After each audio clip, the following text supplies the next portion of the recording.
with each side presenting strong arguments for their stance. On the one hand, logic is considered to be rational and objective, providing a clear path for decision-making and problem-solving. On the other hand, emotions are seen as subjective and intangible, but essential for our well-being and personal relationships. Should you buy her a dinner, or should she learn how to cook to make a dinner? Who's right and who's wrong? Let's find out. Welcome to Emotions versus Logic, the show that pushes dating and relationships to a whole new level. With your hosts, The Real Dana and Steve the Dean Williams. The Real Dana, aka Dana with the Data, is the former co-host of the #1 YouTube morning show, Star in the Morning. She's currently digital content creator and co-host of the Man Up Show with Judge Joe Brown on the Real Dana YouTube channel. Her motto? F*** what you think and love yourself first. With over 40 years in the game, Steve the Dean Williams is an expert in relationships of all stages, from the single life to the married life and all points in between. Steve teaches men to unplug themselves from the dating matrix of TV, radio, and some of these cupcake YouTubers who cry about women all the time. The call-in number is 833-859-8744. That's 833-859-8744. Who wins tonight? Emotions or logic? What's going on, D? I'm tired. What are you tired of? I don't know. I think I go to bed too late and I start my day late. I just felt tired. What time do you go to bed? Last night I think I went like at around 1 o'clock. That's not late. Sometimes I go like at 3. Yeah, but that's not late. That's pretty early. Yeah, but I look tired. Like my eyes are just. I didn't have a nap today. I did not have a nap, and I've actually, you know what? I think I worked a little bit too much as far as editing and being in front of a computer, and it just wore me out. So you take naps? I need to start taking naps. Yeah, I'm getting older. But the only thing I don't like about the naps, when you wake up, I have to like wake my whole self up.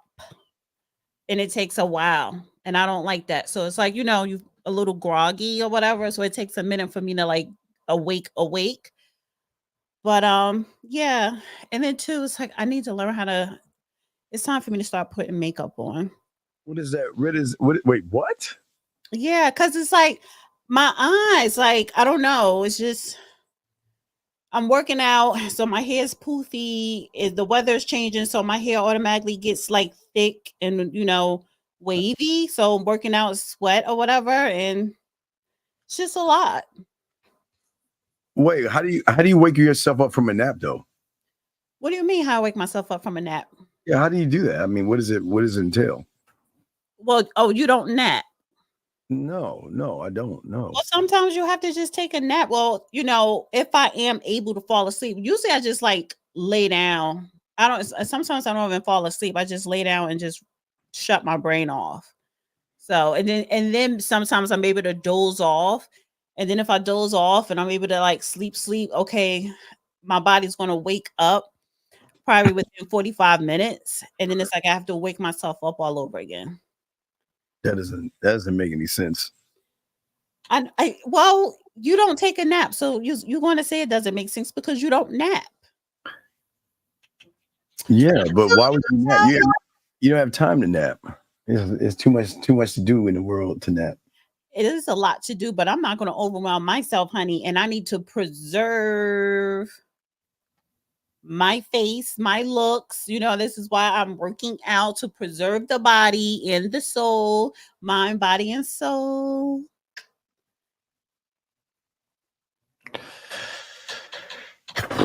All right, guys, if y'all want to call in, lines are open. If you have a question, go ahead and ask. I missed you on Thursday when I did the show. I was like, oh my God, she's like my best. What are you talking about? Southern Belle, my moderator. What about Southern Belle? She didn't mod the show I did Thursday, but maybe she was busy. But I noticed her. I noticed that she wasn't there. That's how good she is. For some reason, it's something about this hat that I'm not feeling.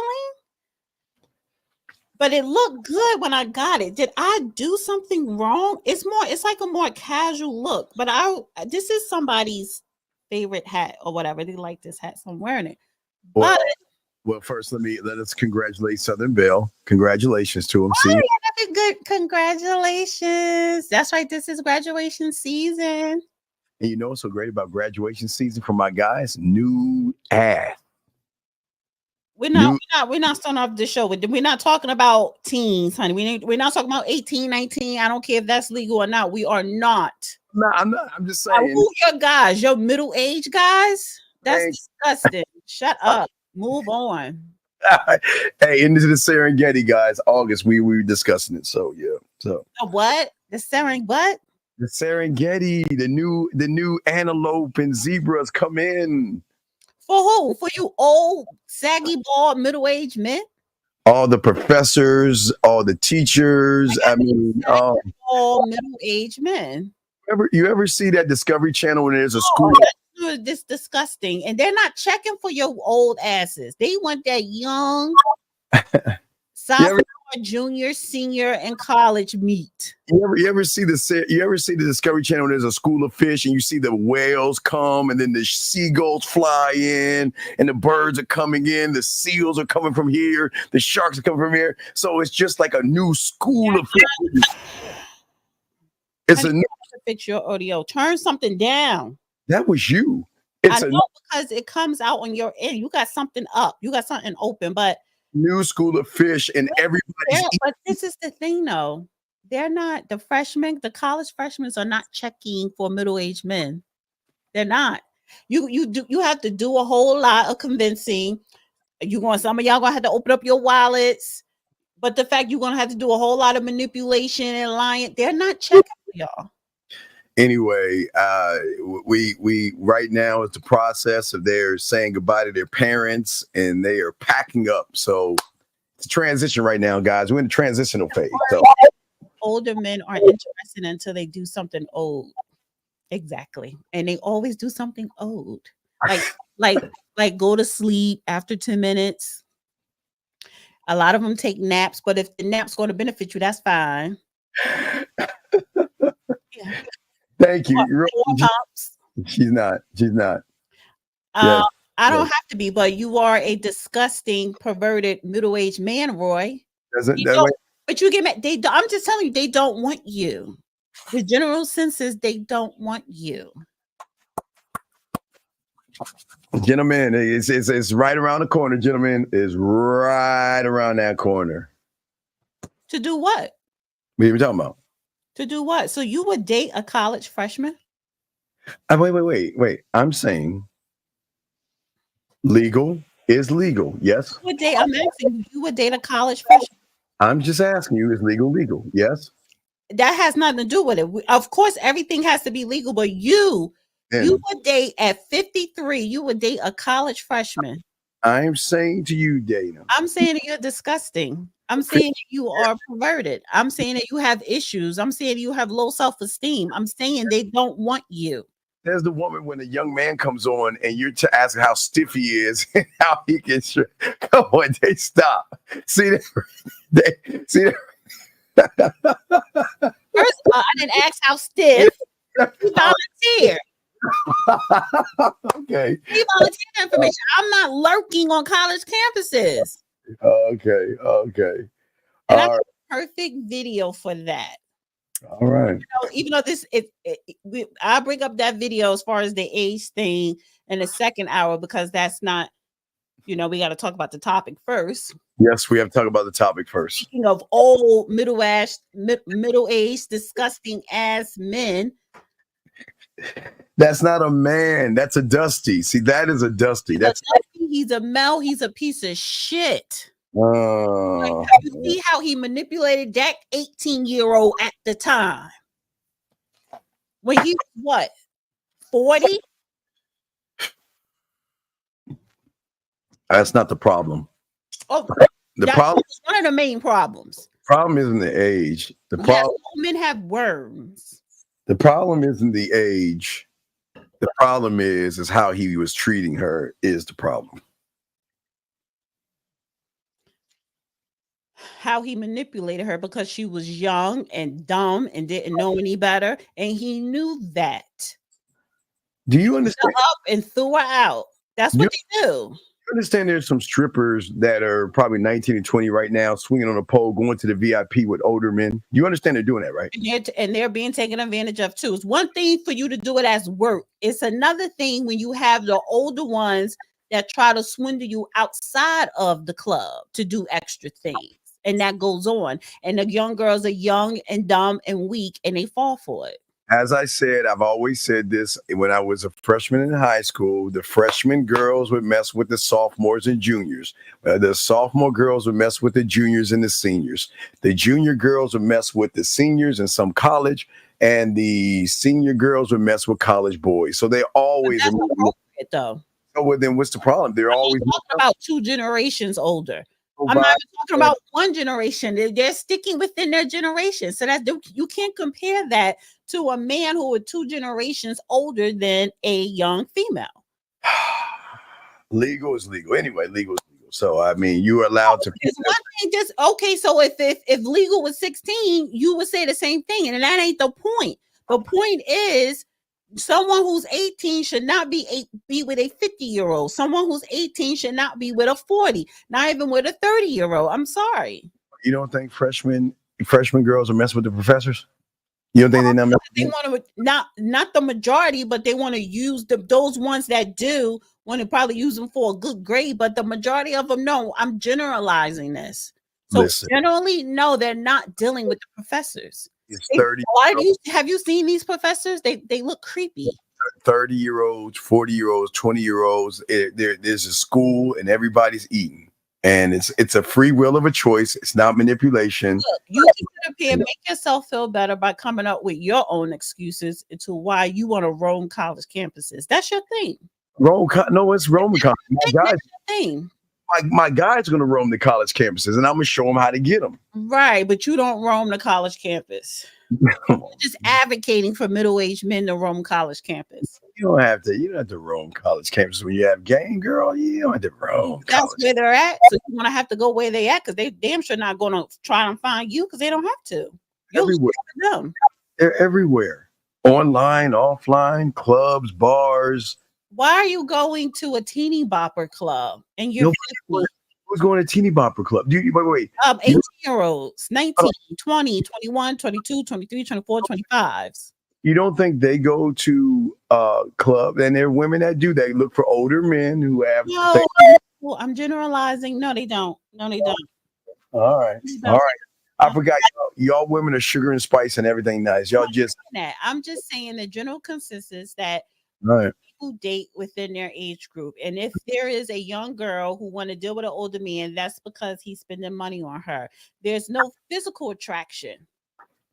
Thank you. Adult is an adult regardless. I appreciate that. It's a shame. All the silly excuses all you want. Well, you're not an adult at 19. You're not. You're not paying bills. You didn't go get your own apartment, not even at 21. So no, they're not an adult. They're not adulting. Yes. So get out of here with that. But anyway, getting back to surviving Diddy, a prime example of weak male behavior. Yes. You perverted old middle-aged men taking advantage of these young girls because you're weak. Why do you?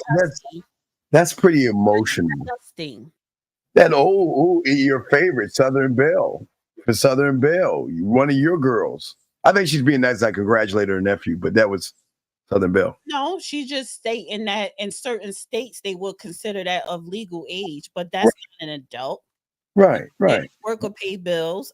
She didn't put any context behind that. So yeah. But wait a second. I'm just saying that it's not. Listen, wait a second. I didn't say child. I didn't say 17, 16, 15, 14. I'm saying somebody that's leaving her house because of mommy that she's going to college, and she is going to move into a dorm with all of her other girlfriends. where she's going to drink. Some are going to drink. Some are going to do drugs. Some are going to test the waters with a woman. Some are going to test the waters with a bunch of guys. And some of them are going to study. They're going to do whatever they want to do. So the And best was asking a question. that wasn't a question. It looked like a statement. No, because she didn't put the question mark, but she was asking a question. Yeah, teenagers are children, even when you're 19. And so I love, and I won't even ask you women, because I know you teeny boppers were messing with older boys when you were teenagers. Oh yeah, 21. And I'm 17. But the fact is that, listen, you middle-aged perverted men, just stop coming up with all these damn excuses. Somebody did have a question. I don't know if that was, no, I think she added somebody. But getting back to Diddy, my thing is, people saw that video and now they want to be like, oh my God, I feel so sorry for Cassie. He's a monster. Meaning that you probably didn't believe her. I believed her. I believed he always did those things to her. And I was very vocal about, women like her and her. And I may not be popular for saying this, but you make it worse staying. You make it worse you make it worse not pressing charges, and you make it worse when you accept money when it's all said and done. Just real quick. That's just a yes, no. I would be perverted if I pursued him. Come on, man. We was tapping older chicks all the time at a young age. So yeah, come on, man. Come on. All right. Anyway, back to Diddy. So, well, the thing, and the only thing I talk about manipulation with young women is when it comes to abuse. A lot of young women think that, for a lot of people, they think that's love and caring. And a lot of young women are naive. And I don't know if it was a money thing, a status thing, or something that made her hang out with him or keep her around. But what made me feel was about money, that she did get paid off. I think it was $50,000. I think he gave her $50,000 or somewhere around there. I think it was like 20 or 30. Okay, I thought it was 50, but yeah, he paid her off. So again, it's money. It was to me. I feel like it was a money grab. I mean, I don't condone the abuse, but a lot of women who are around men that have money like that will take that kind of stuff to get a bag at the end of the day. Not all, but some. And that's what I'm saying. Like, I'm not saying that she is that type. Who knows why she stayed, but the optics, because we're talking about the optics here. He cannot be charged for what he was doing in that video today in 2024. But the optics makes his character look bad. It's bad for business. No one is not going to touch him. And they're basically trying to completely shut him up because he started peeping his head up on social media, posting his family pictures, and they're trying to cook him and walk him down to the gates of hell slowly, right? However, there's a whole bunch of hundreds of other people throughout the decades that need to be walking through that pathway to hell with him. The handlers, the security people who allowed them, who took a payment to cover up that videotape, the executives, everybody that knew, the bodyguards, the friends, everybody that was involved. The same with the R. Kelly situation. They need to be walking into the hell of the gates of hell, because you were a accomplice to that madness. Well, Professor, it's not okay. I want you to look at. We're not okay. It is a moot point, but there are two things going on here. You have a lot of young women who are being abused, that stay in abusive relationships, and then you have a lot of males out here who don't know how to control their feelings and emotions, who are putting their hands on women, yelling at women, mentally and physically abusing them, and that is a problem. So this is not a moot point, because a lot of you guys can't control your feelings and your emotions, and a lot of you guys, there's a lot of incel. I mean, it's a huge influx of incels nowadays who are mad at women, who are angry at women, who are in these cults that they're so angry and so mad and so hurt and whatever they are, they like to lash out. And I've even showed you several times where women are on edge. Some women, and I pulled up articles, D, where women who have just said no thank you to a guy who have got hit, punched, stabbed, and shot. So when you say it's a mute point, you're missing the whole point. We're going beyond that point, because a lot of you young fools need to be educated. Stop acting so feminine and putting your hands on a woman, and stop hating a woman so much that you want to do bodily harm to her, or you want to do or say something to her, man. It just doesn't make any sense. But on the other side, D, I mean, women on the other side need to be careful as well. But go ahead, D, you got it. She did nothing wrong. She did nothing wrong. But and I'm pretty sure if she could go back into time, she probably would have left after the first strike. And a lot of women stay because they are just that manipulated, that weak, brainwashed, and depending on her situation, especially if she has kids, have no place to go. But what I'm saying is, especially when we talk about these high profile situations, when you guys who are in these high profile relationships, when you guys do not speak up, when you do not press criminal charges, right? Legitimate criminal charges, and you just take a bag, that harms all of us other women out here who don't have a voice, who don't have a platform to actually make a change. And I mean, look, this is a show on Saturdays and it's all fun and laughs or whatever, and we're going to get to the laughing part, but I think this is a conversation that need to be had. There is no excuse. And any male that tries to make an excuse, well, she should have XYZ, you need to look at something is wrong with you. And Diddy should be a prime example of an incel, of an animal, of what you should not do, no matter if you have money or not. So, yeah. No, absolutely, guys. And if y'all ever chime in, put a Q in there. The lines are open if you guys want to call in. But What's the question you have put up with what I said? No, it just made a statement. I understand what you're saying, but no, I'm just saying that this is something that I don't know if a lot of young boys have had this conversation with their father. Corey. And I'm tired, but I'm about to get my energy because I'm drinking my energy shake. Wait, Corey. Say they're not brainwashed. No, a lot of women are easily brainwashed. Grown women. I'm 47. There's women my age and older that are still brainwashed. So women are weak. Period. Women are weak. Physically, mentally, emotionally.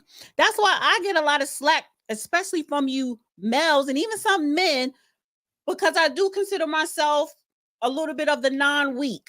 But at times, depending on who I'm dealing with, I succumb to some of my emotions. But I'm generalizing, women are naturally weaker. We are weaker than men across the board. Now, yes, we could give birth, and that's a lot to where you men probably couldn't take that pain. But I'm talking about how society, the cycle of society and the way of life, women are weak. But we do have a voice now. I think there needs to be discussions and lessons of how to not be weak, especially in relationships. Know when to say no, when to say stop, when to leave, when to press charges, when to call the cops, when to ask for help. It's okay to leave. Stop focusing on the vanity part of it because, oh my God, he likes me, he loves me, and he buys me all these things, blah, blah, blah. I don't want to see him with nobody else, but you're in a toxic situation. Well, wait a second. Let's see here. I thought, what? No. Wait a second. Hold on. Corey. See, Corey, this is what I'm talking about. There is something that is off in you what are you so mad? Hey, Corey, what's going on with you, buddy? Sounds like you're one of these incels and shit. I don't understand. We're trying to explain something to you. And you finally have a woman who is admitting, because I think the world's going to end because she's admitting y'all weakness and stuff, which is shocking. But yet She's explaining to you why this stuff happens. But please understand, just because they are weak doesn't mean they're not stronger than a weaker male. So don't get it twisted. Even though she's right about what she's saying, they can be as weak as they want, but when they smell someone who has the same weaknesses like a lot of you males have, that gives him more strength to do more things to you. So I think you got it all twisted here. But I just always wonder. It's hard to, I don't know. It's just, I just don't understand why young men are so mad at women and want to see harm to them. You know what I mean? Even in the game, you know what I mean? Even in those that have war, there's a respect to the war. You know, there's a respect to great chess matches and great games. It's like, you know what? At the end of the day, whether you win or lose, you know, you cool with it. You know, you won, you got me, whatever, right? And we go on. But it's this thing with these young boys today that they just want to see women get beaten down. And again, I won't even say Kevin Samuels started. This because a lot of people think Kevin Samuels was the first one to do what he was doing. It was I've been around for a long time. It was Tommy Sotomayor who was talking bad about black women way before there was a Kevin Samuels.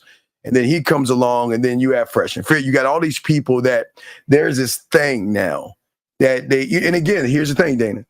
A lot of these women come on there to get yelled and screamed at. So they know what they're going to do. And they're saying, you know what?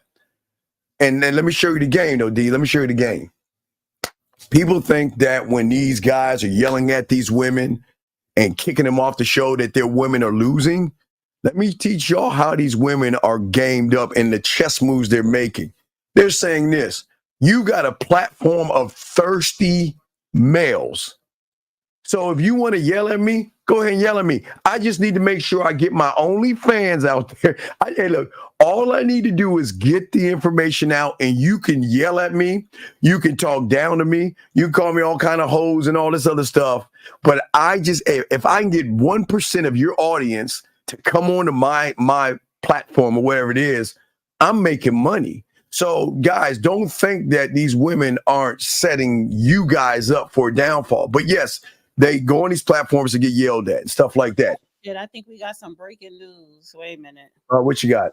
Wait, just keep talking. Okay, no, what I was saying is that they have games. So, but there's this thing with women. I was saying that there's this thing now where women are coming on these platforms to get yelled at and belittled. But I want to say to y'all guys and your ladies out there, these women don't represent actual women.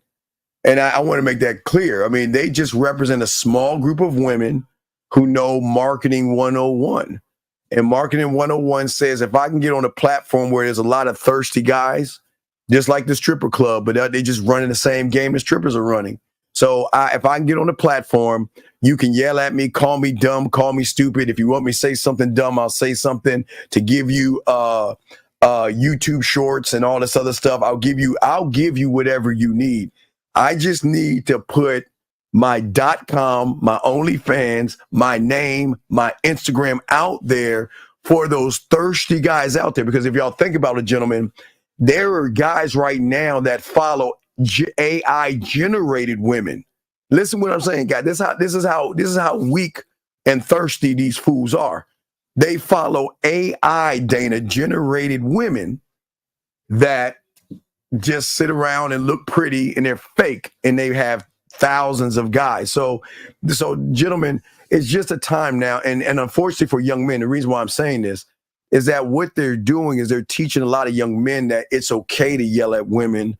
It's okay to belittle a woman. It's okay to say things to her and all this other stuff, because a lot of people don't have the teaching of mom and dad.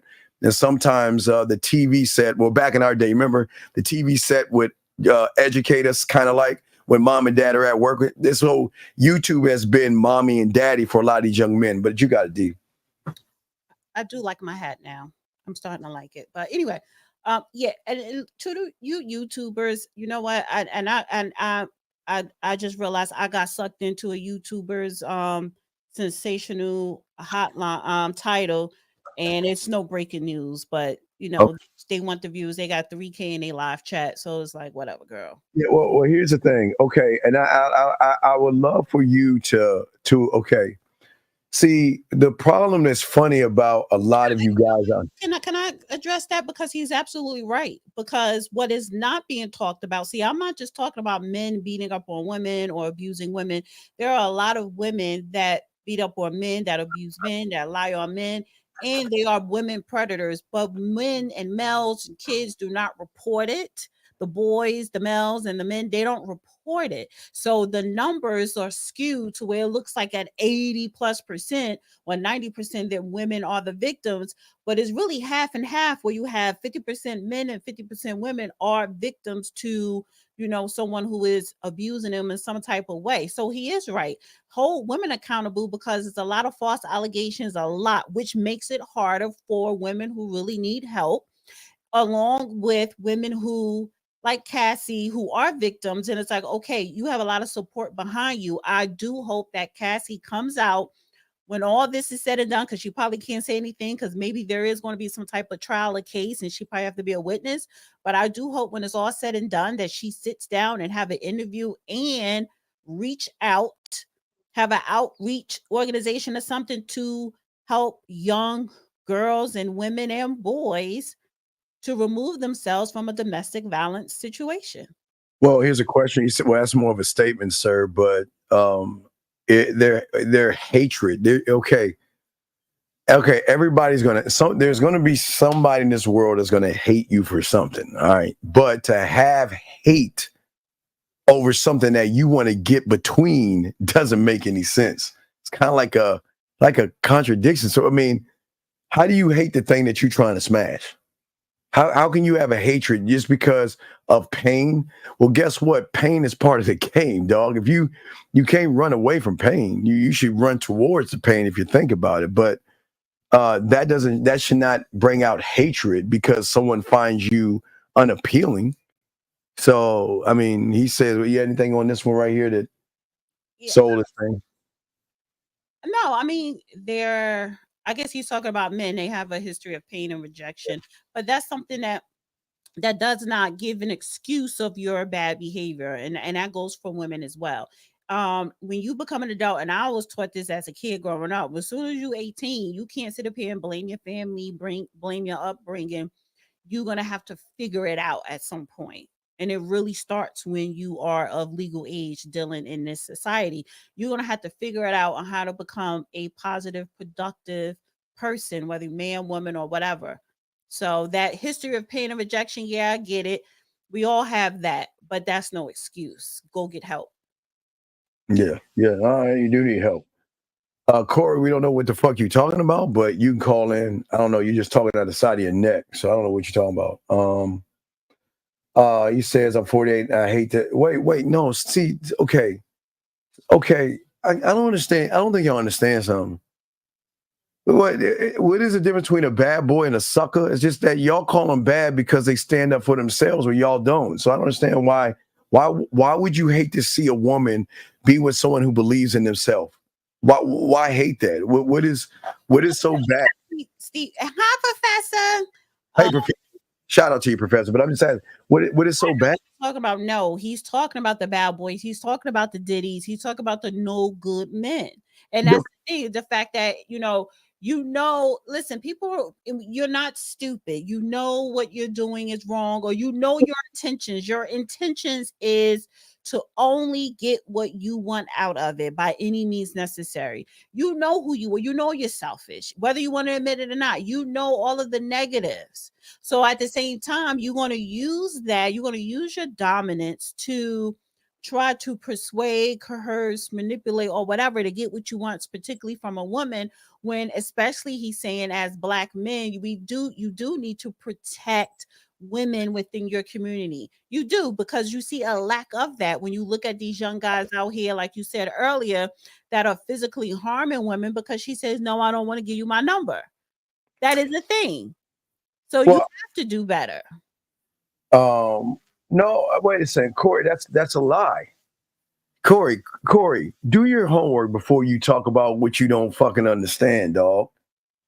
That's how we got on, by belittling and trashing women. So please shut the fuck up, dog, with that silly shit. Please. You're talking about a fashion designer, okay? Come on, man. Wake up, dog. It's crazy. This is and you wonder why. But see, you can't get back because you mentioned his name. And when you mention his name, then people in the chat who do respect him or like him or dislike him is going to keep mentioning it. Don't mention the name because you know that you go off. I can't stand him. Okay, but anyway, as far as bad boys, someone that hits a woman is not a bad boy. I don't know why he would say you would call him a bad boy for hitting a woman. So you cannot sit up here and redefine the term bad boy. Stop, because you're not going to win that battle. Wait a second. There's nothing under the bad because every Saturday over the past year, you always say, "Oh, women want the bad guy. I'm the bad guy," but you're saying it in a different way. You're not saying it as an actual bad person like a Diddy. Okay, abuser. It's bad. It's abuser. Like, there's a difference between that's why I say you're not going to win that battle. You're not going to win it in society. You're definitely not going to win it on the internet. So you know what he's talking about. He's not talking about your definition of it. He's talking about the definition how society sees it. Call it like it is. He's an abuser. He's not a bad boy. He's an abuser. He's bad, but he's bad. He's it's not just so much. He's not even talking just about Diddy, just men or males across the board. Bad is bad. Bad girl, bad boy is just bad. It's the opposite of good. It's the opposite of positive. You know what? You know what? It makes me want to bring up, because I have that still the speech. You see the speech where the guy told you women to be more of a homemaker. You know that. Remember that? Did you hear about that? The kicker that pissed everybody off. He told the women to be a homemaker and get in there, start cooking, cleaning, and serving your man. Well, let me tell you something, okay? Women don't run a motherfucking thing. Don't get it twisted. You don't run anything. So don't sit it. Listen. The worst thing you can do, young lady, is, it looks like you have a daughter, is tell your daughter that she run things. She doesn't run anything. So please don't lie to your child that way. Don't give her a disadvantage. I'm not saying that. She's actually saying what you're not understanding herself. She's saying they don't need men. They do need men. They do need men. No, she's talking about how when you look at society today, whether it's television, social media, they are convincing these women that you don't need a man, you can have everything on your own. That's what she's making a statement, this right here, this comment. She's not agreeing with that. She's just saying what is going on. So you're not reading it right. There are double standards for women, and everybody knows that. The problem is no one wants to speak on it because it's parented. What is it? What are you talking about? What's y'all's double standard? I mean, you're a woman, so what's the double standard? I like to know. What's the double standard? There is a double standard. Just what is it? I like to know. What's the double standard? We are not equal. No, wait, y'all not equal to a man, but no. Where every female gender roles is different from male gender roles. So that's what, but so it's a dumb, when you're not equal, you're going to find double standards in society. He just didn't give an example of a double standard. So with certain things that men could do, you could sit up here and you could be as vile, with your language as you want, and you're not going to be judged harshly or judged at all if, like a woman would, if she was to say some of the things that you say. So it is a double standard out here. I'm so glad that you admitted that women are weak, though. But that's not you. I'm proud. Are you glad that because you think I'm proud of you? I'm proud. I'm not looking for your approval. I know. I'm just saying I'm proud of you. But you don't. Are you understanding where I'm coming from when I say that? Where do you come from? Because do you know the relevance of the purpose? Women are weaker, which means because the man's supposed to be the protector. That's why you are the protector and the provider, because we are weaker. We are the weaker species when it comes to the human race compared to our male counterpart. That's why you are the provider and you are the protector. I hate 50-50 kill me for this, but I don't know. Is that somebody on my channel? I don't know. Is that me on my channel? That's your sister of the yacht. Listen, let's do, because I mean, if you gotta go, fine. But let me just do a little FYI, a little disclaimer. This is actually our Saturday show. It is lighthearted. It is really about dating and relationships, and we have fun. Mine Tan on the road, then I'll talk about politics, current events, more serious things. Me and Joshua Brown, we're dealing with the data. Saturday is the only day where I talk about dating, relationships, love, blah, blah, blah, blah, blah, because it gives me a break. So we are here to have fun. The first 30 minutes, we talk to the topic, and the topic today is Diddy. We're going to get into some clips, and we're going to have a back and forth, me and Steve. That's why it's called logic versus emotion, because men are logical, women are emotional, even though women do have logic and men do have emotions. But again, more emotional. So again, this is a fun show, but we're talking about Diddy, and the situation with Diddy is serious and it's trending. So as a and I don't think it was that with the camera didn't. I think that has happened before. So Thank you, black man. So who watches CNN? Exactly, nobody. Right. But black man, let's say Cassie. He was saying that Cassie did it for the money and the lifestyle. What say you on that one? Yes. I think a lot of it, you can't convince and manipulate a woman, and she gets used to something. Again, that weakness. First of all, we are naturally vanity driven. If a woman tell you I'm not vanity driven, she's a liar. So on top of that, we don't live that lifestyle. That man had to pick up the phone when he pressed one button, and anything he want in this world, he will have it at that moment, knocking on his door. So you're talking about access, you're talking about luxury. Women put up with a lot of things when it comes to a man because of the lifestyle. So I'm not disagreeing with that. And I've always been vocal with that. That does harm to women who have kids and they're in an abusive marriage or relationship and nowhere to go, or just a woman looking for some type of justice in the court system, because women like Cassie do not speak up.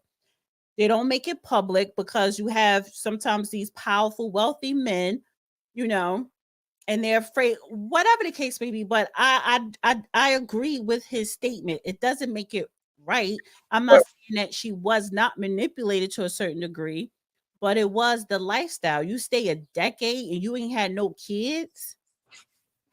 No, the women can tell a good. Well, no. I wait. Well, you say they can't tell a good man from a toxic one. That is true too. Some women cannot. Well, I've always said all you nice guys are the villain. Y'all the bad people. All the nice guys are the liars. That's what makes the a-holes the good guys. Which see, it's always the bad guys seen as good guys, and the good guys are always the bad guys.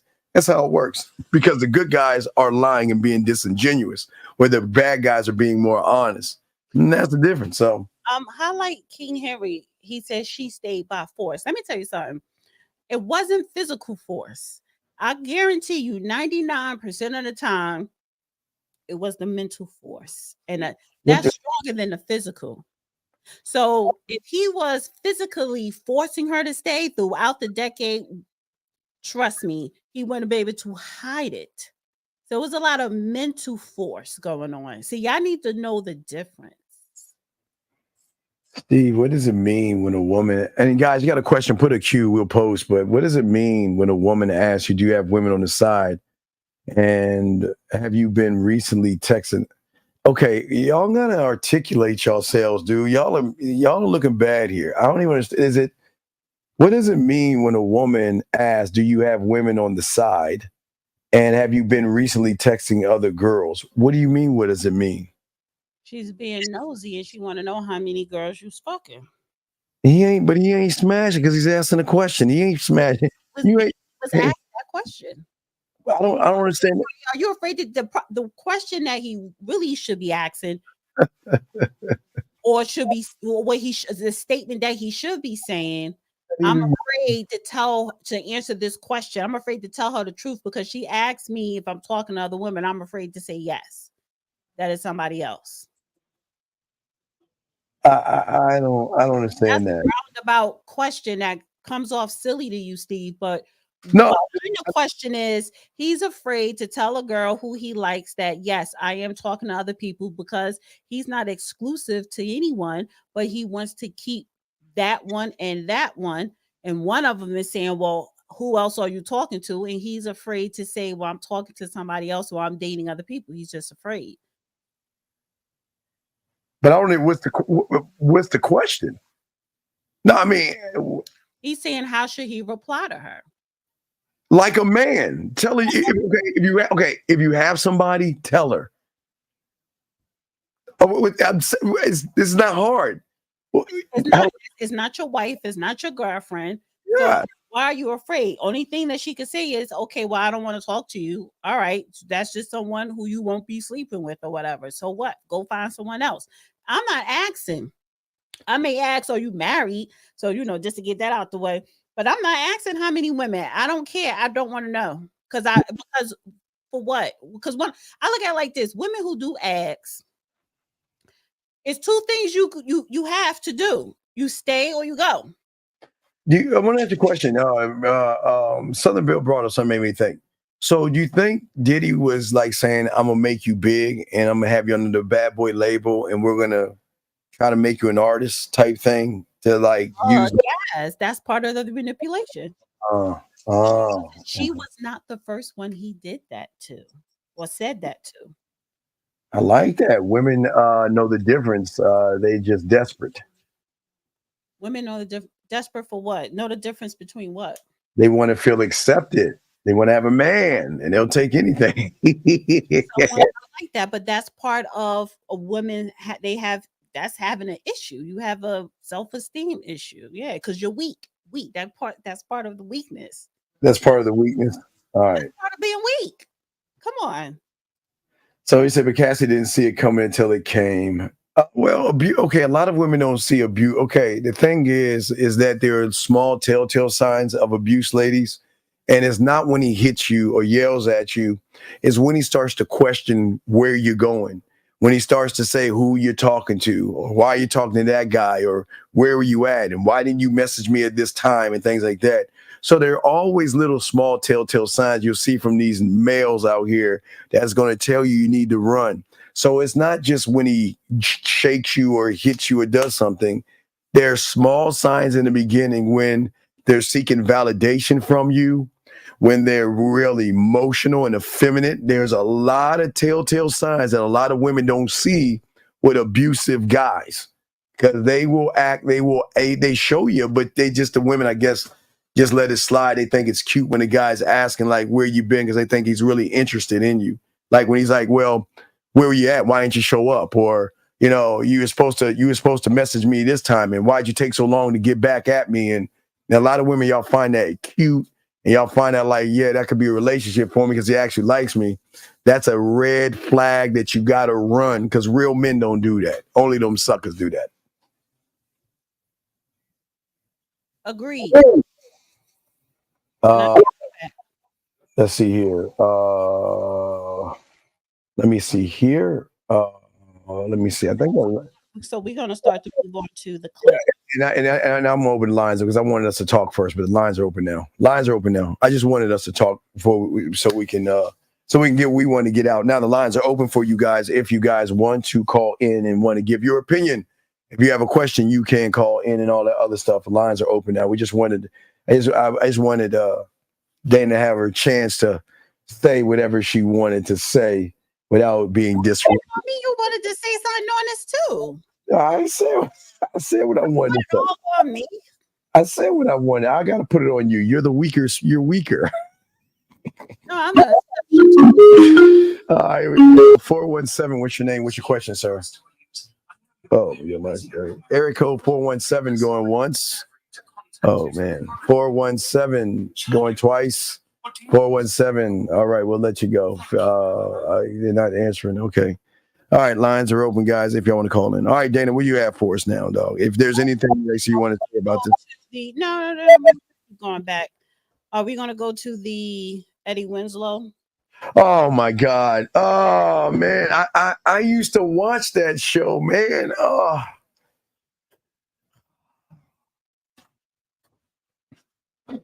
I don't think people even know about Eddie Winslow. Hold on a second. 417. What is your name, sir? Going once. Hello. Yes. What is your name, sir? Hey. Much love, Steve and Dana. Sir, how are you doing? Sir, what is your name, sir? My name's Brandon Alexander. What's your question, Brandon? Yes, so I wanted to send a link to a video that ties into what's going on with Diddy, but it's like a unique situation on something different. I think he killed his wife and his kid. Well, we don't want. Okay. No. This is not like the first 48, dog. I don't want to talk about murder. Okay, look, you're taking it too right. We want to give women preventative measures and things like that, but we don't want to scare them, man. You're going into, dude. Come on, man. You're going into murder, dog. Abuse is bad enough. We told the women be careful. We give them some signs to look out for, but why do you want to scare them with murder and craziness? Oh, nah. I mean, I just wanted to send in a clip. Nah, we ain't gonna play that clip, dude. That's too far to the right, dog. Come on, Brandon. All right, man, we'll let you go. Wait, I'll let you know if I got a question. All right, man, peace, man. My God, Lord, it's like let's talk like murder. Come on, man. I don't want to scare the women to think that all men are bad, ladies. All men are not bad. There are a lot of bad bushes of males. You need to know the difference. That's what we're saying. Learn the difference, know the difference. And a lot of times to know that, you have to look within yourself. You know, you may be a depressive person or have low self-esteem or may have come from a toxic upbringing as a kid. If you know you may need help for whatever reason, so go seek it so that you could know the difference and know the signs. That's what I'm saying. Eddie Winslow, so you can pull it up. I'll show it. So Eddie Winslow. Oh wait, let's grab this. Anonymous, what's your name? What's your question, sir? I thought I told you that it won't. Okay, all right. Okay, gentlemen. Okay, this is how it works, gentlemen. Please, this is what we're always trying to tell you guys. Listen, I don't think your parents told you this. Allow me to help you guys out here. Always introduce yourself. That's why I even give you a alley-oop by saying, what is your name? Just in case you forget to introduce yourself. So gentlemen, regardless if it's a show or not to call in, anything you do in life, whether it's talking to people, meeting women, always introduce yourself. Your name is everything, okay? So please use that when you call in, all right? So let's get on to Eddie. Liza, here we go. So, okay. I don't. You gotta mute the phone. Mute something on your end, Steve, because I'm hearing a feedback. I don't hear you got too much shit open on your desktop. Do I need to call 1950? Do I need to call it? I feel like every time I'm getting all this disrespect, I feel like I have to pick up a phone and say, you disrespect me with the audio. Disrespectful. I mean, I'm trying to help with the show. I'm scared of him. Oh my God, I'm gonna have to pick this phone up. I'm gonna have to pick this. I say I'm gonna have to pick the phone up. But now, can we please go ahead? Go ahead. All right, I just want to say this. I do not have a problem with two grown consenting adults. And just for the record, please stop trying to act like trust me. A lot of you, quote unquote, pull me up on the screen real quick. Just pull me up on the screen. Just make it bigger. Just make it bigger. Honey, can you get this from there? They're going across my face. The phone. Can you move that? Can you move that? Thank you. A lot of you heterosexual men love transgender women. You've been loving them. You've been since the beginning of time, since the Roman times, honey. This is nothing new. Stop acting like you don't, and you try to keep it your dark secret. And the reason why you love them more than you love women, because you feel you have something extra special and different that the next man don't. So this is nothing new. So all this ill disgusting. Listen, these are two grown adults, consenting adults. And if he's happy and she's happy, then I'm happy for them. Now let me explain logic. Because and remember, see, this is the same spew your mother's going to give you. Go ahead and touch the boy and kiss the boy and hug the boy. Your father is going to say, son, boys go after girls and boys don't touch other boys in inappropriate ways. So logic, gentlemen, listen, if you guys feel, because I mean, if you feel like you want to touch another guy, I mean, that this is what Dana's channel is for. That's that camaraderie. You'll have women cheering you on. No, Y'all talk about LGBT on my channel. wait, that's it. Anonymous, what is your name and what's your question, sir? I like how transgenders don't bleed once a month. Stop. No, Spagoli, we're not gonna do that. Listen, so I'm just saying that for men don't move this way, and you can go to the Roman time. Men don't move this way, but let's get to Eddie Winslow. They said about Julius Caesar. Oh, okay, but what you see here? Julius Caesar would dress like a woman. Okay, what you see here? That's not a woman, guys. That's not a woman. No, that is the person that was born a male. And that person still has a penis, which is why they are called transgender. That is right. A transgender woman. But that's not a woman, though. Because they have a penis. They were born with a penis. They were born a male, right? But they choose to live their life as an adult as a woman. Dress like a woman, talk like a woman, get surgery, breast surgery. Some people want to remove the sex organs, but I don't think Sydney Starr has. But they believe they are a woman. They want to live their life like one. That's why they're called transgender women. And yeah.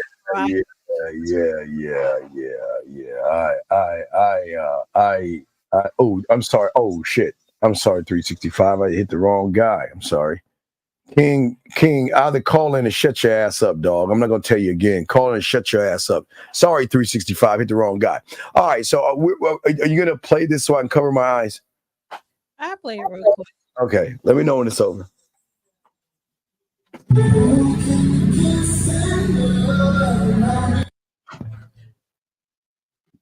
So is that the part you have a problem with? I didn't see what happened. Is it over with? I'm not watching in my screen right now. Is it done? Is this the part because they kissed? I'm just looking at you in the bottom. I'm not looking. I don't see. Just can we hurry up and get it done? Can you press play and finish it out, please? I just paused it so we can have a conversation. We need to have a conversation. We don't need to see that. We don't need to see that. I'm gonna bring it 466 Jesus. 469. What's your name? What's your question, sir?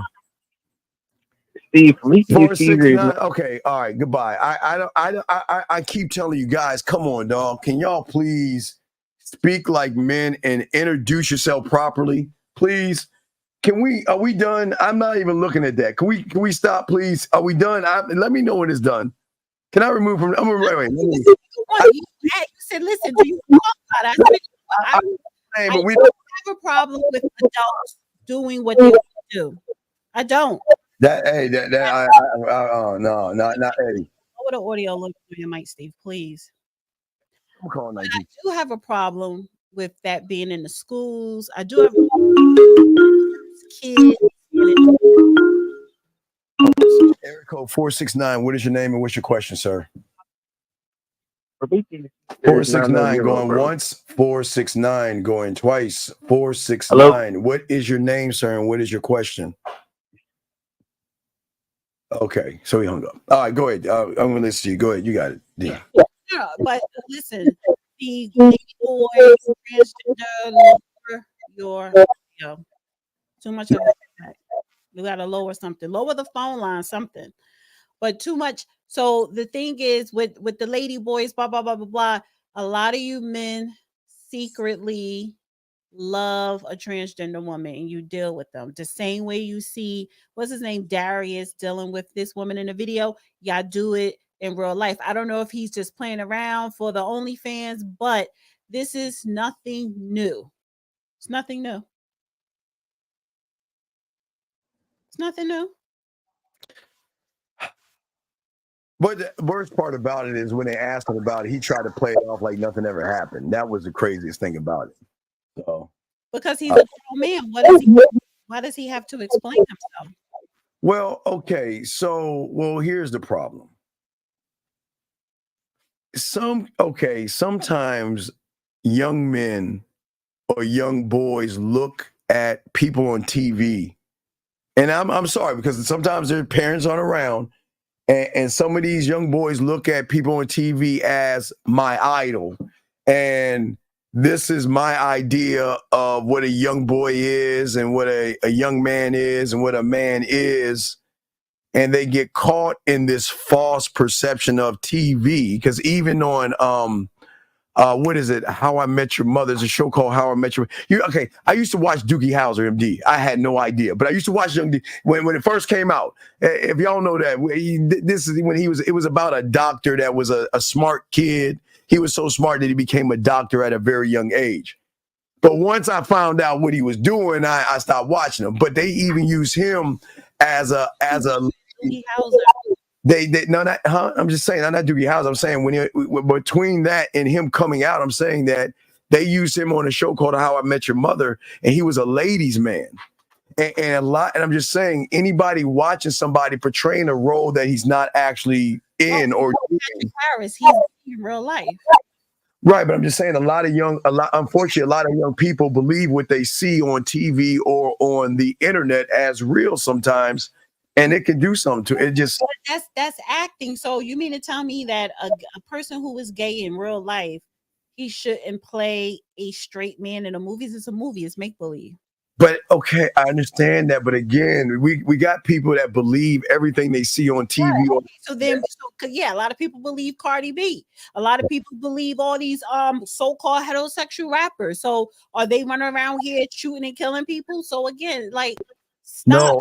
It's kind of like with false prophets. What I'm saying, all I'm saying is that without the mom or the supervision of a parent to let them know that TV is TV and it's fake, a lot of people sometimes think it's real. Like sometimes they'll see like LeBron James holding a purse or something, or they'll see a rapper wearing a dress. And a lot of these young boys, like think about, there was a time, and not too long ago, where they started thinking that it was cool to sag your pants and wear some skinny jeans and stuff. Or what was it? Sagging your pants. Knowing that it's a prison, knowing that, see, people don't understand where these things come from, right?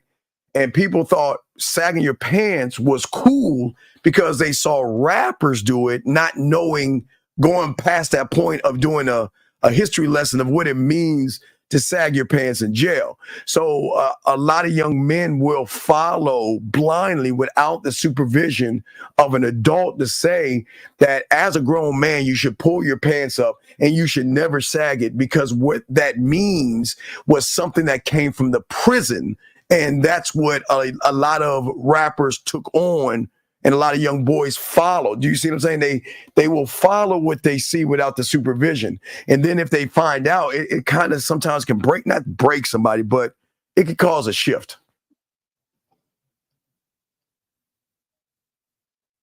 Are we moving on to, you want me to move on to the next clip? Yeah, let's get on to our clip. Okay, thank you. Okay. You so grossed out when you suggested the video. Well, I didn't know it was that. I'm looking at you sideways. Well, no, I heard about. Well, you're a woman. You're emotional. You're fine with all that stuff. No, it's not that I'm fine. It's a grown adult. I'm not going to tell another adult what to do. Listen, they're happy. They're not harming anybody. When you start dealing with the kids, that's why I step in and be like, no. Right, but what I'm saying is these young boys don't have someone to tell them or guide them. That's why because the daddy was weak. Wait. The daddy was weak? Because they didn't have a father in life. Wait. So how was the daddy weak? Hold on. Let's zoom us in on this. How was that? How was the daddy weak? because he wasn't there to guide his son. So that made him weak? That makes a man weak if you're not there to guide your son. Huh. That makes you not only weak, but you're a piece of shit because you wasn't there to raise your kid properly.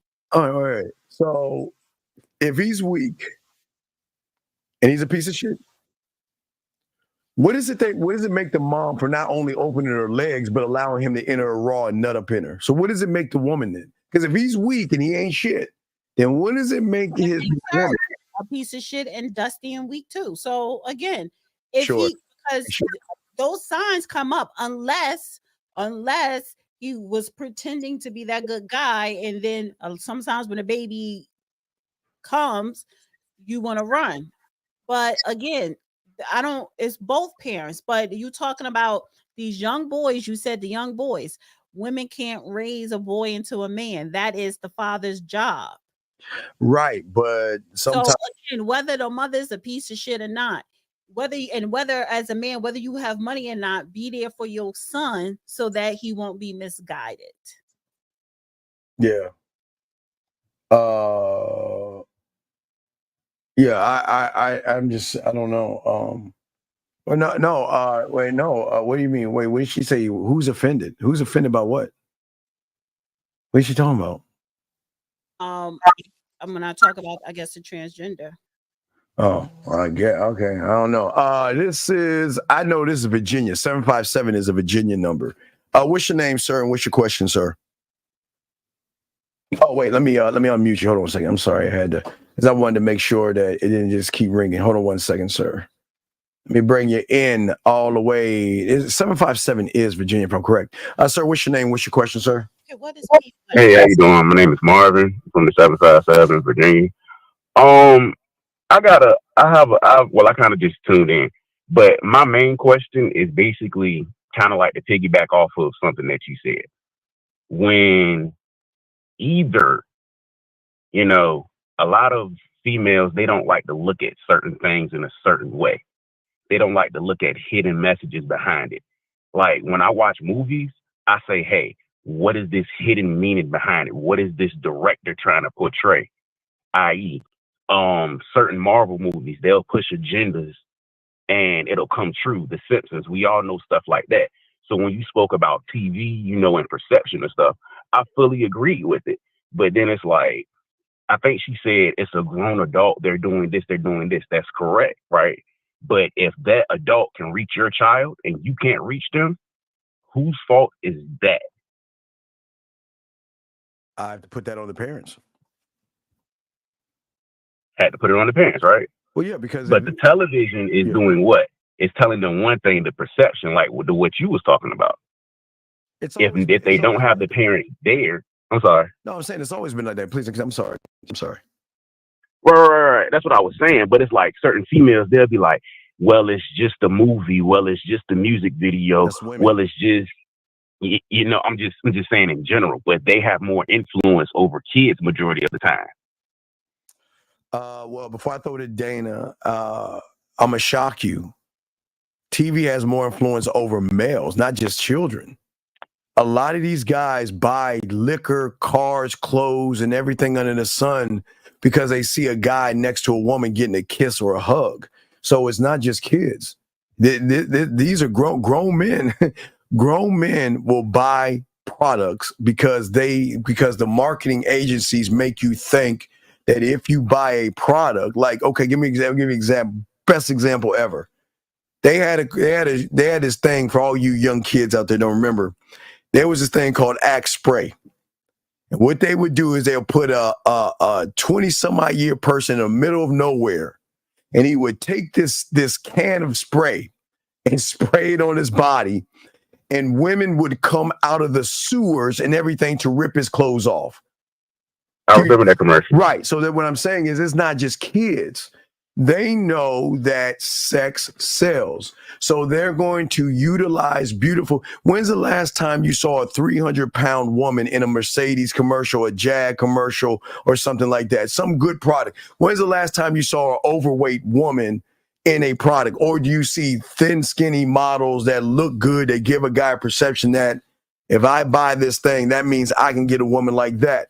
That's the ignorance of adult males, not just children. But Dana, you have the floor, ma'am. Well, it's a parent's responsibility to monitor their kids. Turn the TV off. Limit what your kid is watching. Limit what your kid is doing online.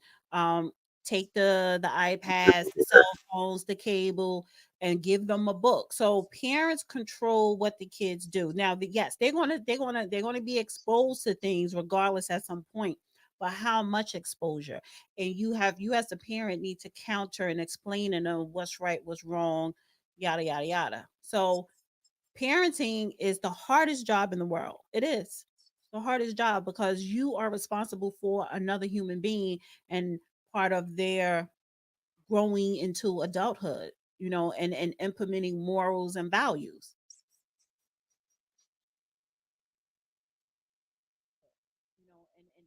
All right, are you still there, caller? All right, I guess he jumped off. Let me double check. Yeah. Oh. Yeah, he jumped off. I guess you got him on that one, D. Damn, he just jumped off and everything. Yes, I have 2 kids, and I'm waiting for you to mute something. Just mute your mic.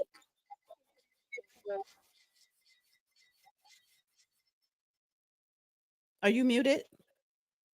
I'm calling 50 as we speak, so go ahead. Oh, go ahead. Please call him. Call him so we all can say hello.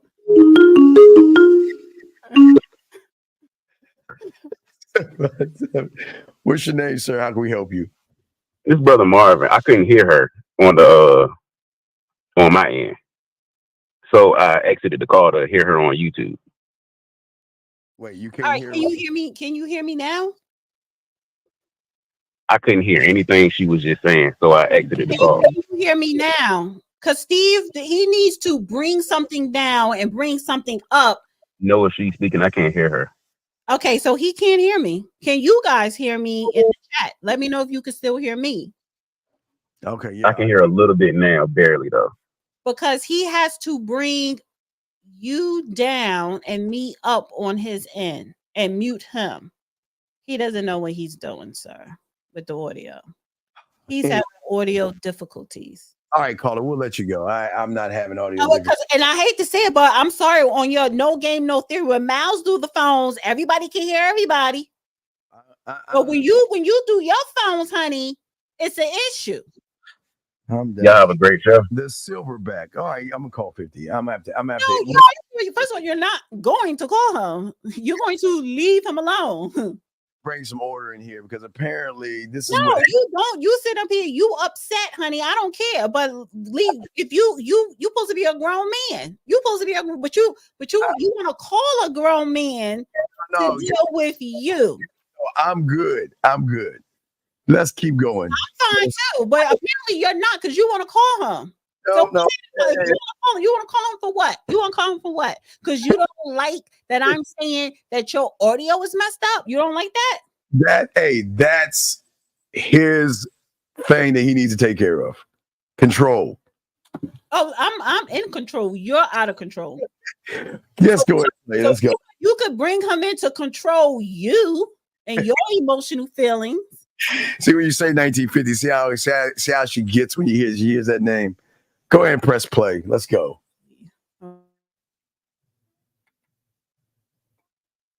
Created a generation of narcissistic women. And what's happened is we've created a generation of narcissistic women. And what's happened is the rise of social media and the rise of online dating and the rise of feminism has taught women that they are not to blame for any poor choices. Every poor choice is glamorized. So if you want to be a sex worker, it's great. If you want to post in bikini pictures online, it's fine. If you want to be with it, every poor choice is glamorized. And every internal reflection is seen as gaslighting yourself. So they've even got terms for internal reflection to prevent it happening. And so what will happen is they are trained to not reflect on themselves because we've been told we've been oppressed for so many years. Now it's time to make sure we project. And so we don't take any accountability. And as a result, when we get into relationships, if we don't feel completely soothed all the time, he must be a narcissist. He must be a manipulator. He must be gaslighting. He rather than I. And unfortunately, we've got an online market that caters to that wounded woman, that caters to that entitled woman, and caters to that narcissistic woman. And it's so wild to me that so many women talk about narcissism, but the society today is just catering to narcissistic women. So we've I love it.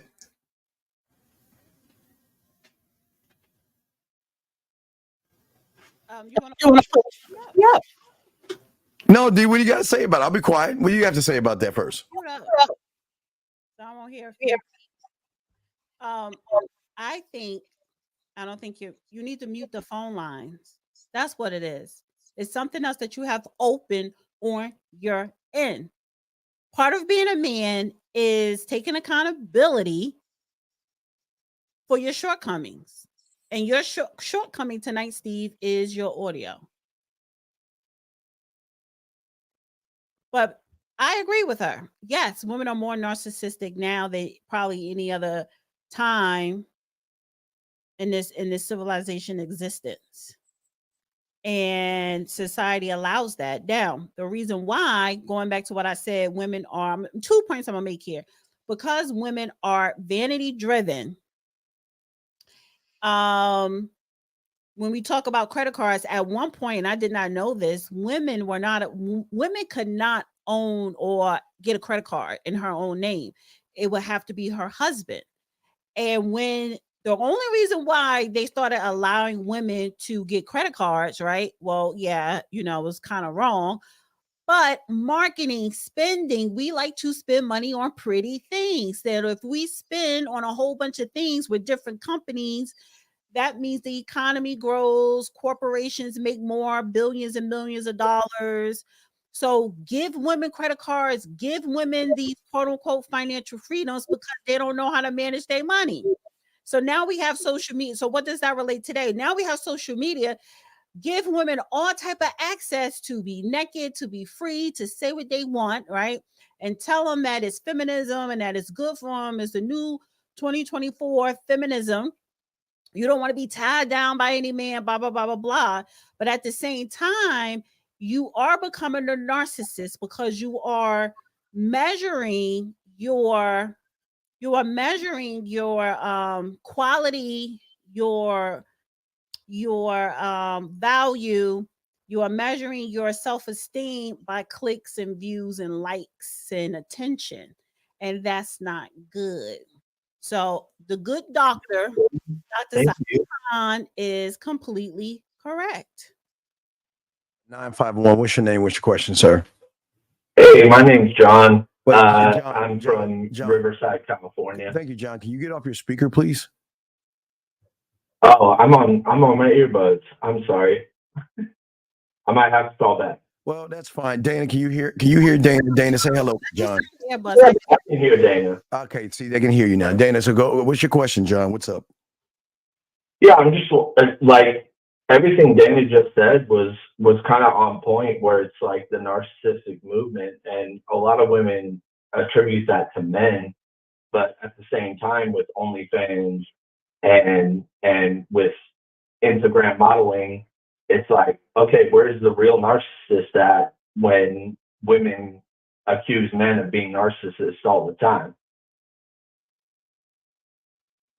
Wait, so you're saying a woman's not allowed to post herself on Instagram? No, I'm not saying they're not allowed to. So I'm saying it's like, okay, so Southern Belle in the chat was saying like, oh, like it's all okay, and it's like, no, it's not all okay. Do you want to say that men are the problem when women are posting that and they're like, oh, it's porn addicted men that are the problem? Wait, John. The thing I hate the most is me having to be in. I got to be on the side of women here. Is it her right to post a picture? Yes. So where is her narcissistic side at if she can do whatever she wants to do? She can do whatever she wants to do, but then she complains about not having high value men. But there's no such thing as a high value man. She's measuring a value. There's no such thing as a high value man. No, there's no such thing as a high value man. That's just a created word for ignorant ass people to follow after they got tired of no fap, being on your purpose, and money, clothes, and status. Only a fool would think of that. There is no. Wait a second, John. How old are you? You sound like you're old guy. How old are you, John? I'm an old guy. I'm 30. I'm 34. Okay, you're 34. So you're telling me, did you ever hear the word high value in high school, junior high school, or elementary school? No, but that all came up with social media. Right. So my whole point, come on, man. See, this is what I'm saying. This is why y'all need parents to tell y'all, stop letting people put words in your psyche that you run with without supervision. This is exactly what we talked about. There's no such thing as a high value man. It's a catchphrase. It's like wrestling. If I say, if you smell what you'll say the Rock is cooking, right? That's called catchphrases. So there's no such thing as a high value man. It's a made up word, sir. It's made up. There's no such thing. Okay. Okay. Is there a high value woman? No. Who said that?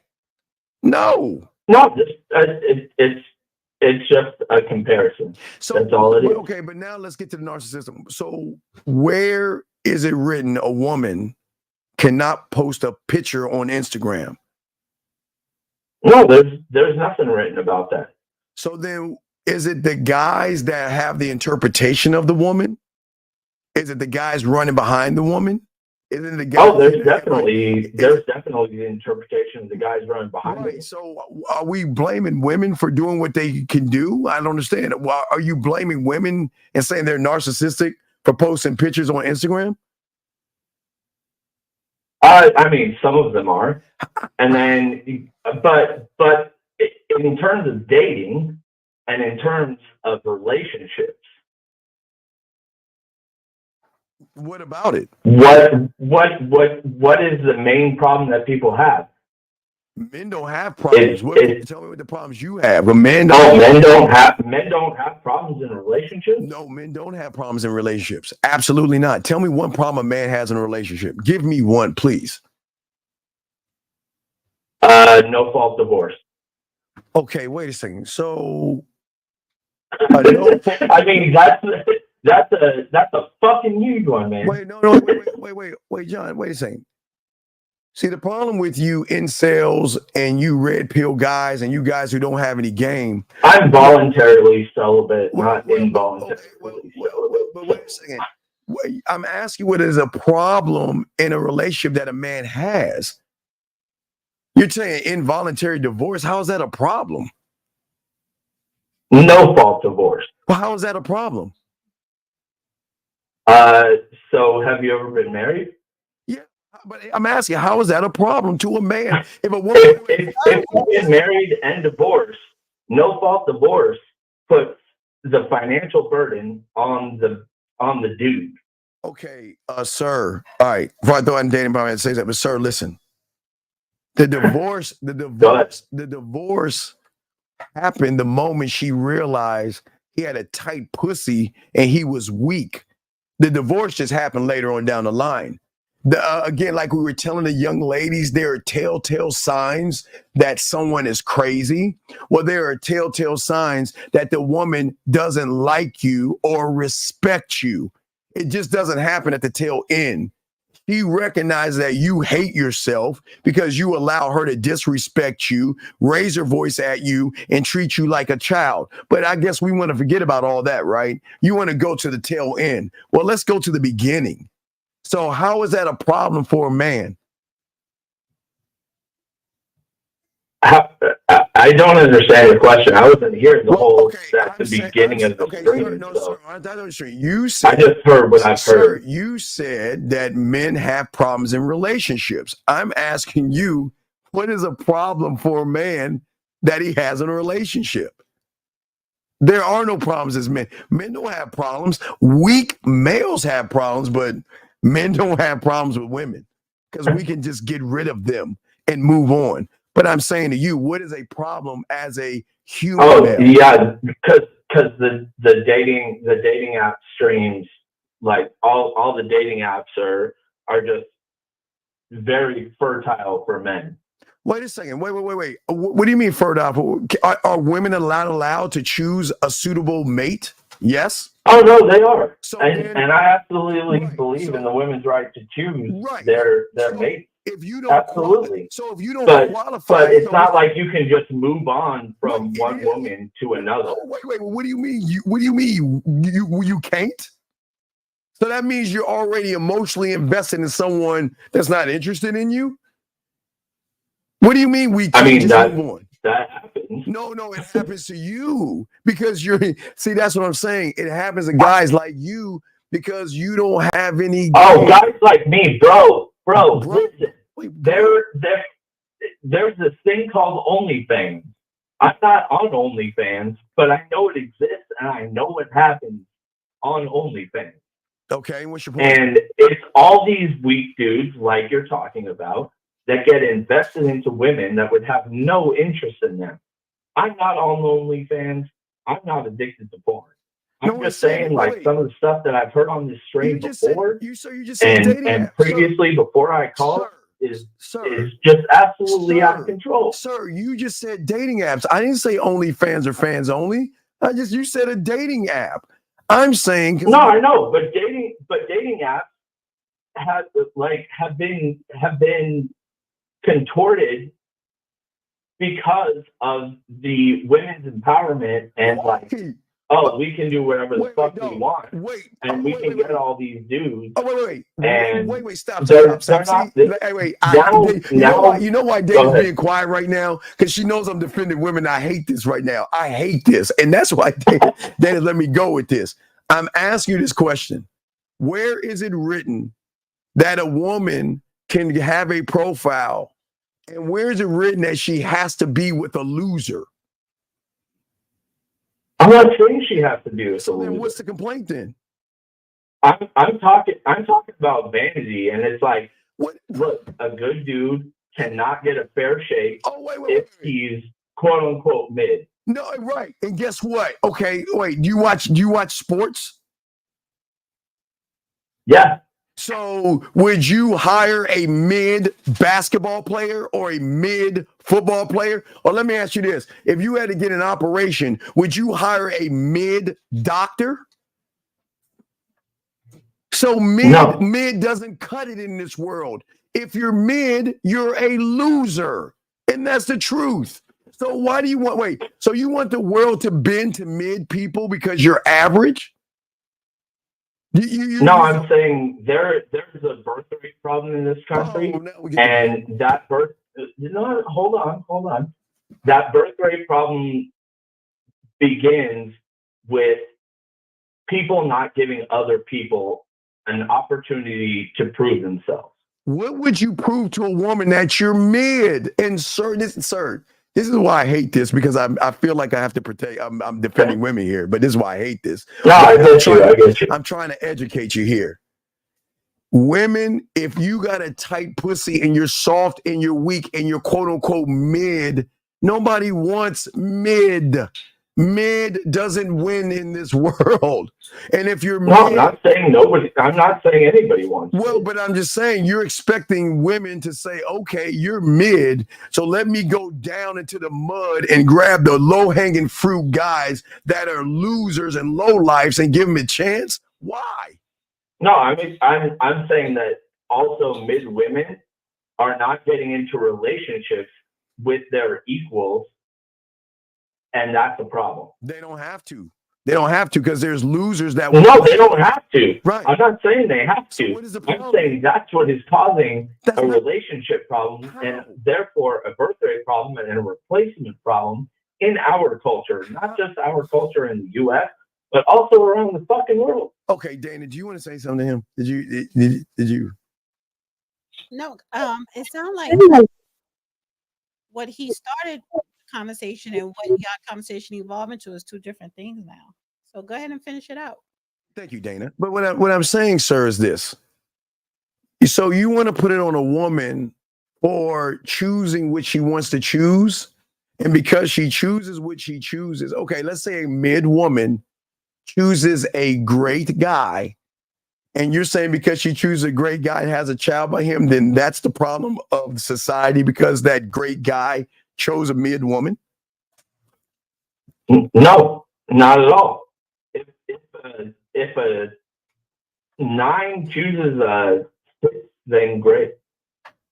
But what's the definition of a 9? It doesn't matter. The main thing is that people get into committed relationships, and they have choose.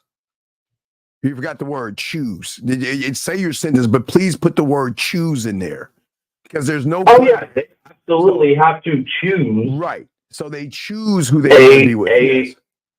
Whether it's a 10 male and a 6 female, or a 10 female and a 6 male. So they choose to get into a relationship because they see something beyond the superficial, and they get into a relationship and they build something that familially that is more significant than the vanity and the narcissism that we see out in the culture today. What is narcissistic about a woman showing her body because she wants to show her body? I don't understand. What is the problem with that? No, so now let me say something, because now we're back to the original statement that he came in on.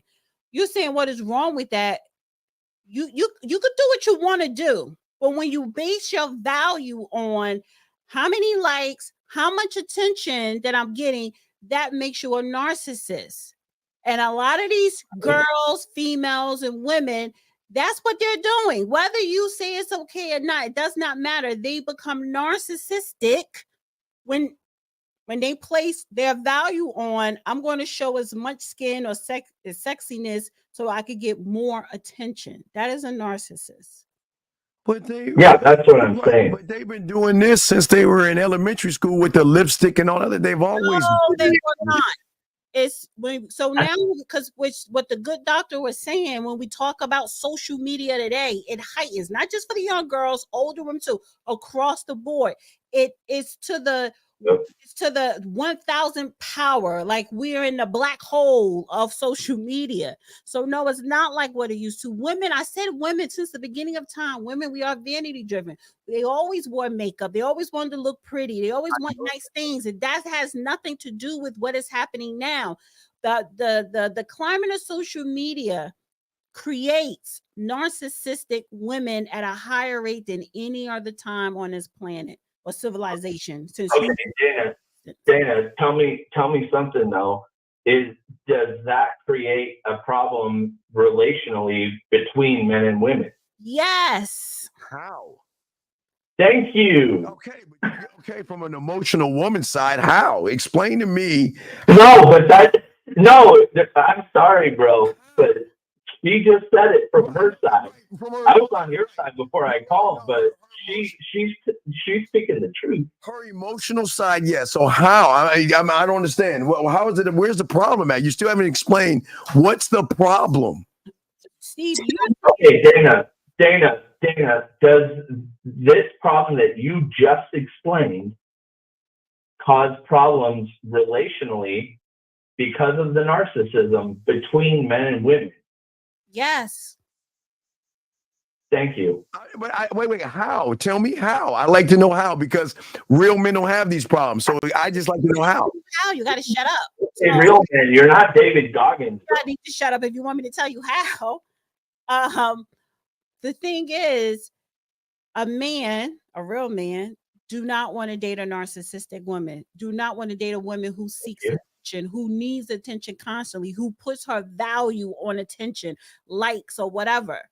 Now, Steve says it's not a problem from him because if a woman gets on his nerves, he'll just dismiss her. Yeah, that is the easiest thing to do. So that's where Steve is coming from, to where you young men, you young males, y'all should not have a problem, because if you are able to identify a narcissistic female, right, or woman, then and then you don't like it, then just leave the situation. Don't take that burden and get upset and say, okay, I'm not going to deal with women. So it's two things here. What the caller is saying is correct. But what Steve is saying is, why would you put yourself in a pigeonhole and think or act like you're defeated when you can remove yourself from a situation? And when a woman, if she tries to come back saying, well, what happened? I really like you. Then you need to say, listen, this is what I don't like. This is what I'm not going to deal with. And this is what I expect. But a lot of you guys don't do that. You just allow the woman to do what she is doing and you dislike it and you don't speak up, whether you correct it or not, whether you leave or not. A lot of times y'all don't leave, y'all just put up with it. And that's the problem. When you put up with the narcissistic women. Thank you. Again, like I said, she's right. So I guess you see women as narcissistic. Again, real men don't have those problems. They don't see narcissistic women. Because if she's not rocking away, you're right. You're right. And if they may play with her for a minute and then put it away, or they just may not deal with her. It's just the point when you see it, what are you going to do about it? You have a choice. Right, you have a choice. And if you stick with it, you can't complain about it. If you decide to keep messing with someone who is like that, then you're accepting the behavior. So you can't complain about what you accept, caller. You can't complain about it. Caller / Jonathan did not complain that he was sticking with it. He was complaining about the overall culture, which Dana was talking about. Overall culture of, but you're complaining about something you have control over. So it sounds like an emotional complaint. If you have control over, Dana just said it. If you have control over it, then why complain? No, I have control over it, which is why I'm voluntarily celibate, which is why I haven't been in a relationship for 4 years, because I choose not to engage with the women that are on Instagram, that are on OnlyFans, that are engaging in the culture that now exists in social media realm. Caller, let me ask you a question. So, because you've been celibate, I'm for 4 years. Christ. Mm-hmm. Now, do you masturbate? Barely.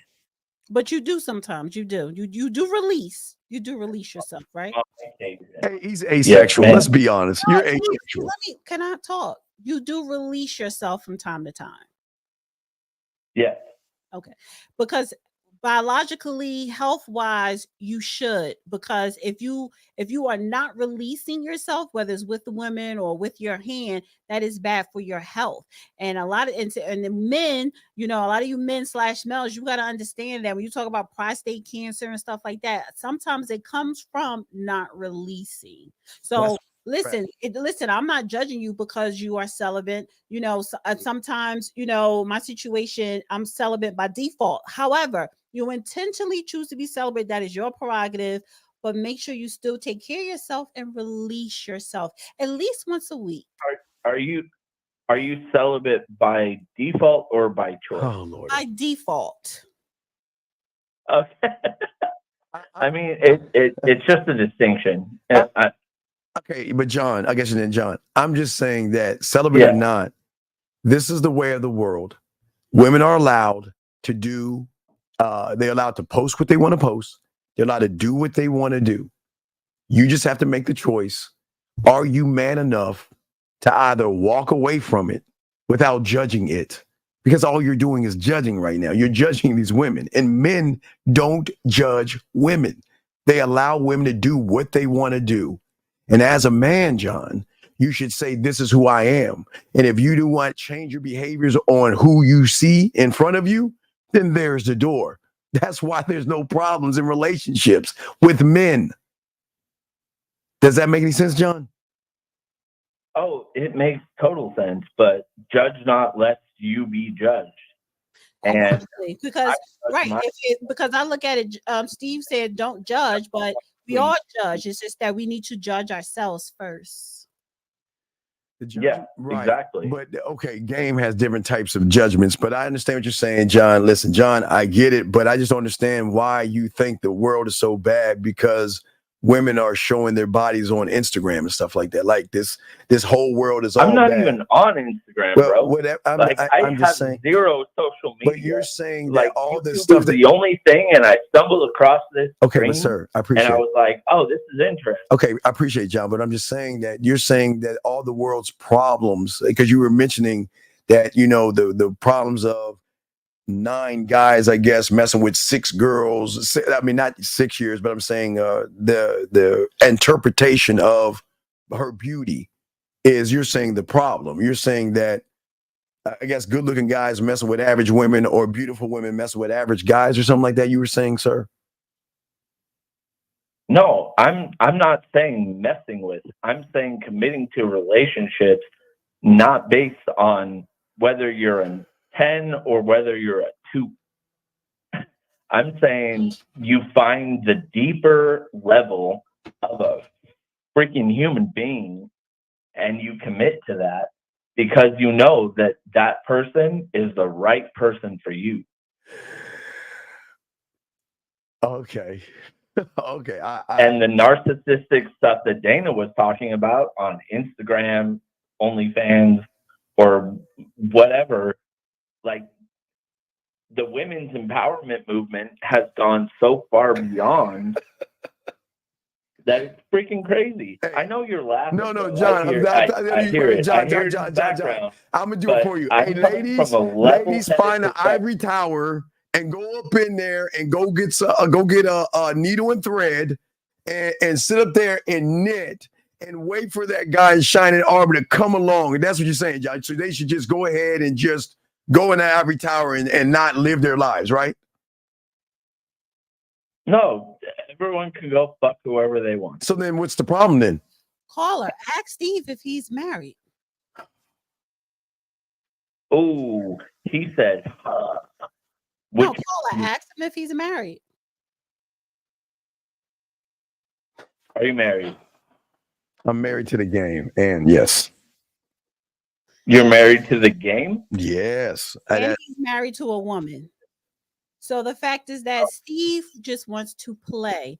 So you, caller, you really do probably want a wife one day. You when you think of dealing with a woman, you want a relationship, and there's nothing wrong with that. So and I forgot, I didn't catch his age, but when you're looking at the product of women today, especially I guess in your age group, you are saying, listen, it's not much to pick from. So well, there's not much to pick from. There's not much to pick from, but what's the? I don't understand. Okay, wait a second. Well, you don't have to pick. You don't have to marry your. You don't have to marry your age. You can marry what you want as long as it's legal, which is which you find suitable. How old is he? He's 30 something. He's in his 30s. 34. So 34. So you're allowed to marry what you want to marry.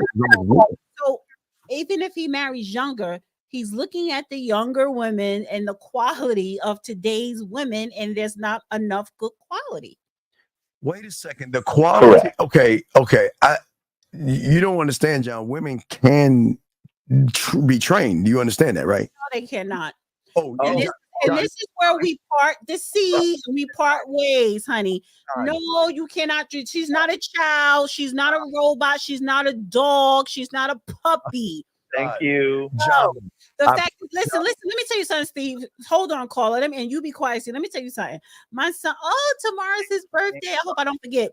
He is going to be 20. Oh my God, I think he's going to be 25 or 26. Shit.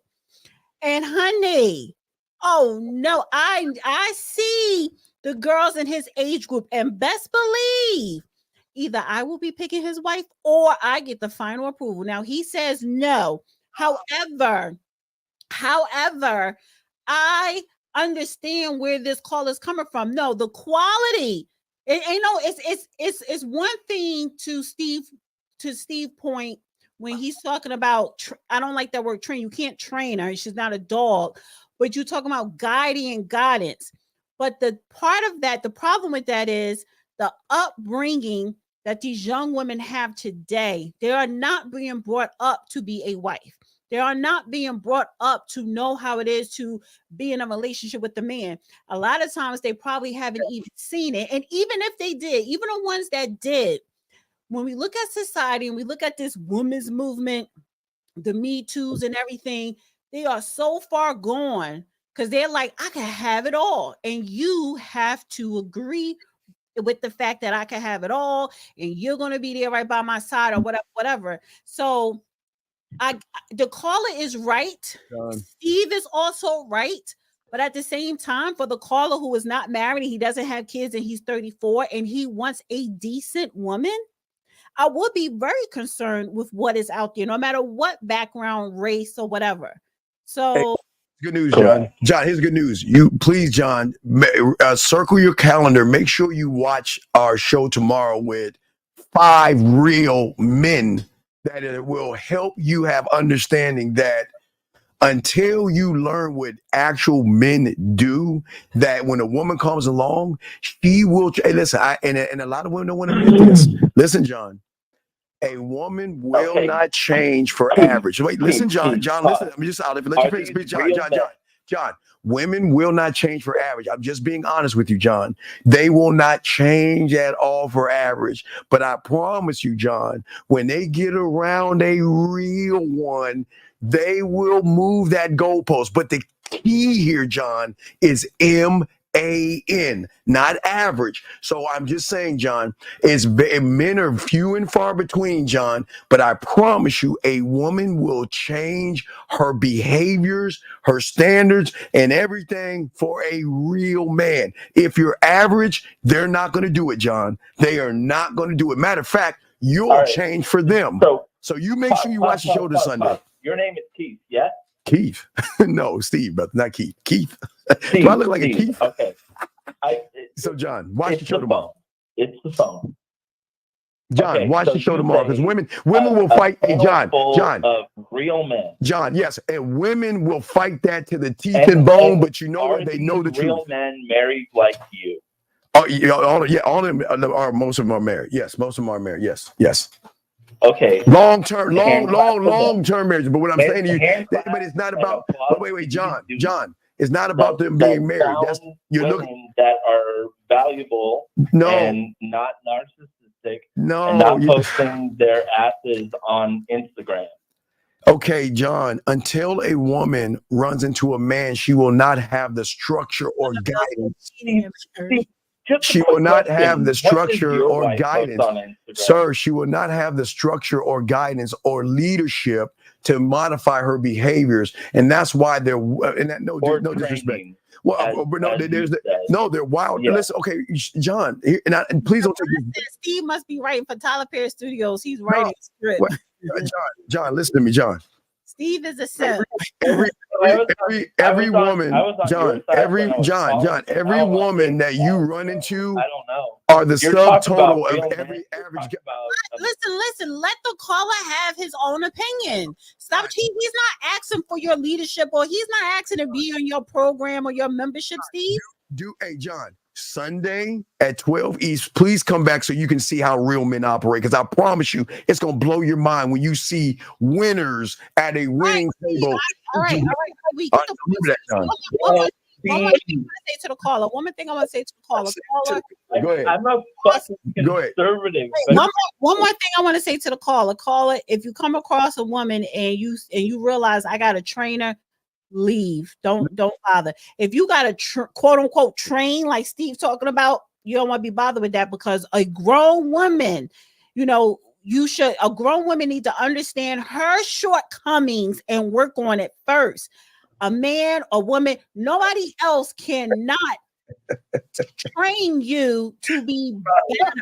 You have to want it. John, you know what's great about this emotion. That's not training anybody. Only thing he would do, I'll show you, I'll probably help you, train you how to cook, but he's not training her to be the woman that he wants, or to be a woman, or to be a high value. No, he ain't training shit. They trying to show up correct. When you have game, you don't have to train. They're gonna come in listening. John, I promise you. The type that you gotta train, no, those are dangerous types. Down the line, she gonna start some shit. John, I promise you, the great thing about being a man, real love. Pause. Real love and real relationship don't take training. Hey, keep looking for love, John, and watch what happens. Keep looking for love, John.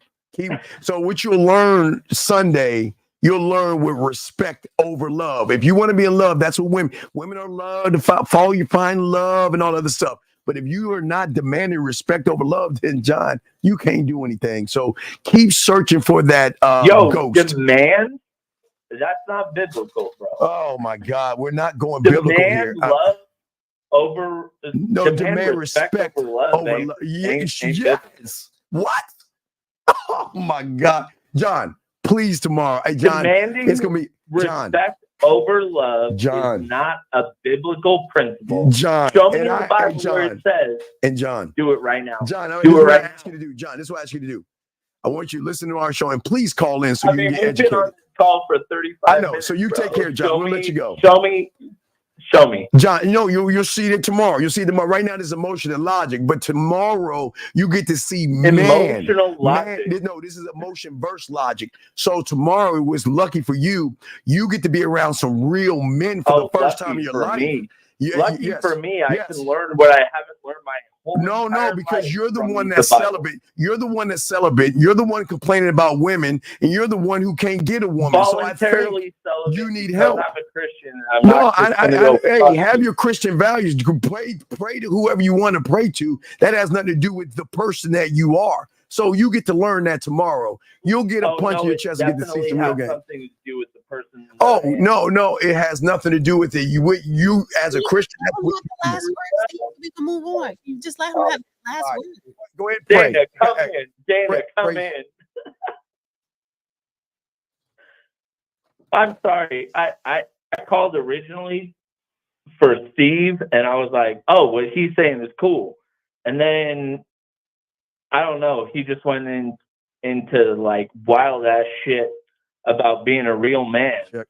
Because I'm celibate and I'm 34 and I don't have a wife. No, it's okay. No. Caller, you can get the truth. Listen. Caller, my name is John. Jay, you're not ready for Jay. Just listen. If you're ready for the truth, you'll get it tomorrow. And you ain't gonna like it, but you'll get it tomorrow. Oh, I'm gonna get it tomorrow. Yeah, you'll get it because tomorrow. No. Because tomorrow you get to see real men.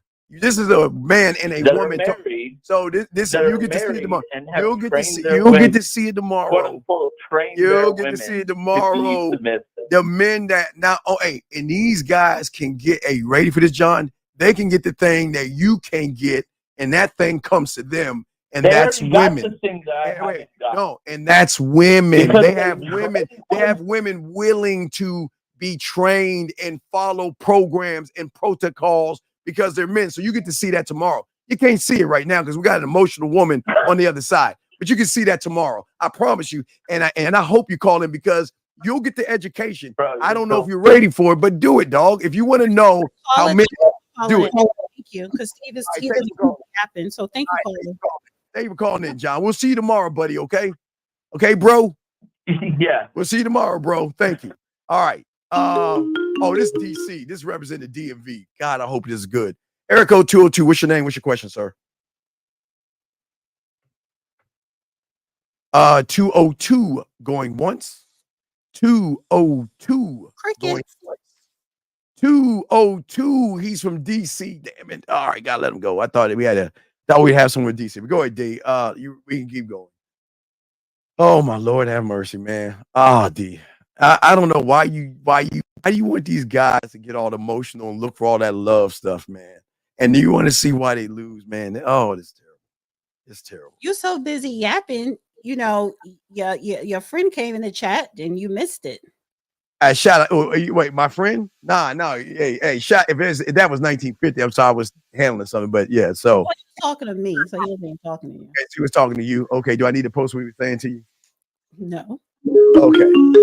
Area code 202. What is your name, sir? What is your question? Hello? Yes, what is your name, ma'am?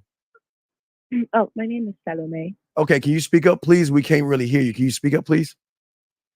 Yes, I can speak up. My name is Salome. Salome, yes, ma'am. How can we help you, Salome? I have a question about my relationship. Okay, what's going on, Salome? Okay, so he has put hands on me before, and we're working on our relationship, and we spent a year and a half apart. And I take accountability for my part in it, and as far as certain things, without getting all into it. But I want to know, like, if it's wise to continue a relationship. Well, he's my husband. It's not like just any relationship. Seeing that he has made changes, and I'm seeing actions and not just words. Well, I don't know what Steve is doing, but I'll go first. But listen, first thing I'm gonna say is no, don't stay. Now you're married. Do you have kids? I have a child. Well, I was married before, and my first husband passed away from cancer. Okay, so he's your second husband. So have you put hands on him? I've had reactions to putting hands on him to certain things. Yes. Okay, so it would sometimes he would hit you first, sometimes you would hit him first. I can say that, yes. And the reason why I'm asking is because, and I appreciate you calling and sharing your story. It's a very serious situation, but I think that you guys should stay separated, and probably seek counseling separately. If you want to stay married, I think you guys should eventually, after seeking counseling separately, to seek counseling together. But I think you should be separated, because if you're touching him at times, he's touching you at times, that's not a healthy marriage at all. And then you have a child, even though it may not be his child, but you have a child that is watching it. And then it's like, if your child have never witnessed it, you may think the child hasn't witnessed it, but the child hears the yelling, the screaming, the arguing. The child sees is some type of tension there, and the child probably has seen, the physical altercations. I just think you guys need to completely just be separated and have your own individual counseling. And before you even think about mending the marriage, you need to individually have counseling and then have counseling as a couple. But I don't think this is a healthy marriage at all. Falame, I just want to say this first off. You have to do what's right for you. I cannot tell you what to do. That's how we work here. I can't tell you what to do, but I can, I agree with Dana. I would just say, if it were me, let's just say I put it with me, because I don't want to tell you what to do. You wouldn't even be around. I would have already gotten rid of you. But as a woman, and I can listen, this is why I'm going to take your situation and talk to the women and talk to the guys, both sides. Ladies, if a man starts to mistreat you and raise his voice, leave, period. If he disrespects you, leave, period. Stop have babies, stop getting married. Because Falame, let me ask you this question. When was your first argument with this guy? Because how long have you been married for, ma'am? How long have you been married for? Since 21. Since 21. And how long have you been with this person for? 7 years. 7 years. So you're telling me in the 7 years that you didn't recognize that this person was not the right person for you by the disrespectful things that he did to you? Well, that's not really how I operate. No, it's not how you, I'm not asking about how you, okay. I'm not asking about how you operate. Just ask you a simple question. Before you got married, did he put his hands on you, disrespect you, or abuse you mentally or physically before you got married? Yes or no? Yes. Before you had a kid? Yes or no? This is not his child. Okay, his child. Okay, so it's your child. So let me ask you this question. So if he put his hands on you or abused you in some kind of way before you got married, now let me ask you this. Did you put your hands on him before you got married? Plainly, yes. So okay. So this is why this is why, gentlemen, I tell you, game is so important. You shouldn't even be with him and he should not be with you. Y'all are not right for each other because you guys are living a very abusive relationship. Do you have a son or a daughter, ma'am? A son. And this is not good. This is not good for your son to be around that kind of thing. Because what you don't understand is you, even though you think you're hiding your son from this, you're teaching your son how to treat women. By the way, not only you're treating him, so he's saying in his mind, he's thinking, well, I guess it's okay for women to put their hands on me. And then from him, your husband putting his hands on you, he's saying it's okay for me to put my hands on a woman. So y'all guys are creating this thing that's going to carry on. And what I'm saying is this: you knew he ain't shit, but yet you married him. Why did you marry someone that was abusing you? Why would you marry someone that is not beating you down, but, and I'm going to twist it. If he was around, I'd ask him the same question, but I'm asking you, why would you be with somebody that doesn't really love you or care about you or respect you? Well, the way that I learned love didn't necessarily, like, putting physical abuse wasn't exempt in love in my childhood. So I'm not saying that it's okay. And I also want to clarify that we all have this image of, domestic violence. Of course, it's not okay, but I don't want to paint a general picture of my specific, and I understand you're speaking generally to an audience or, but I don't want to paint my specific situation and make it like Enough or anything like that. That movie Enough, it's not like that. No. Can I say something? Because I need to clarify that. But yes, like as far as there's been things that have happened, absolutely. Have they happened around my son? Once, yes. And that was the time that we separated, like I said, for a year and a half. Now we sought counseling alone. We sought counseling together. And there's counseling involved ongoing. So I just want to clarify, everyone has, you have the right to your opinion. I called I'm not judging for, you, advice, and I'm here to hear. Go ahead and say what you want to say, D. Go ahead. Yeah, no. Jesus, feedback. Yeah, no. I was wanting to say that it's no judgment, and everybody's situation is different. It's just that the common denominator here is toxicity, unhealthy. You know what I'm saying? It is abuse. You abuse him, he abuse you, and this is before you even exchange vows. And why do you guys, even after the counseling, I'm glad that y'all seek counseling separately, but and hopefully, maybe, I don't know if you to put your son in counseling, because he did lose his father. That's a big thing as well.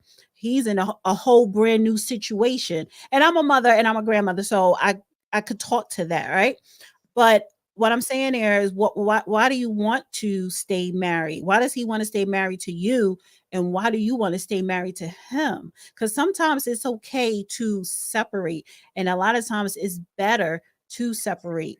You can still eventually be friends, but to keep your child in that environment, all the counseling in the world is not going to help. So why do you want to be still married to this man? And why does he still want to be married to you? Well, I can answer that, but I don't know if it's going to be logical, but I can give you my answer. First of all, I love him. We all have a family bond, my son included. He's a stepfather. Yes, he's done things to me and by default to my son, because I'm his mother, but there are far more better times than there are those dots in our relationship. My son lost a father in a way that was traumatic. And I think that I have a certain... Let me ask you this. Who at this moment, who do you love more? You, your husband, or your son? That's a hard question to ask. I don't know. Honestly, it's okay. So You should love yourself first, then your kid. But I know that we sacrifice and we do whatever we want for our kids, but you need to put your child first. And like you said, your child is traumatized, like you just said, the way that his father passed on. And now you traumatizing him for a second time in this abusive, because it is abuse, whether it's your part or his part or both, but in this unhealthy, traumatizing environment. So love does not fix that. Love has nothing to do with it. Love has nothing to do with a marriage. So you need to love you, and you need to put your attention into your child, and you need to make sure that your child is healing from his traumatization of losing a father, and you need to make sure that he's living in a healthy environment on all aspects, physically, emotionally, psychologically. No, you cannot. How old is your son, may I ask? I'm not going to answer that. Okay. But if he's young, right, like if he's before a teenager, and that is a vital time to where boys do need a positive man role model. That what do you call it? That rite of passage. Yeah.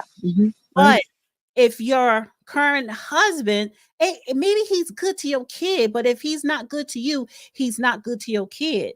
And so again, it's probably better if you guys separate, and if he chooses to be a positive role model in your kid's life, fine, but you don't need to be with your husband, and you don't need to keep your son living in that type of situation. I just want to, ma'am, I just want to say to you again, I would wish you took your emotions and your feelings and put them aside. Well, I know you can't because you're a woman, but let me ask you a question. If I gave you a glass of water and put a drop of poison on it, would you drink it? It's just a drop of poison. No, but it's just a drop of poison. How can it hurt you? It's just a drop. Why not drink it? Why not drink it? Huh? I said I would not. But why wouldn't you? It's just a drop. It just happens every once in a while. I haven't formulated a relationship with that drop of poison. No, what happened? Well, no, you have not formulated a relationship with yourself. That's the Yeah, ma'am. You have not formulated a relationship with yourself. See, this is why it is. This again, game saves lives. If you form a relationship with yourself and the woman in the mirror, and have a love for the woman in the mirror, you will recognize the poisonous person that you're with. And that is why I keep telling y'all, if you got to go to marriage counseling, get rid of him. If he's abusing you, get rid of him. If he's talking down to you like that, get rid of him. If you can't answer a simple question of who you love between you, your kid, and him, you need to get rid of him. But I'm just saying, you're driven by you're see, this is why I'm glad I only help guys, because women, y'all don't listen. Nobody listen. You're gonna do. No, I know this, man, but it's not gonna stick because your feelings are gonna override logic here. No, I'm listening. I'm literally listening, but just correcting certain things. Okay, but ma'am, it's right in front of you. I can't tell you what to do. It's right in front of you. But I am telling you, unfortunately, because you're very emotional, your feelings are going to override your judgment, which is already done. And you can't see what's in front of you. What's in front of you, you should have got rid of that mofo a long time ago because of the love that you have of yourself and the love that you have of your child. But because of your quote unquote emotions are overriding things, you're not going to see it. You're not. So you know what's going to happen now. And I'm sorry to say it. I know how this is going to go. You're going to take them back, and you're just going to go through the cycle again and over and over and over again. It's like you're poking holes in your boat, and then you're taking water from the ocean and dumping it in your boat. And then you're asking us, well, why am I drowning? Why is my boat sinking? I don't get it. I don't understand. I really love the boat. I care about the boat, but yet I'm sinking in it. So what I'm saying to you, ma'am, is this. Listen, again, we can't tell you what to do, because even if we told you and Dana kind of gave you that, you're not going to do it, because you've already made your mind up that you're putting love of an abuser over the love of yourself and your son. So it doesn't matter. It doesn't matter what I say. You're gonna do what you want to do. So it doesn't matter. So listen, I hope that he doesn't put his hands on you. I hope he stops yelling at you. I hope he stops doing whatever he's doing, and you stop putting your hands on him, because that is not right for you to do that either. But what I'm saying is that it's one thing to defend yourself. If he's coming at you like Michael Myers or Jason, you flug him up. You are allowed to defend yourself. But for you to just hit him because you don't like something he's doing is being an abuser yourself.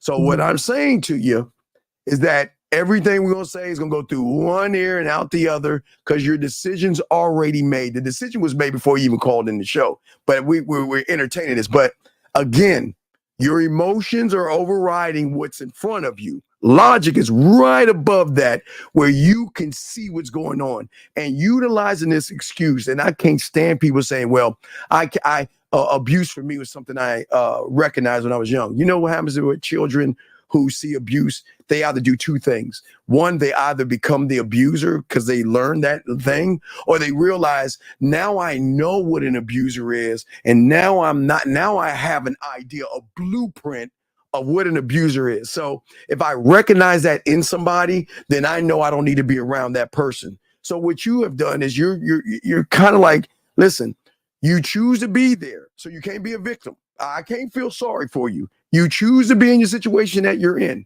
but we cannot tell you what to do.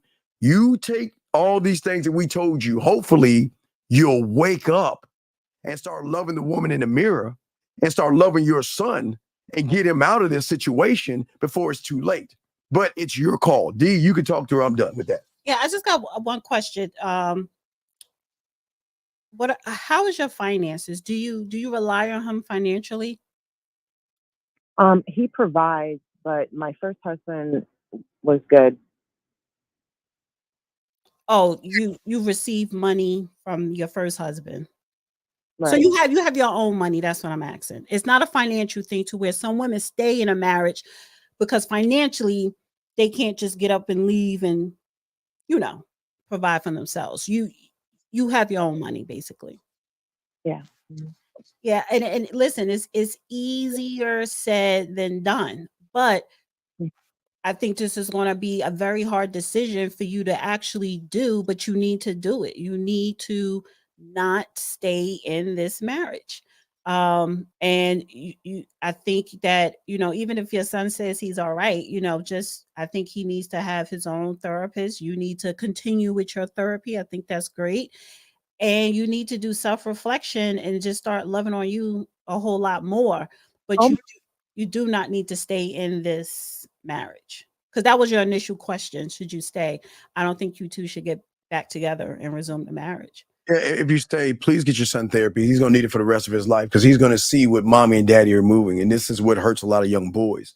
And this is why a lot of young boys feel like Diddy. It's okay to grab a woman, kick a woman, drag her, and all this other stuff, because maybe he's seen it as a youngster and said, okay, well, if my mom accepts it, then I'm going to accept what my mom is happening to her. Then that's cool. I can do that to somebody else. So I'm just saying that you're not looking at the bigger picture.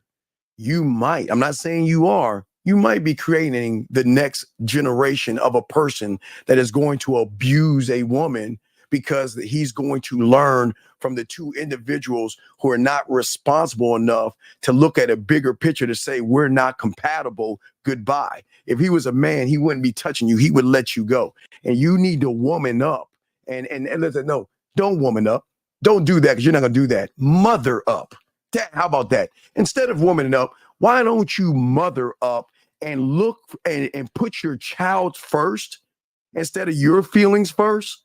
And look at it through that young boy's eyes to see what his mother is allowing to happen to him, and seeing what's happening, what you're doing to that. So why don't you mother up first? You're not going to woman up first, because you're too many. Let me just add this one more thing, and I'm going to throw it to you, Carla. Just one more thing. Here's another good indicator, because you should not stay.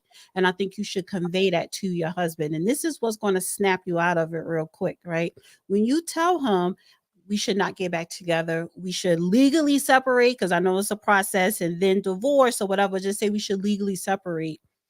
I guarantee you, he is going to try and get some of your money that your first husband left you. And that is the number one indicator that's going to help you push you over that finish line to know that I know I'm making the right decision. I know that he is not good for me and I don't need to be in a decision, because he is going to ask for alimony depending on how much money your first husband left, because you told him how much money you got from the death of your first husband. And make no mistake about it, he's going to have his hand in that piggy bank. Dana, it doesn't matter about the money. The money doesn't matter. Sometimes certain things like that snaps the person right back into reality. And that is a number one indicator that's why you should not be in this marriage. I guarantee you, which you should say to him, let's legally separate. And then you want to see the behavior. How is he going to take that when you tell him to legally separate? Shouldn't the son do that, Dana? Shouldn't the son be enough to snap her into this world of? But it's not. And but I'm just saying, you should legally separate. And you know what? When you tell him that, because that's hard for you to actually say to him. I get it, but I 100% guarantee. And when you do say this to him, I want you to call back in the show and say, Dana, you were right. He is going to show you who he is. He's going to show his true colors, that he has not changed within that year and a half. Therapy did not help him. As soon as you say you want to legally separate, and then you're going to realize I should have made this decision a long time ago. Please mother up and forget about the money and think about that child. Be a mother. And I don't care about you as a wife. Be a mother. Push aside your self-importance and your ego and all your love and all your trash and trauma with that other loser, and think about this young guy that needs guidance. And all you're doing is doing damage to him. I don't care about all that money. Just get out of your own feelings and stop being a victim. Mother up and take care of that boy. Because I'm telling you, you're creating something and you don't see it right now. What you need to do is mother up and do a motherly thing and protect her son and get that son out of that toxic environment. Separating isn't going to help at all. Get him out the environment. But you know what? You're not going to do it because you're emotionally driven by this guy because you love him. Well, if you loved your son that much more, you would have got him out there. If you loved yourself that much more, you would have took your boy and moved, but you're not going to do it. So listen, it's cool. We appreciate you calling. But I want her to have the last word. I think she is going to do it. I want you, caller. You get the last word. Well, he actually came. He's actually listening. Anyway. Like I said, we have moved. We have done all of that. But I'm listening, and I appreciate your advice. Thank you. Appreciate the call. Thank you very much, guys. This is why girls need dads. I want to stop because I just want to say I appreciate the caller calling and sharing her story, because it's none of our business, and she didn't have to. But it goes to the topic of what is going on when we talk about the Diddy and the Cassie situation. And her situation is just one of many of millions, and then I see some women in the chat, particularly beautiful, saying you will never be her, whatever. Don't do that, because you don't know what's going to happen when you get married, when you're in a relationship. You don't know what you're going to encounter. So I'm not judging her, but as a parent, yes, you have to put your kid first, and it's okay to part cordially. It's okay if you want to be friends later, but you cannot stay married to that person, whether he's listening or not. You abuse him as well. He shouldn't even be with you. So it's not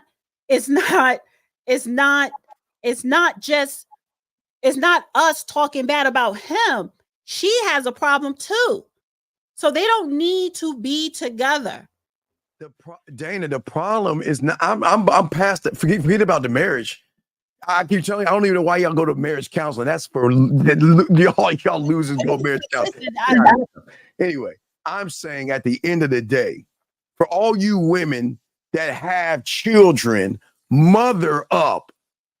I don't care what you feel and what you think and your love. Why don't you look out for that young child and do the motherly right thing and cut that loser off? Now, for all you women out there who don't have any kids, why don't you start loving yourself? But that's a hard thing to do because you don't know what love is, because a lot of you never had a father that told you and taught you what love is. But you know what? This is why y'all ladies can learn game. Game works for you as well. You can learn how to love yourself, because when you love yourself, you set a standard for abusive men. And that's why we keep telling y'all ladies, there are more abusers, males and incels out there than there are men. So as my boy Zach said, that's why you got to share us. That's our saying. That's why you got to share us, ladies. I'm not trying to end on a note. So, all right, let's find it. Let's get to another video. She's on the line, or did she hang up? I think she's gone. Well, I don't think she's gone. But anyway, let me make sure. All right, let's continue. Yeah, I wanna. If she wanted to say something, I would say let her say something. But like, I don't like all that silly shit. And that wasn't necessary. You do got to share. Anyway, 346. What's your name, sir, and what's your question? Do I need to do on the phone to make sure? Okay, sir. Just tell us your name and ask your question, buddy. What's your name? First of all, I want to say, all right, goodbye. All right. The reason I'm hanging up, I'm going to try one more time. Okay. What is your name, sir? Your name. Okay.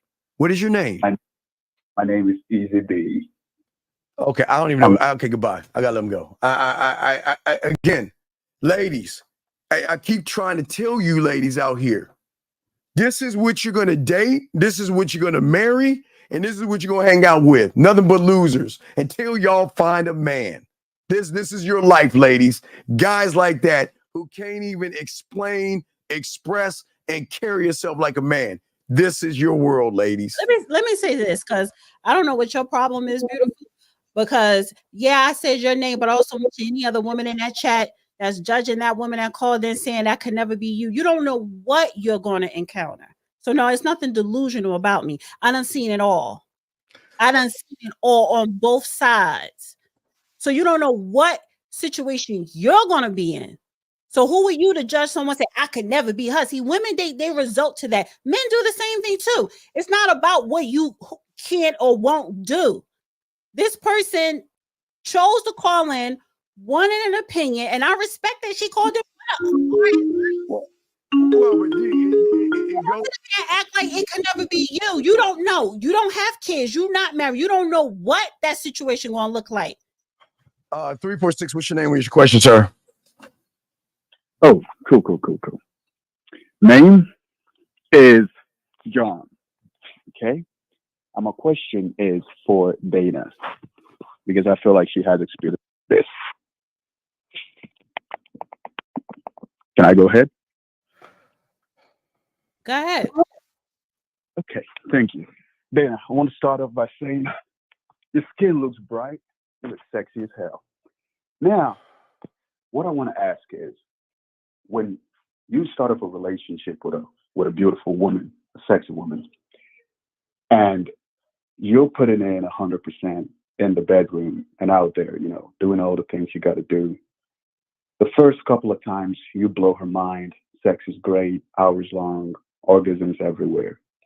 But as time passes, she can get used to all that. Now, you already gave her 100% about a couple of months in. Now she's used to that. It's a normal Tuesday. Are there things like withdrawing a little bit to rekindle that spark, or does a man just still keep putting in the regular 100% even though he's maxed out, or can he do things like pulling back or something? I don't know, but I always have that fear because I notice that, and I give a distance and things go back to a little bit better, and then you have that time like when they break up and shit come back, shit starts back up. But I don't know. You have any words on that? Okay, so you need to just, what is the question you want to ask? You're saying that You sexually put 100% in, but you don't receive 100% back sexually from the woman. You beginning of the whole like love spark, the butterfly phase. I'm putting in 100%. She's putting in 100%. Right? All that, everything is great. The relationship is great. The sex is phenomenal. Like the sex is 60% of what's carrying the whole relationship, or even 80%. But over time, just by getting used to something, like you could be looking at the most beautiful woman, but if you wake up to her all the time, you get used to that. What is the question? That's what I'm saying. How can you rekindle that spark later on if you've already hit max and she's used to maximum? You understand? Spark. I mean, either you're compatible or you're not. A lot of times, or a lot, and this is by the good doctor Sadia Khan. Healthy relationships, people would consider boring. Healthy relationships are quote unquote boring. Now, it won't be boring to me, but the fact is that what spark you want max. Yeah, you want max sparks 24/7. That's unrealistic. So you need to be realistic. And it sounds to me that you're giving a lot and receiving little. And so you're not telling me the whole story here. You're saying everything that you're doing. Now you don't hit a stalling point. You don't stagnate it because somebody ain't putting in their portion of it. Somebody not pulling their weight, and it sounds like she ain't. So you lying right now, saying that everything is great, the sex, and you compatible, sparks, and now the spark stopped. She probably not into you like that, and she probably never was. So there's no such thing. Like if you into someone, when a woman is into someone, she's always going to have those butterflies. Now, it may not be fireworks every day, but that's life. But at the end of the day, when it's all said and done, she should still look at her man and get butterflies and be very turned on and attracted to him. And if she is not displaying that, sparks or not, that's because she's not giving it to you. You're giving it all, and she's only giving probably 20%. Dana, can you please tell him that she's fucking somebody else, please? Come and keep that. Come on. Somebody else, sir. She's fucking somebody else. I'm not going to get triggered by what you guys are talking about, but I want to really have this conversation because it's just an important point. And I've noticed it. I've had great success with women. Do you want to call? You're not listening to me. Are you ready for logic now? Or do you want to keep listening to feelings? You want to know the truth? I want logic from Dana. I don't. Of course. You would want to hear from a woman because you don't want to hear the truth. Hey, even the emotional woman tells you. Even the emotional woman says your woman is getting fucked by someone else. The emotional woman, caller, the emotional woman is telling you your woman's getting her back blown out by somebody else because you can't fuck, you can't eat pussy, you can't make her mind wet, you can't talk smooth to her. You're not that guy. You're not the guy. What? Wait, brother. What I'm saying is, look. Wait. I have a professional. 36th Street had a question for me. Dana, do you have a man that you look at like that? Well, I'm not in a relationship, but there is someone that I do look at like that. I cannot believe you're asking for emotions. In the beginning of my relationships, the sparks are there. Okay, they compliment. They do 100%, right? I'm the dominant one. They're submissive. Trust me, they go above and beyond. I have okay, no. So, caller, if that's the case, why are you calling in? Why are you calling in asking for my second opinion? No, I want asking for my second opinion because you want sparks to be every day. Well, in a relationship, it's not going to be every day, but you still going to have that it factor between the two. So if you're questioning your relationship, you're questioning her, and she's because she's not she should be doing. She's not into you probably like that, and I think that's what you can feel in the back of your head. Doesn't want you, Dana, saying. Still stands. If you are going for a long relationship, over time, she will get used to you. No matter how less your dick is, no matter how. But caller, Of course, she's going to get used to, but is she still having sex with you on a regular basis? Yes, but you need to understand that after a while, she gets. Well, what is the problem if you're still having sex? I thought that you had the experience of being in a long-term relationship with a man. What is your problem, sir? You said that you guys are used to each other. You still like each other. You're having sex on a regular basis. What is the problem that you're having? I literally already explained it, but it seems you don't have. You're talking about the sparks. There are no more sparks there. So you mean to tell me there's no more sparks in the bedroom? I can make it spark, but after a while. No. But why are you the one making it spark? You keep saying I could do this. Well, what the fuck is she doing? And I'm sorry. I ain't mean to curse, but it's just coming out now because now I'm getting frustrated. What is she doing? Listen, even if you're dating what is she doing? You keep saying I'm doing this. What is she doing? Doing all the work in the bedroom, right? 80% of the time, he's doing all the work. Right? No. Okay. You have to deliver the price. No, it's no men don't. No, it's not 80% of the man doing all the work.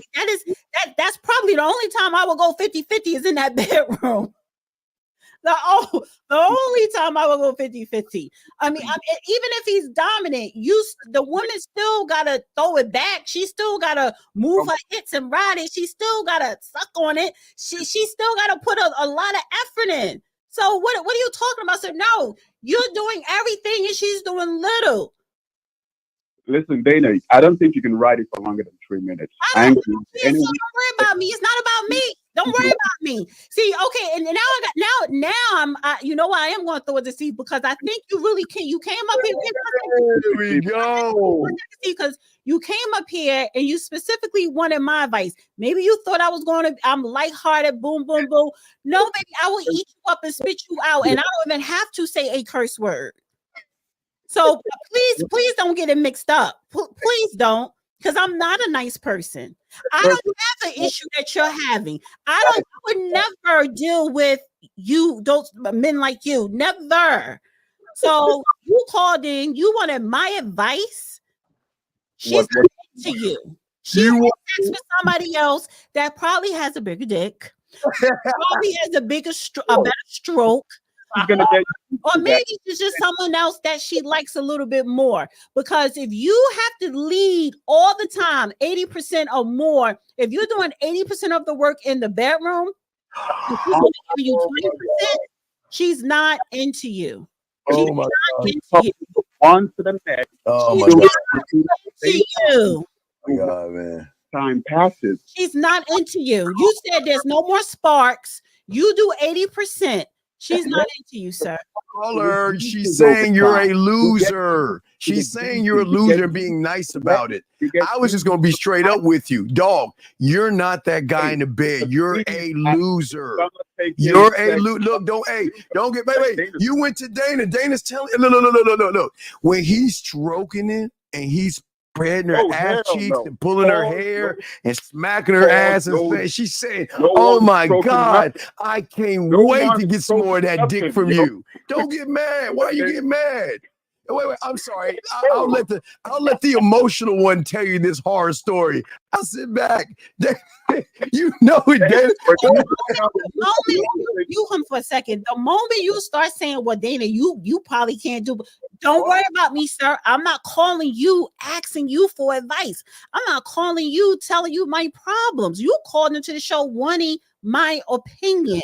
So the fact is that don't worry about me. Because when I do jump on it, best believe it's going to always be sparks. I'm going to always throw it back. Yes, it's not going to never be an issue when it comes to that bedroom.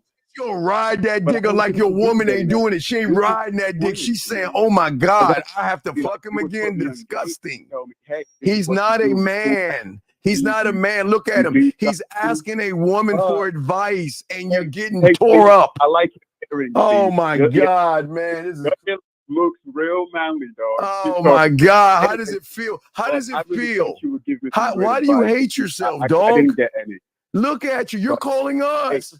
You're calling us Fuck about y'all. something. You're calling and asking a woman's advice, and she just told your punk ass that that woman is fucking someone else. How does that feel? How does that feel? Huh? How does it feel? Oh, now did he run off? Oh, wait, Dana. He ran off. Oh, wait. I'm sorry. I apologize. I know how it feels. You're putting 80% in and you're stroking and stroking and stroking. And he doesn't want to be with you. I understand it, so I don't know. I want to talk to Dana. Dana, I understand, Dana. I don't want to talk to Steve. No. Dana, please tell me. I mean, I'm stroking all the time. And our relationships has got to be 80%. So dumb. All the time. I mean, come on, man. This is crazy. Are we serious? Is it? Let me tell you something. Let me tell you something. I am not even in a relationship, but I have a big old crush. You know what I'm saying? So it is the sparks. It's not always fireworks 24/7, but it is something. It's that thing inside of a woman that she has for that particular man all the time. 1.5. And so when he called in with this long story and then the question or whatever, and then he got defensive, that thing that she's always supposed to be there. You know what I'm saying? Even when you're comfortable in a relationship, only thing he got to do is just ignite that thing in her. That left his girlfriend. She doesn't have it. She does not have that in her no more for him. Man, I think he realizes that. No, he was no different from the woman that called in. No, I don't know, because that woman that called in, that was something very serious, and I don't even like when people call in with something serious like that, because we are not therapists. But the fact is that, so I honestly I want to keep her call separate and sacred, because we'll do one more video. D, go ahead to make it fair. Do one more video, even though you're leaving out anyway. You're in overtime. We're about to wrap this up because I got to teach my guys some game and everything. So I got to teach the guys some stuff, because these guys don't understand, especially that John guy. I hope you know what John's like. He's like, oh my God, I can't believe those guys, those bros. Comment, man. She said there will be times you just want your man to hold you. And that's part of it. Like, come on. It's like, listen, first of all, trust, I don't need the peanut gallery to tell me nothing about sex, my sex game. I just need that man. And I already have that man I already know who the man is. So I already know who my man is. I already know what time it is. I don't need no peanut gallery. Sorry. I plead the fifth on that. You don't gotta plead shit, because you ain't on the stand, honey. It don't got nothing to do with you. It don't got nothing to do with you or anybody else. It don't got to do with no other chick. It don't got to do with other dudes. It don't got to do with nothing on social. It don't got to do with nobody but me and that man. That's the difference. When I don't seek outside validation. And that's what that man was hoping that his girl still had for him. So you want a woman that don't seek outside validation, that she looks to you for the validation. So you don't got to plead the fifth on that, because they don't got nothing to do with you. D, how can I get in touch with you, D? No, we got another video. All right, let's do this last video so hey guys, don't worry, after this video, we'll spit some game. Y'all call it, we'll chop it up. Let's get this last video. Get us one more video to go. We're in overtime, guys. I apologize. We usually don't go this long with her. We say her. Here we go. Last video for her. You real sassy tonight. Hold on 1 second. 951, what's your name? What's your question? Yeah, my name is John.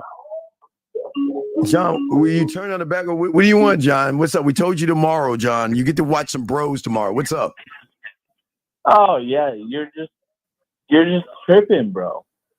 Bro, you get to see some men tomorrow, John. I told you. Tomorrow's going to be Christmas for you because you finally get to be around some men that get women, that have women that want them. Women follow programs and protocols. So you finally, for the first time, you're around women that you get to meet real men that move real. That's going to be tripping. You said my name in the podcast, in the fucking stream. Oh my God, did you say the F word? Oh, bro, what's the deal, man? That's mean. Oh, it's mean. Oh, I'm sorry to hurt your feelings. But look. Tomorrow's Dana's Christmas. Right, you're wrong, bro. Hey, bro, watch tomorrow. And then when you call in tomorrow, I'm going to be quiet and I'm going to let the wolves, the sharks, and all the real men. Your fucking no, sir.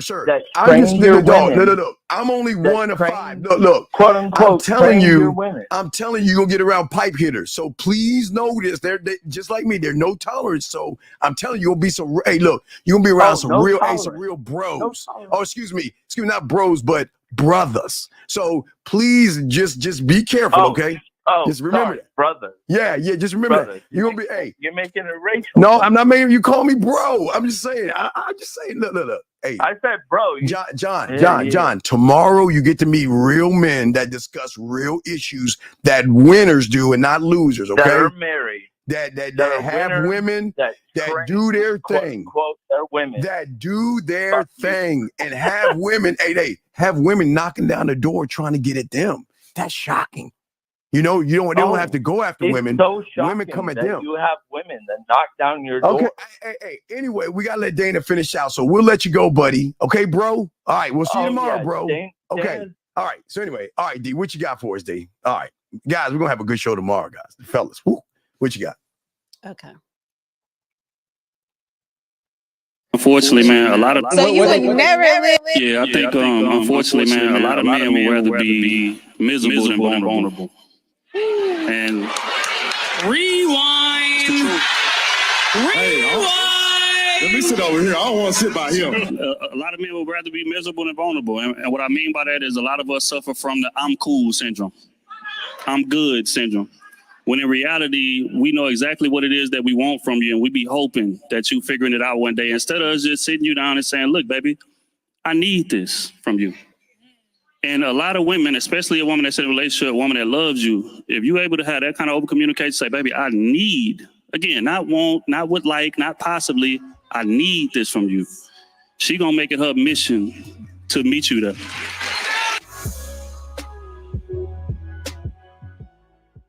Yeah, what? I think, unfortunately, man, a lot of men would rather be miserable than vulnerable. Why do you want to leave with that cockamamie book? I'll let you have it for gentlemen. This is why, gentlemen. Yo, man, go ahead, D. I'm gonna give you the floor on that bullshit. That's you know that's wrong. There's nothing wrong with being vulnerable. We are all vulnerable at times. When a man sees his child being born for the first time, that's the vulnerable, state that he's in. When you see her walking down the aisle, your bride, you could be a little vulnerable, but it's nothing wrong with a man being vulnerable. When your child is hurt, and helpless, and you as a parent, as a father, you can't cure your kid, you're vulnerable. So yes, men have vulnerabilities. Men can be vulnerable. Don't walk around, I'm good, I don't need no blah, blah, blah, blah, blah. Because sometimes you can get in your own way. Gentlemen, thank you, Dana, for that. Appreciate that. That bullshit. Gentlemen, listen.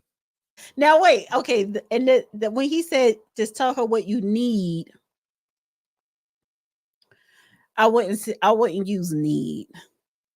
I just wouldn't use need. But go ahead, Steve. Gentlemen, I've always told you guys, if you want to cry, get in your car, drive to the countryside and boo-hoo your little punk ass feelings that you want, and then get back into the game. Gentlemen, the thing that a woman is going to do in your life is going to say to you, Why don't you open up to me? Why don't you tell me how you really feel and express yourself? Guys, the moment you do it is the moment she's going to lose respect for you.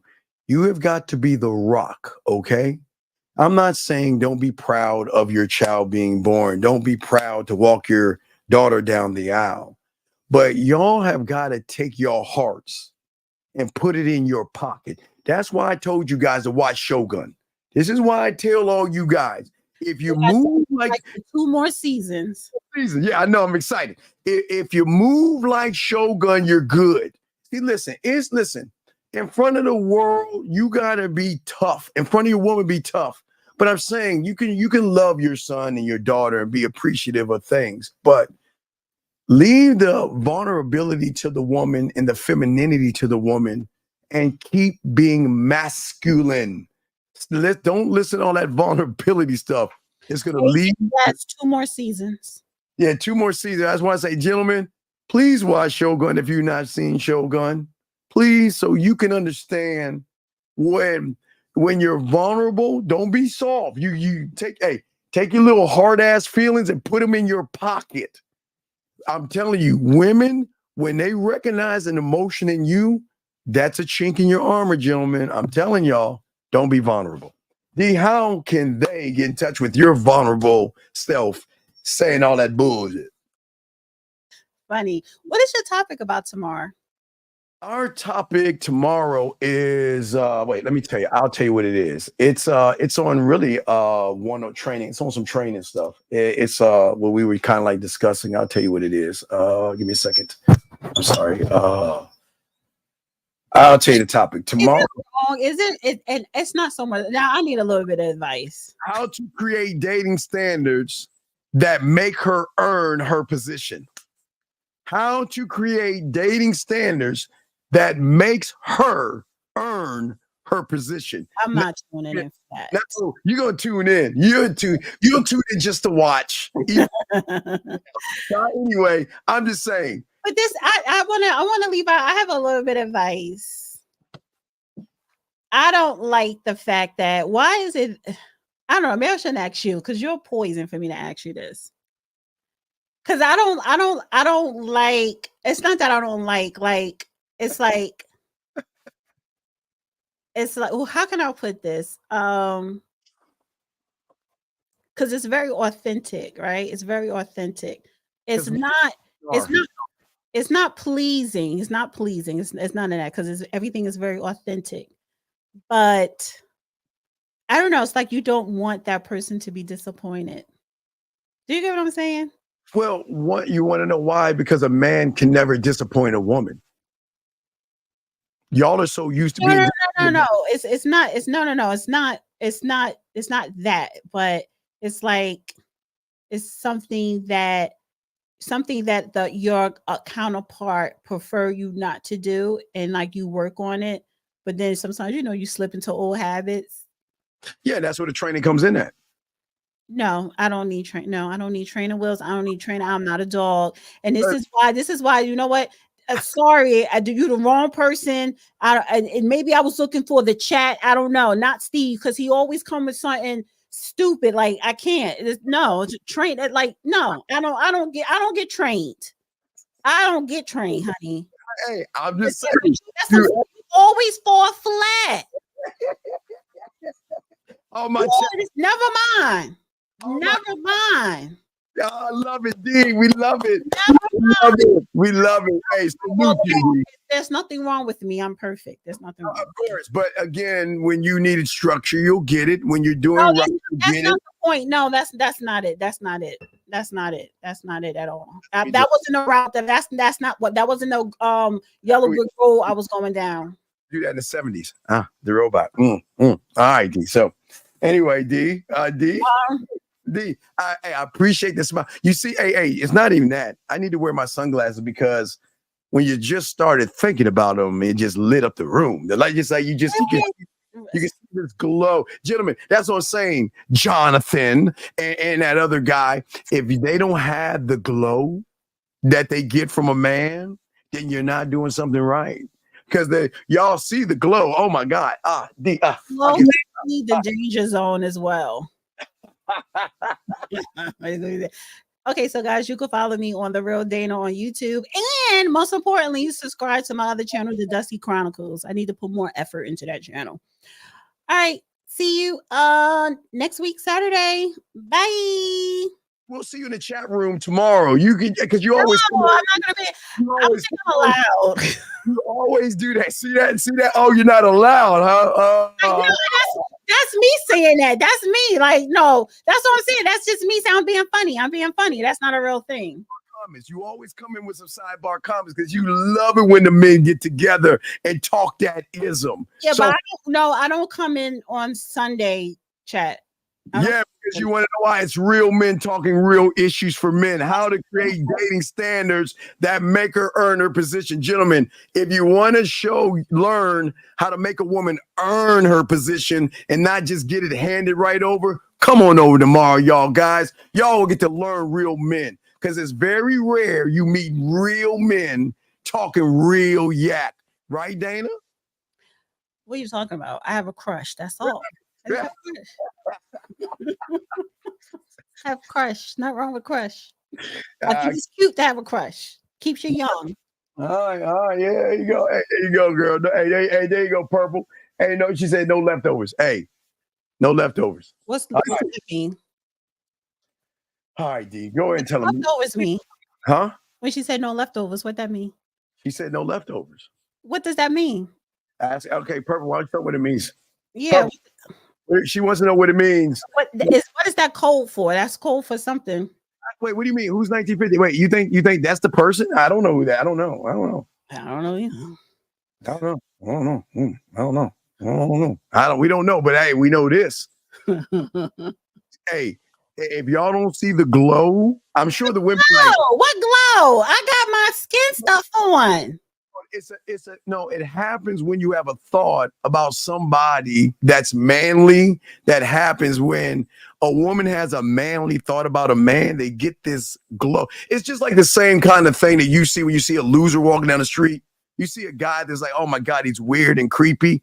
You notice that. But speaking of creepy, the person who sent me that creepy email, I'm going to report your email account and I'm sending it to spam. So that was creepy. Wow, I'm sorry. I don't need to see who lays in their bed and send explicit pictures. Who does that? It's not mine. That's not our guy. It's not our guy. No, I'm just saying, but it's being reported. So yeah. So D, we will see you in the room tomorrow. Just say hi. You can just wave. Just wave. D, you don't have to say nothing. Just wave. Just wave. So we'll know. Then when you wave and I catch it, I'll make sure I post it at the top so everybody can see the wave. Because you know what? Even Dana loves to watch men talk. I ain't say all that, but I will come in and wave. Good night. Bye. All right, D. Appreciate you, D. Appreciate you. That was Dana. We appreciate you. We'll go get everything together as we always do. Let's go ahead and do our quick thing as we bring everything down. Today we'll go with Dougie Fresh while we do it. Let's do. What's up, y'all? This is Doug E. Fresh, and I want you to know, without a shadow of a doubt, this is what it's all about. You're listening to the manmindset.com. Dating help for men with your host, Steve the Dean Williams, as we go a little something like this. Hit it. The man mindset. You won't regret that you have met the man, Steve the Dean Williams, putting it down for real every. All right, let's get it, Dougie. Hey, shout out to everybody. What's going on? All my dogs out here. Chat room dogs lines are open. Appreciate each and every one of you. Let's get into this game. Let's chop it up. I appreciate all you guys out there. And we're going to talk. Any guys who got dating questions, we got you. We are here to help all you guys win.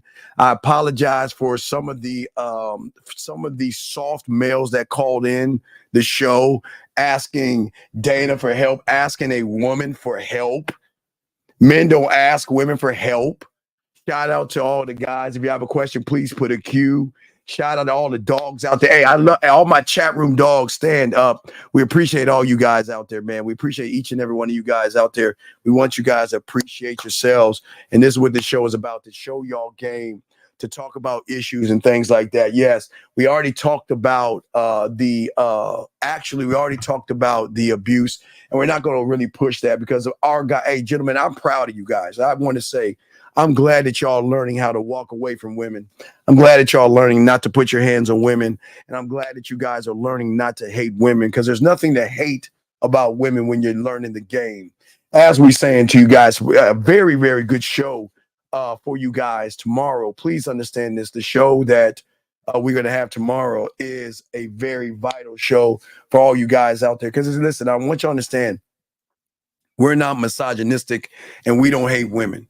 We just love ourselves. And the thing that I want you guys to start doing is actually loving yourself. It's the one thing nobody's ever told you you can do. Gentlemen, you are allowed to have a standard. You are allowed to love yourself. You are allowed to draw a line in the sand and say that I'm the guy. And gentlemen, you can be the guy.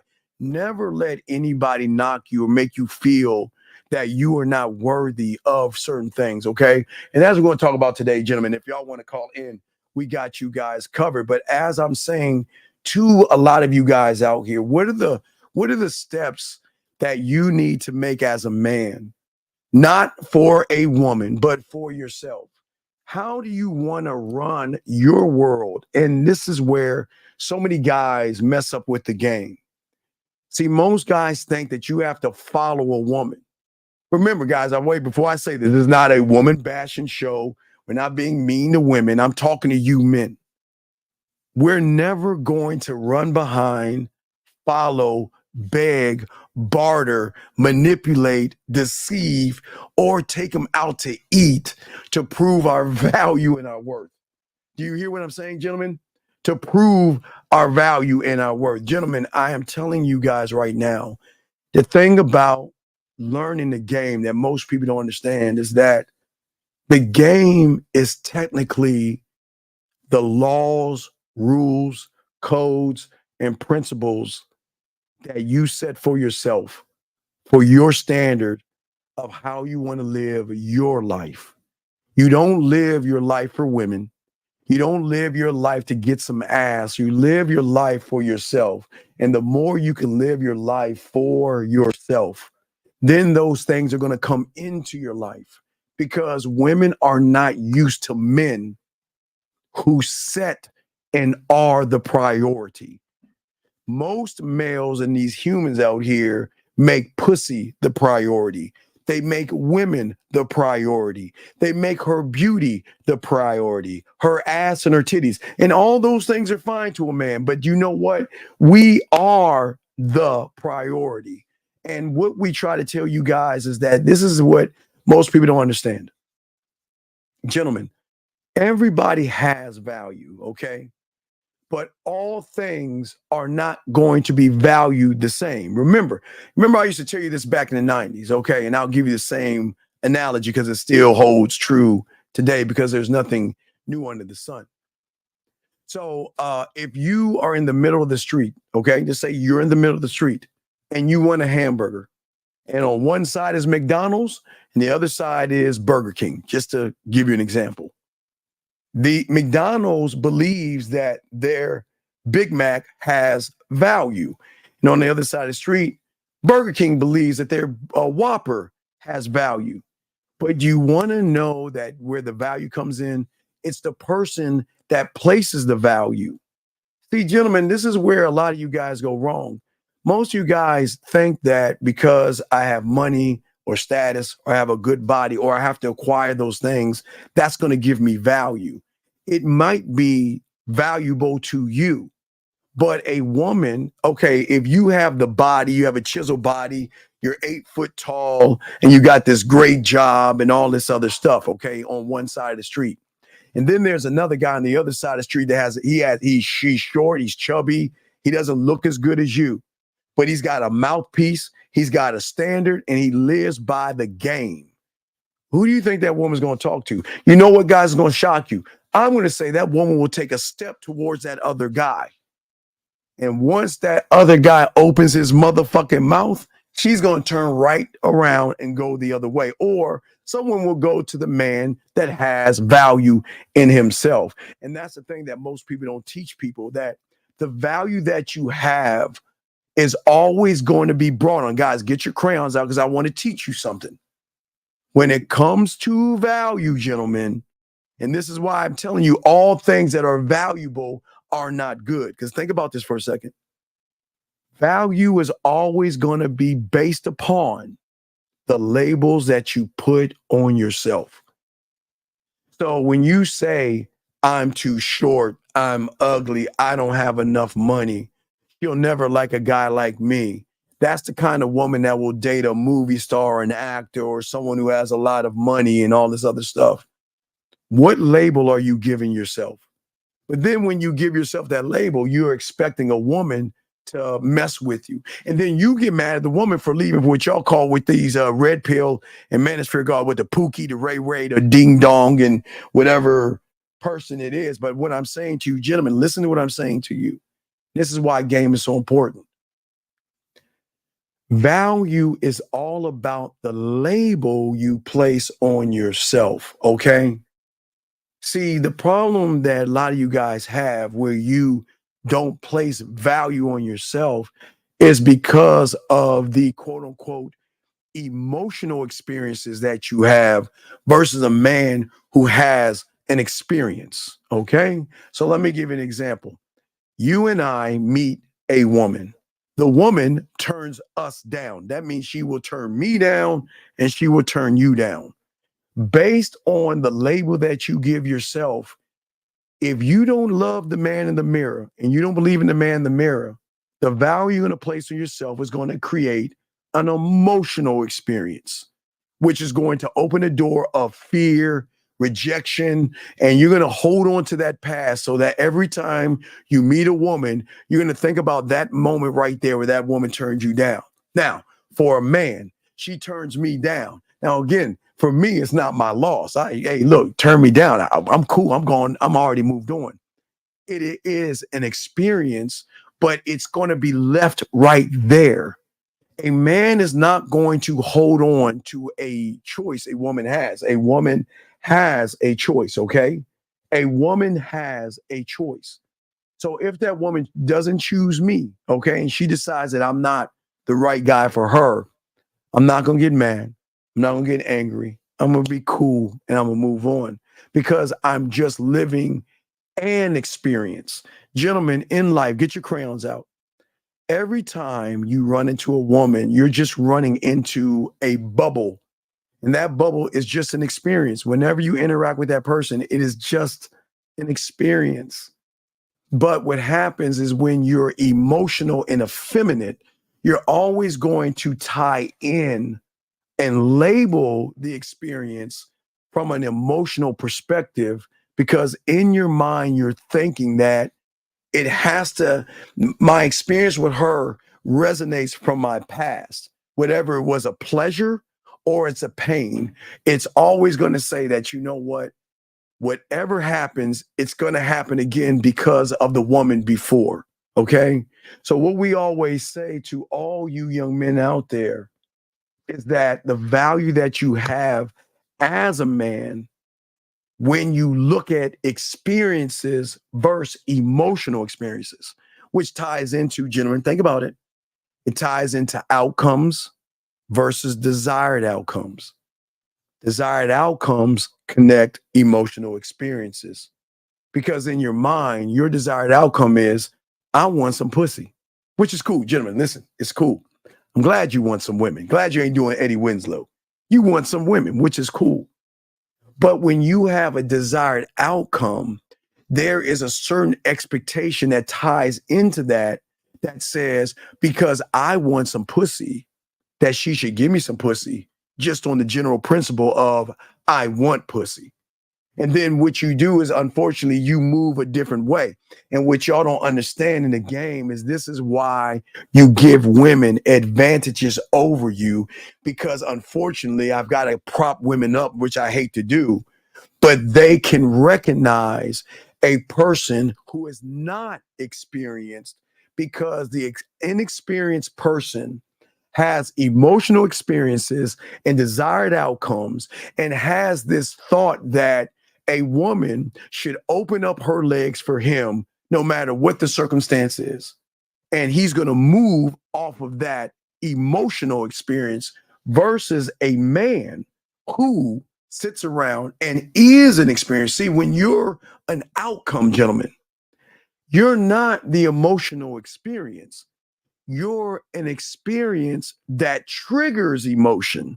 All right, get your crayon out. We're getting deep. I don't want y'all to drown. I want y'all to think about what I'm saying.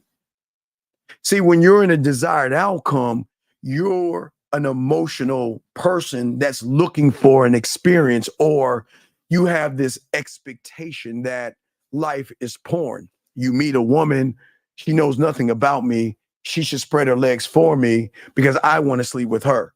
But fuck what she think. It doesn't matter what she thinks. She should just sleep with me because that's my expectation. That's why value is very rare when it comes to the game. And this is what we're trying to teach you young men when it comes to game. And this is why we tell you to be the experience. When you are an outcome and an experience, you can draw out an emotion in a woman to become a desired outcome. So that means when the woman sees you, she's going to start to recognize things in you that says, wow, this man seems a little interesting. Yeah, I might not want to fuck him, or maybe I want to fuck him, but I'm not going to do it right now. I'm going to see what he's talking about. I'm going to see how he moves. I'm going to see how he operates. Those are different things. And this is why we want you guys to learn and soak up this game. And this is why it's very important to understand that when you are the experience and you have an understanding and an interpretation of who you are and how you label yourself, what you're going to understand is that you're going to move your values, and the way you label yourself is going to act like a compass. Because see, a lot of guys don't understand. This is why we always say eyes forward. This is why we always say that, because the value that you place in yourself, not in the pussy. Now remember, desired outcomes place value in pussy. Outcomes place value in the dick. Listen to what I'm saying. No homo, you know what I mean. What I'm saying is that a woman can always tell a man from a male, a nice guy from a bad boy, a sweet person from an asshole, a understanding person from a conceited, narcissistic jerk who only thinks of himself.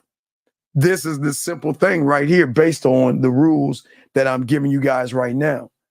Because women are not used to individuals that stay on track and stay focused on the things that are important in their life. And a woman cannot be important to a man, especially when that woman is a stranger.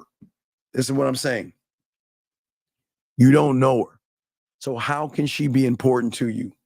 Not to say she can't be later on down the line, but if you don't know her and know nothing about her, then why would you place an importance of her or put her on this pedestal where you begin to worship her?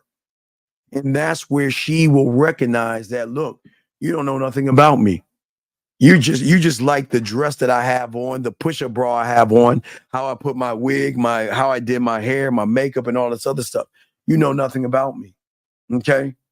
And the reason I'm saying this to all you guys out here is that most you guys out here got to understand that what you do and how you behave is going to be the difference between a woman being interested in you or a woman running game on you. See, the consistency of the game, like I keep telling you, is not on paper. It's about how you move. Your movements and the way you think have to be one thought, one mind, one way. When you are not one of one, and that's the most important thing that we teach you guys out here. See, most of you guys don't know one of one because most of you are not students of the game. So this is why when you say, I want confidence and I want to learn women and I want to learn how to communicate to women and all these other things, look at the communication that you have with yourself. How can you communicate with a woman when you don't believe in yourself?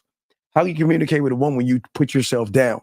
How can you communicate with a woman when you place her above you? And this is not saying that women are terrible. I'm not knocking women. You know, we don't bash women. We keep things 100. But this is why the game is so important.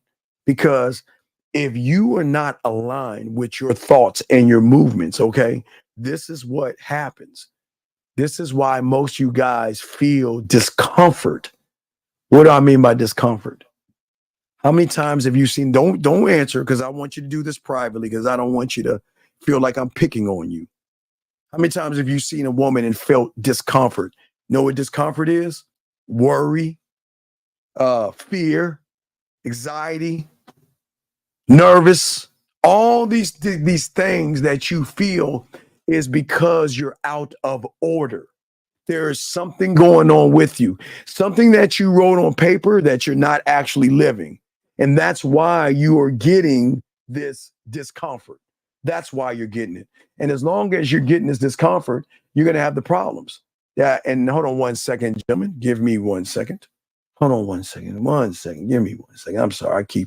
Sometimes I gotta slow it. I gotta slow it down a little bit for guys. And if y'all got a question, please let us know. We got y'all covered.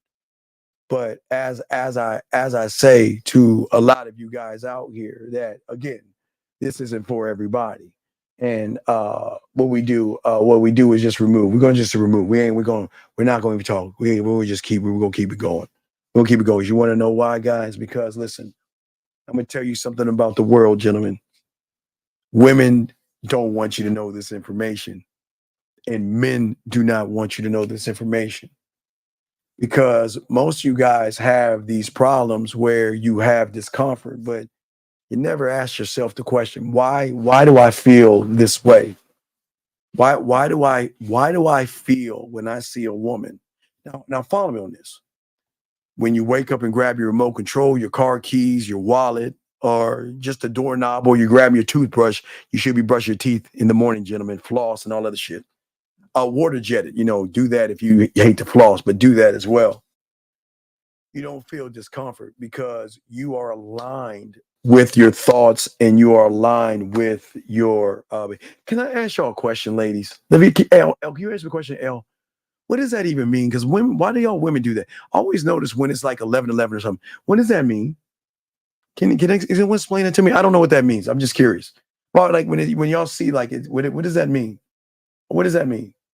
I just wonder, what does that mean? I'm just curious if you can answer. If any of you ladies can answer, I don't know what that shit means. When y'all see like 11:11, y'all gotta. Is it like a spiritual thing?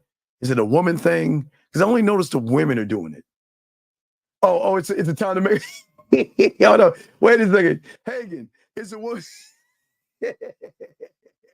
Hey, ladies, make that wish on that dick you ain't getting right now, ladies. Right? Hey, 11:11, ladies, make that dick wish. And so that's what it is. So that's where I got started. So, hey, ladies, 11:11, make that wish on that dick.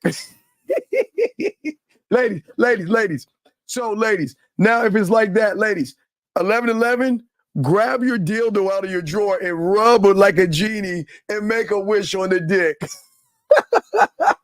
Oh, it's too late now. All right, so I'll know this tomorrow night if I do a show. So when it hits 11:11, we're gonna tell y'all, ladies, take a moment and make a wish on that dick that you want. Just rub the great dick cons and just rub that shit, ladies. I got y'all, man. Oh yeah, right. All right, let me continue. I'm sorry. Hey, gentlemen, we had to take a moment because the ladies were wishing on somebody's dick, and maybe it's your dick. Okay, let us continue, though. I'm sorry, guys. I didn't know what that meant. But anyway, let me continue what I was saying, guys. I appreciate all you guys in here. Listen to what I'm saying. This is why game is so important. And I want you to understand, and we're gonna break this down. Gentlemen, this is why there is no anxiety and there is no worry when you do basic normal things. And the reason why you can write it on paper and actually do it is because when the two of those things come together, you actually believe in yourself to do those things. All this stuff comes down to a sense of belief that you have in yourself when it comes to the thing that you're doing. You write it on paper. that you can open a refrigerator and you can go into the kitchen. You can open the door and turn on the TV. You can do it like that because what's on paper is something that is tied into the action, which ties into a belief. And that's the thing that most people do not understand when it comes to the game. What I'm saying to all you guys out here, when it comes to women and the reason why you have discomfort, the reason why you have anxiety, you have a little fear, and you don't, it's because that you don't believe in yourself. And let me explain. See, because a lot of you guys are not actually working on yourself the right way, you are always going to feel unfulfilled. Let me give you an example. Go for the job for some pussy, get the job, you'll still feel unfulfilled. Go to the gym and work on your body for some pussy, you'll get the muscles, but you'll still feel unfulfilled. You'll feel dissatisfied, and you'll still be miserable. Because this is what the red pill and the manosphere don't teach you. The reason why you're feeling the way you feel is because there is a break in you. You're not in alignment with who you are as a man. There is no alignment. And because there is no alignment, this is why you feel unfulfilled.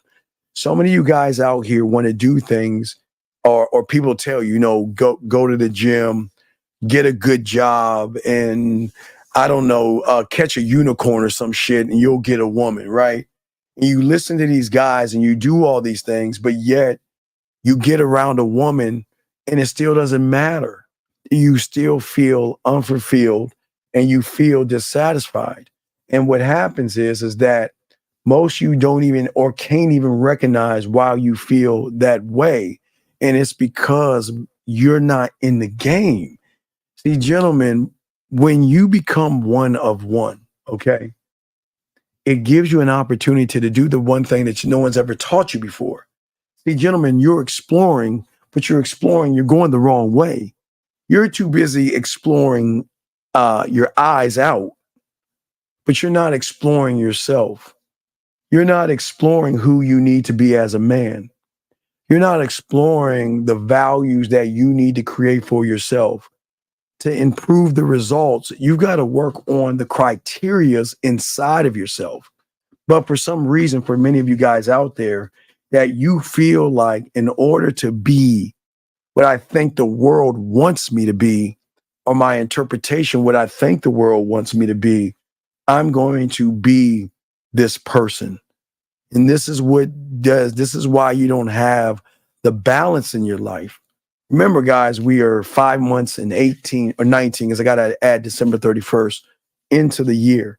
And you guys are still the same way. And most guys don't understand that the game, this is why we always talk about the game that no one ever breaks down. Because if you want a more balanced life, that means the balance. So what the balance is on paper is that it's on paper plus the action. That's why you have the balance to, you know what, I got to go brush my teeth. And you get up and go brush your teeth with no worry, no fear, no anxiety, no rejection, no discomfort or any excuses. You even getting out of bed, you do it with no worry, no excuses, no anxiety. Do you understand what I'm saying? It's because most of you guys are living a balanced life. And that's what we're trying to teach you guys right here. But see, the thing is one has to learn that you've got to be a student of this. You can't just say one day, okay, well, I want to be good with women. Today's the day I want to talk to her. Okay, yeah. But what is talking to her if you can't lead her? What is talking to her if you can't lead yourself? See, when you don't have an understanding of what you want to do when you get around a woman, talking to her is just going to fall flat. And it's going to be like every other guy, because most of you guys out here have to get clarity on yourselves. There has to be clarity, certainty, and there has to be a pursuit of what you want to be, how you want to be, and how you want to get it to actually win in this game. And it's not a hard thing, because everybody thinks, okay, well, you say this game stuff and all this other stuff is hard. No. The thing is that when you see motherfuckers, when you see the pimps, the max, the players, the hustlers, and the ballers, they all gamed up. And this has nothing to do with book smarts. I'm never going to talk bad about your level of education. Your level of education has nothing to do with this. Your level of education has nothing to do with a woman. But most people wants to tie that in. They think that, okay, yeah, get the jet in the corner office and you'll get women. Yeah, you'll get fucked by women by them using you, but you'll never get a woman to rock with you, stand by you, and represent you the way you want. And that's what we was talking about earlier today. See, we're not saying, when I'm saying train a woman, I'm not talking about have a chair and a whip like she's a goddamn animal. I'm not saying that. The training is going to come in when a woman, right, well, yeah, you're right, purple, you're right, it is the purple, you're right, it's Sparta like a motherfucker, you're right, it is Sparta like a motherfucker, I agree with that. What I'm saying for all you guys out there is that what is success to you guys? Most people don't understand what success is. And most people don't understand the devotion one must have to himself, okay? See, the thing about the game that people take the game the wrong way. They think we on the corner shucking and jiving and all the other stuff and sitting there, yeah, sip it at the top of two and tip it top and tip it. No, that ain't the motherfucking game. The game is having an understanding of yourself. So that means, gentlemen, the actions that you should take on a daily basis should keep you primed and ready for every woman that you run into, to show her that I am not your option. I am an opportunity. The game is going to teach you to have more clarification, not of the world, because the world is changing, gentlemen. Day to night, days change, hours change, minutes change, months change, seasons change. But the change that we're saying is to have more clarification in who you are and be in your current reality while you're moving in other realities. Now, wait, please slow down. Now, I'm not smoking or drinking, even though I'm an alcoholic and shit and cracked out. I'm not saying it. Listen, think about what I'm saying. Every person is in their own reality while they're walking around. And when you begin to interact with a woman, that means two realities come together as one reality. And based on whoever believes in themselves in that reality is going to have more of an advantage in the two of you coming together. That means that when it's think of it like this. I know it's weird, but just follow me on this. When you guys are walking around, whether it's a bar, club, or at the grocery store or wherever you're at, you are in your own reality. It is your world. And as you're walking around and you see people, they're in their reality, their interpretation, their beliefs and values and morals and all this other stuff. They're in their own. But what I'm saying is the problem is that when you meet a woman and you don't have game, you then want to go into her reality versus staying in your reality while you are communicating yourself. See, the thing about game, it keeps you locked in on who you are as a man, okay? And that's why we're trying to tell you guys out here. The thing is that you have to understand who you are by your boundaries, how you lead your life. But let me ask you a question. How many times have you had somebody to ask you, what is your resume? Can I see your resume? Or can I see your portfolio? You see what I'm saying? How many times has someone asked you that? But here's the $1 million question, and this is why we're so different. When's the last time you looked at yourself and asked to see your own resume or your mental portfolio that you need to have for yourself? See, most people don't understand about the game because they think that it's playing games. But the game is all about having an understanding of oneself, to understand that you can have growth and you can develop yourself to yourself, which then makes your reality really strong, because people don't want to share this information with you because people don't want to help you understand a rule of the game. Okay. Everything that, guys, get your crayons out and write this down. Take this in your notes. Write this down, guys. Because nobody's going to tell you this on YouTube, the red pill or the manosphere. See, everything that you do in your life, every thought, every decision, everything that you don't want to do, and every decision not to do it, okay, will always be defined by the thoughts that you have and the actions you take on the thought. Thoughts have, see, words don't have power, but when your thoughts don't have power, words have power. Let me give you an example. Ready for this shit, guys? Let me show you how powerful a word is. When a woman says, I have a boyfriend, when a woman says, I'm not interested, when a woman says no, or when a woman says nothing at all, those actions that she takes, that she has the right to take, have more power over you because they knock you down and move you. And what I'm saying to you guys out here is that the decisions and the actions and the thoughts should not be focused on the woman.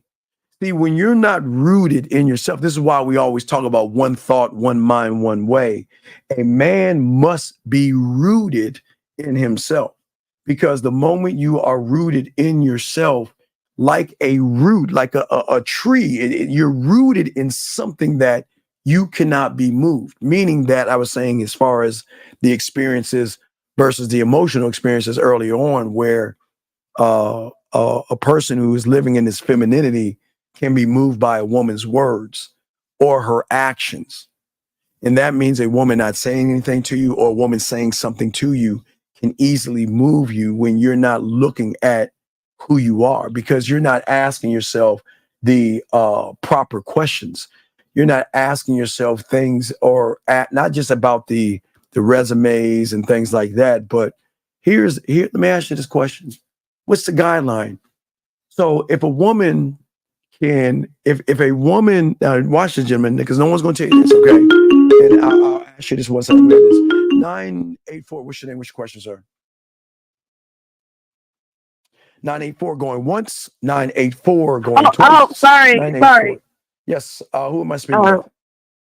This is Peach Rose. What's up, Peach? What's going on, girl? How can I help you? What's up? What's up? I had a question about what you were saying before, and it's pertaining to the topic as well. Is that why Diddy had those shortcomings with the abuse? Is because he was wrapped up around the woman and he wanted to control her, like his dominance? Yeah. You should see. Remember, Peaches, we teach something that no one teaches, and that's free will, right? Free will, right? Right. So if that young lady, Cassie, was leaving the hotel, right? She would have left. Yeah. But because an effeminate, emotional male gets in his feelings, this is what he'll say. Oh, you don't like it? Leave. And then she leaves. Where you think you going? Get your ass back. And that's how it seemed like. That motherfucker ran in a towel to catch up to her at the elevator to assault her. Because he couldn't handle her walking out of his life. See, the thing about the game is that if you don't want to be with me, then I don't want you here. And I wish you well. Go find your happiness. And you know what will happen? You know what? Watch this, Dana. I mean, not Dana, but Peach. If Diddy had... I know I haven't been in a minute, but right, geez. Okay, if Diddy had game, she would have walked out that elevator, right? And this is how it usually goes. They'll walk to that elevator, they'll press that button, and they'll look back and they'll say, wait a second, he ain't coming. Maybe if I go downstairs, doors open. Wait a second, he ain't coming. Hold on a second. I think he's serious. Maybe I need to rethink my actions, and maybe I made a mistake. And some will come back and some will. See, you're saying, but it will be free will. See, a lot of guys think that we are trying to hold women down and trying to box women in. You see what I'm saying? A man doesn't box a woman in. If you do not like what I am doing and how I'm moving, I'm not. Listen, we have openness. If you don't like it, you don't need to complain. You don't need to get upset. You don't need to be in your feelings. Just let me know. Listen, I don't like how things are. And listen, come here. And you know what? I'll grab your hand and sit you down, and I'll look you right in your eyes, and I say, listen, you know what? I really enjoyed the time that we met. I love the time that we spent with each other, and every moment was great. You know what? I'll hold on to those memories, but for those reasons alone, I wish you the best of luck with who you find. I'm not mad at you. Hey, please, there's the door. Take care of yourself, and I'll see you. Good luck. But you know, but when you're effeminate, oh, you don't like this shit, you fucking ain't shit, bitch, fuck you, and all this stuff. You ain't shit, you need me more than I need you. You don't like that shit, bitch, get the fuck out, bitch. You get the fuck out. Kadoom. Oh, I know. I mean, with all that money, with all the money and success, I would never picture that he would be that thirsty. But see, this is what we talking about, all that high value shit. See that? You have money, clothes, and status, and you're beating up women? You get all that, see that high value. See, that's the shit that the content creators and red pill manosphere people don't teach young men. You're not your money, your clothes, and your success. If you're effeminate, that shit doesn't matter because he showed the world that he can't let a woman go. He showed the world that, man. He showed the world that. You're not supposed to hit. Dog, sucker punched her. And then kicked her. Then grabbed her and man, you know what? The cool thing is that I guess it's a good thing she didn't have any brothers or a father. Because the motherfucker been going to jail. If she had brothers in the real, no, I'm serious. I'm dead ass serious. Because no man, listen. A father's role is to protect his child. Even when the daughter is emotionally moving and is in an abusive relationship, the only thing a father should do is say, listen, I am here. I love you. You can come home and I got you. But if she says, fuck you, dad, I want to do what I'm going to do on my own independent. Okay, then the dad say, okay, I can only do what I can do. But we're talking about somebody that has money, status, and fame, all the things that everybody on YouTube is telling these young boys to get, but yet he's not a man. He didn't have game. He never had game. He was emotional and effeminate. You should have known that when he had that problem in the club with Jennifer Lopez, he didn't have any game. How you gonna put? Well, I don't know what happened there. How you gonna pull out a weapon and then tell somebody else to take the blame, take the fall for it? No, because you know what? A man that has game is never gonna put himself in harm's way because he's an asset to himself. So if you go somewhere, you protect yourself. But again, just because he can get on people's videos and dance and shit, and everybody's like, oh, he's so cool. I got the Ciroc and all that. I guess it's Ciroc or whatever the fuck it is. That listen, I can't not. He said, hey, listen, when it comes to business, he's a great businessman. He's a shrewd businessman. But that doesn't make him a man. I said businessman. I didn't say man. So when it comes to business, he knows money. He knows the industry. He knows all that stuff. Unfortunately, he was kind of doing some things allegedly that I don't know about whatever. But men, a man would when you're walking, what I'm going to calmly do is I'll hold the door for you. Matter of fact, a man's so cool with it that, look, if you don't have to listen, you don't have to rush, get all your stuff. Because it seemed like she was in a hurry to get the fuck out of there anyway. You know what I mean? Like she was trying to get out, which I commend her. But a man is going to say, listen, Get your things. And if you need me help, I don't mind walking you down to your car and putting your stuff in your car. Because you never have to worry about me punching you in the back of your head, kicking you while you're down, and dragging you around. Men don't do that. Men just don't move that way. I mean, because to my understanding, there's like a different levels of dominance, and we love that when, you know, a guy can put their foot down and say this how it's gonna go and this how it ain't. But I guess there's no clear, other than being physically abused. No, there's no real clear. It's clear. Like Okay, there's no listen, clear line. You don't need to listen.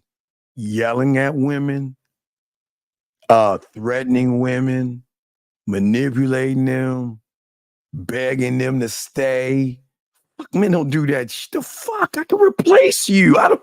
And it's not, ladies, it's not being mean, but Peaches, come on, man. Need you. And this is what they be mad. Y'all need us. I don't need you. So if I'm king and I got the diamond dick, the fuck am I running behind you, fighting you, hitting you, abusing you, and shaking you? Men don't move that way. You know what a man's gonna do? Listen, it was cool. We good. I'll see you later. Take care. That's it. In this story. And then you know what he gonna do? Yeah, what's up, girl? And he moved on to the next town. That's it. That's how it works. But again, women should not be abused. He must didn't have that diamond dick, Steve. He didn't have it. Well, that's what I'm saying. It's not just diamond dick. It's just a mindset that most people don't have. See, and this is the problem.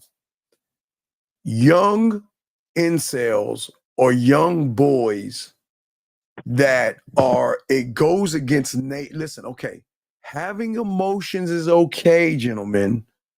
Okay? Happy, sad for yourself. But when I say emotional, that means somebody else is moving you in a way to draw out something in you. That's where the problem is. So if you have an effeminate, emotional male who can't control his emotions, see, this is why we're talking about emotional control. Because a young boy, or sometimes boys are stronger than girls. And sometimes when you are effeminate and emotional and you can't control that, that's when you smack her. Oh, baby, I ain't mean to. I'm sorry, girl. Just see that? That's not cool. See, I don't believe in men hitting women.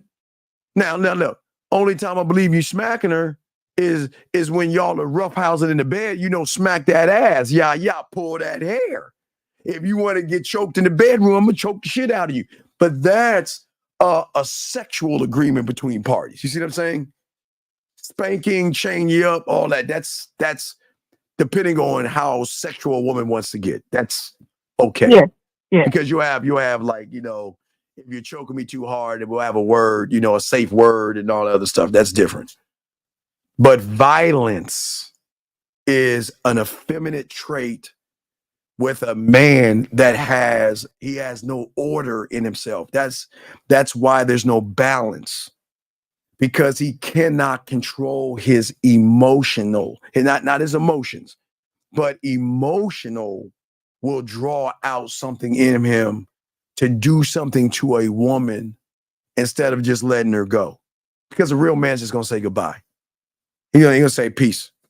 And see that, and again, wait, and let me explain something, Peaches, because I don't want men to use this in a manipulative way. This is why women have a hard time leaving real men. Because they're saying that, you know what, damn, I came into this feeling for the first time, coming into this freely. I freely came into this thing. And this guy's so quickly to let me go. God damn. But there's a rush and an excitement and a connection. No, there's no violence. There's no manipulation. There's no deception. When a man says goodbye to you, he's not saying goodbye to you to trick you to come back. He's saying goodbye to you because I'm letting you freely go. If you want to go, then baby girl, hey, look, it's cool. That's why, hey, Peaches, that's why we leave that candle in the window. Because when you want to bring your ass back, and most of them come back, the candles to find your way back home. I'm not gonna trip.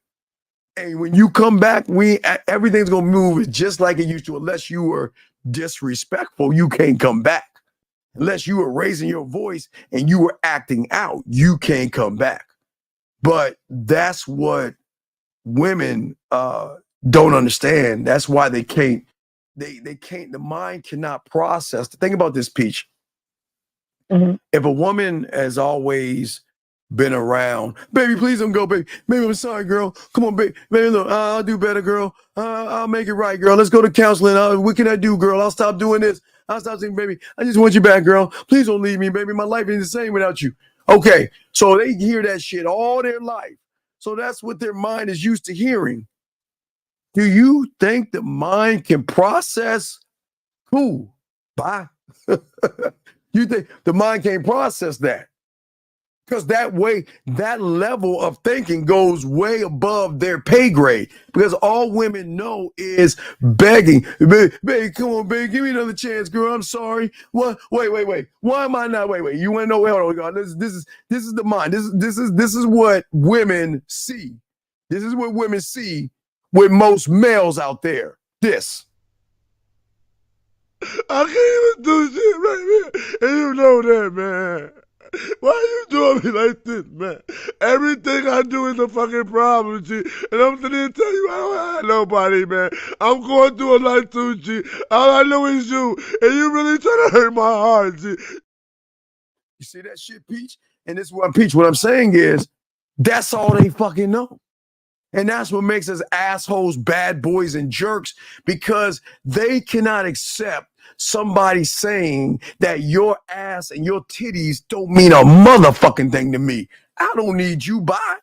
That's what makes them want to stay, because they're not used to be told no, and they're not used to a motherfucker walking away and not caring at all.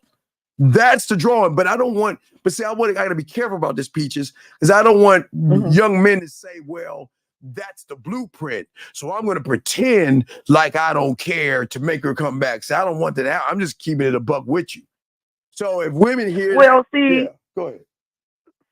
Well, I have a question, and I'm trying not to make it about me, but I might as well ask you.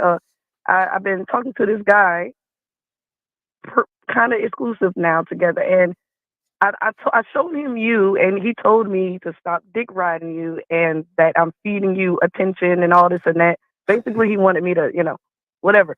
So would that be controlling toxic masculinity, or is that him?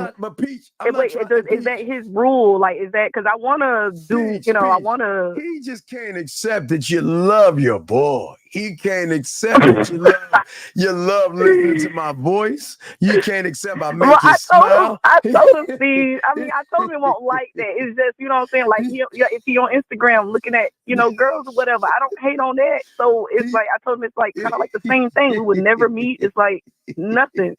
But, he says. Yeah. Well, he can't accept that, that I'm the guy. He just can't accept that. Well, he can feel what he feels, but as far as me, but Peach, would that be showing him that I'm trying to follow his program? No, he doesn't have a program. He's trying to daddy you. Gentlemen, this is what I keep trying to stop trying to be a father to these women. He's trying to play daddy or handcuff you or helicopter. You're okay. It's not like you're saying, I want to fuck Steve. Steve is cute as fuck. Look at those dimples. Look at that smile. Damn, he's got some pretty ass eyes. You're not saying that shit to him, are you, Peach? Peach? Peach? Peach? Not exactly, no. Peach. But I told him the truth. What is it? Wait, you didn't tell him you masturbate to me, Peach, did you? Peach? Peach? Not necessarily. No, not necessarily. Not in that way. No. No, hold up. What the fuck did you tell him, Peach? Peach. I told him the truth. What he needed to do. He was like, hold on. What? No, Peach, you forgot. Peach, what did you tell him about me? Nah, he just felt like I was established because I had a ranch, and then he was like, "Oh, I just told him that you got poems and stuff, and I described to him what your page." Peach, what did you say to him about me? Because whatever you said, there's no. Come on, this is true service. No judgment, Peach. Peach, let's hear it, Peach. How did my name come up, and what did you say to him? Because he might be thinking we fucking or something. Peach, what the fuck did you tell him? Peach, we ain't fucking. No, nothing crazy. Hold on, time out, gentlemen. You yeah, know this is embarrassing. Peach, It's embarrassing. No, it ain't bad. Hold on, time out, Peach. It was nothing crazy. It was nothing No. Hold on, time out, Peach. Hold on, gentlemen. I don't lie on my dick. We ain't fucking. I'm telling you, we ain't fucking. Peach, what did you say? I told him that. Hey, I told him that too. Like nothing. I told him nothing. I don't know why he thinking. I just told him I like your poems and I like your page and what it does and the community that you have. Peach, and what like, does it do, Peach? Peach, what did you tell him? Peach, what did you tell him it does? Peach, I just said it stimulates me, and he's like, I'm infatuated. And I said, no, it just stimulates, like how I am with my books. He knows not to bother me with my books. I'm infatuated with that. So it's like I'm trying to tell him it's not the same. And I just said, yes, I'm attracted to you, and I like listening to your voice. That's it. Nothing. Peach, and then he just went off on this tantrum. Okay, Peach. Don't ever. And I'm like, this is the freaking internet. This is the metaverse. Like, Peach, you can't tell people that. Don't. Okay, Peach, you can't say that to people. Okay, Peach, don't.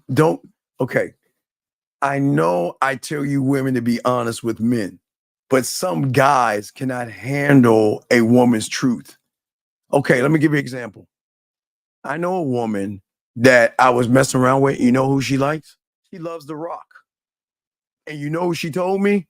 Oh my God, when I see The Rock, he's so sexy. His body is so sexy. And when he goes, la, la, la, la, la, la, la, I think he's licking my clit. You think I got mad at her, Peach? No, I didn't give a fuck because women are allowed to fantasize because a man is not going to be affected. You listen, you women out here, all these women, every woman listening right now, there is some guy. It could be Lenny Kravitz, Denzel Washington. It could be The Rock. It could be a singer. It could be a rapper. Every woman has that. If I could just have one night with that dick, ooh, I would. You see what I'm saying, Peach? It's okay to tell a man that because, Peach, a man's not going to be affected by that shit. Every man knows that you women have either one or two of those guys that you say, you know what? Yeah, if I get hold of that dick, it's on. You see what I'm saying? You can say that to a man. And he's gonna be like, it's cool. And you know what's so fun about it? When he would come on, you know what I would say? Hey, check it out. Hey, The Rock is on. And I just sit back and let me, and I laugh at that shit. I'm not threatened by a motherfucking man. I'm not. Well, but what I think it's like what you're saying. Like, I don't think he likes me listening to what you're saying. I think that's what it is. But that's what I'm saying. I took it as. But Peach, that's what I'm saying. I'm saying this to you, Peach. I'm using The Rock as an example. I'm saying when The Rock comes on, I just laugh at that shit. It's funny to me because she is at least opening up. See, the reason why things would be cool is because she's actually opening up to me, telling me a secret fantasy of hers that she has with The Rock, right? Why would I be mad or jealous of that? Or not that, The Rock. I'm saying, why would I be mad? And women are allowed. Gentlemen, let me help all you guys out who don't understand. These women, when they masturbate, they will have an image of somebody. I don't know who that person is. But when they touching themselves, masturbating, they ain't got this elephant 13-inch dick goddess dude that's beating the shit out their pussy. It's their fantasy. Okay? So women are allowed to have fantasies. So if your woman starts to tell you that he's cute, you know what? And it's so cool because you know what? It was always like this because I'm not a titty guy. I'm like a small breast. I'm like Christmas tree. You know, I'm like always a Christmas tree guy. You know, I've always said that. And women can recognize that. You know, you say, oh, I met a woman that you would love perfectly. She had the perfect body. I mean, that's the kind of communication you can have with somebody when you have that openness. You know what I'm saying? All right, you know. So what I'm saying, wait. No, wait, what do you mean? Hey, I'm gamed up. Wait. You know, hey, Peaches, the woman said, how do you know this? Have you been, girl, I know the game. Listen, hold on, T. It's not bad. I'm not mad at y'all. See, women, y'all are shocked. I'm telling y'all, it's cool. Listen, you know what makes the sex better? Is when she can start to open up and open her feelings up by telling you that, yeah, you're my man. I mess with you, but when I see George Clooney, or when I see Denzel Washington, or when I see LeBron James or Michael Jordan, or when I see 50 Cent or Eminem, I don't fucking know. Or Lil Wayne, I don't fucking know. Every woman has her thing, Peach. And some women, again, cosplay. It could be an anime guy. Every woman is different. But as a man, I'm not going to judge you off of your sexual fantasy. You don't need to get mad at that. You know what I mean? It's like, yo, that's what you like. But I'm just saying, Peach, is that. But those are celebrities, Steve, and it's like I think he's right. I'm nothing. I mean, I'm something to me. Excuse me. I'm just saying that, Peach, what I'm saying is that you've got to gauge the person you're talking to before you tell them about your fantasy. Because if you tell a person about your most intimate fantasy, see, all right, let me give you an example. Guy be like, yeah, all right, we're going to talk, you know what? I had this fantasy to watch you eat some pussy and everything, right? I'm just giving you an example, right? The guy ain't laughing. Y'all crazy. And then wait. And then you do be like, baby, what's your fantasy, man? What's your fantasy? Oh, I have this fantasy to get DP by two guys while I have another one in my mouth and they just smack me around, pull me in the hair and call me a slut. We're like, what? Jesus. No, I'm just saying. I'm saying, no, I'm not saying that's women's fantasy. I'm saying that some guys cannot handle a woman's fantasy because then they're going to start throwing that in her face. That's why I'm saying to all you women out here, don't tell guys your secret, nastiest fantasies because some of them won't be able to handle that shit. Now, Peach, if you had a man, you told him that's, girl, you crazy as fuck. So you looking at that, okay. Hey, look, I'm not gonna bring another guy in, but I know how to make that happen. We'll go to Kay Zagin's 24-hour sex shop. And I can get 2 dildos. I can put one on the wall, and you can fuck that dildo, and you let it be whoever you want. You see what I'm saying? I'm saying we can make it. Listen, I'm not gonna call my boy up and say, "Hey, yo, my girl wanted to be slammed by 2 guys." No, I can make that happen. We'll go to Kay Zagin's 24-hour sex shop. You can pick the dick of your choice. We'll stick that motherfucker on the wall, and I will give you your fantasy. We can do that.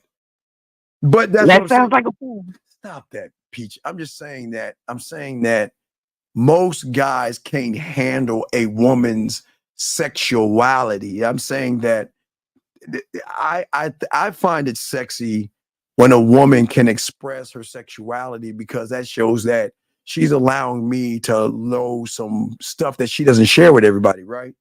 But you can't do that with every guy because they can't handle that. They can't handle that.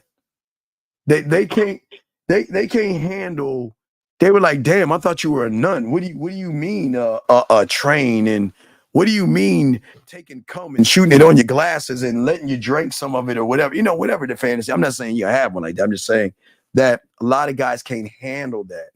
So you gotta slow roll the guy in. because he thinks that we're doing something and we're not. And if he's listening, you should know that I ain't gonna lie on my dick. We're not doing it. And I don't lie. I don't lie on my cat. I told him, I swear to God and everything. But it's just something like I don't know. I guess he want my mental, I guess. But why would you tell him about me? Like we're fucking. Why would you tell him? No, I didn't tell him we did anything. No, we never met and all. No, you're watching the shows. He's like, what's that? Oh, that's Steve. See that motherfucker? I want to lick his balls or whatever the fuck you said. No, I was like, no, this is Steve. He a real dude. He taught me a lot. You should listen to him. He makes a lot of sense, and you can handle me a lot better if you listen to him. I mean, I'm out saying some things, and he's like, "Have you ever talked to him?" And I was like, "Yeah, I call in the show and stuff." And then, yes, I did tell him about that one incident. Oh, but like I said, Pete, did you not? Why did you tell him about the incident? Because how long ago did that happen, Steve? That happened like so long ago, and I'm trying to be honest. Like I said, I'm honest anyway. So if you gonna I gotta tell those about the incident 1 second. But hey, Purple. No. Their hips don't lie. But that hip in the mind, ooh, when you get that hip moving, that pussy moving, oh, Purple. Hey, Purple, I'll give you a prime example. See?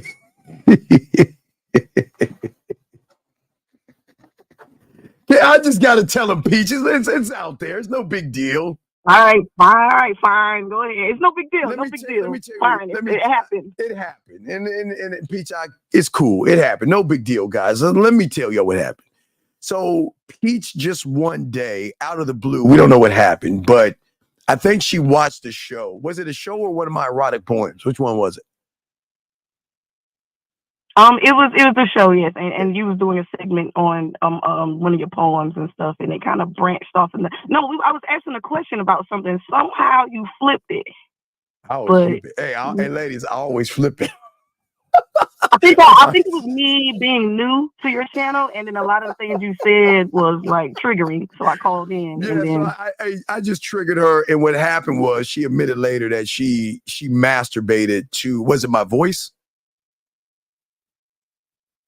Precisely. And had the orgasm, am I correct? Correct. Okay. So that's what I'm saying. But you don't have to tell him that. You don't need to tell. That's something that you should never tell a guy ever again. You can tell him to listen to me, but you don't need to tell him that you masturbated to me. No, because it was more than that. Because it was like, wait, it was more because I haven't been with anybody and none of that, and I was just telling him, no, this is how I coped at that time when I was, because he was like, oh, you've been celibate for 2 years, and I just told him, nah, I get off in different ways, and then it's just like how it came out. So I don't know what to tell him, but I was just trying to be honest. That's all. Erica, that's what I'm saying. Erica, you don't see Erica shot. Ladies. I don't care if it's me, The Rock, Denzel, or whoever you masturbate to and nut on. Don't tell your man until you know that he can handle that you fantasize about other men. See, most guys think that you women are like holy and you don't think, fantasize, daydream, and masturbate, but you do.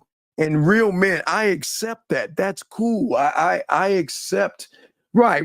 And there you go, T. You cannot share everything. You cannot share that. The only time you share is with somebody that is cool with it. You know what I mean? So, Peach, you can't do that, girl, okay? Yeah. Okay. All right. So I got to continue with the show, Peach, but do you have any other questions?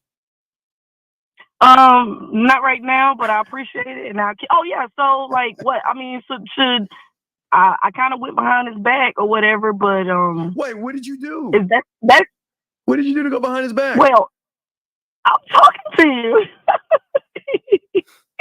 he told me not to be on your stuff no more. But never mind that. But what I'm saying is, would that be somebody that's not really dominant and following his program? Hey guys, they always come back. This is me doing a 70s robot. Gentlemen, when you got the game, they always come back. Oh my God. guys, you don't even No, have I to miss lick. y'all. I miss y'all. But at the same time, You have to lick it or touch it the or close- play with it. They come back. Game. I'm sorry, Peach. Go ahead. You have your moment. I gotta pop my collar real quick. Hey, ladies, we're gonna fast forward that. We're gonna bypass that. So he's other than that, you know, that's not him putting out his program. He just can't handle that salt that I told him. So keep it your dirty secret. Should stand up for myself, No. Look. Just take that dirty secret and put it away, and be like the bridges of Madison County. Write in your diary or your journal or whatever, and don't share it with him because he cannot handle that truth. All right. And that's always tell all you guys out there. Listen, there are gonna be women that's gonna want to fuck you and want to be with you and all this other stuff. Look, hey, look. Everybody can't have your dick, but at least you can guide them to say, listen, just put it away, Peach. Just put it away, okay, girl. Put it away. And hey, listen, girl, don't you think about me if you're doing anything with him. Don't you do that. Don't do that.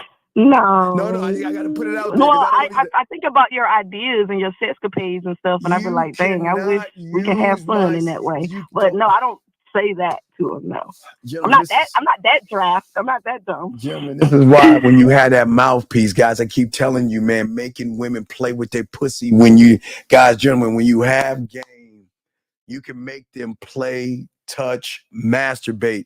And that's why I keep boxing. Please post the erotic poetry for those who need to listen. This is why I tell you to get your pride. Yeah, hey, probably that's what I'm saying. Yeah, I'm saying, Dear Diary, Chapter 1, his dick.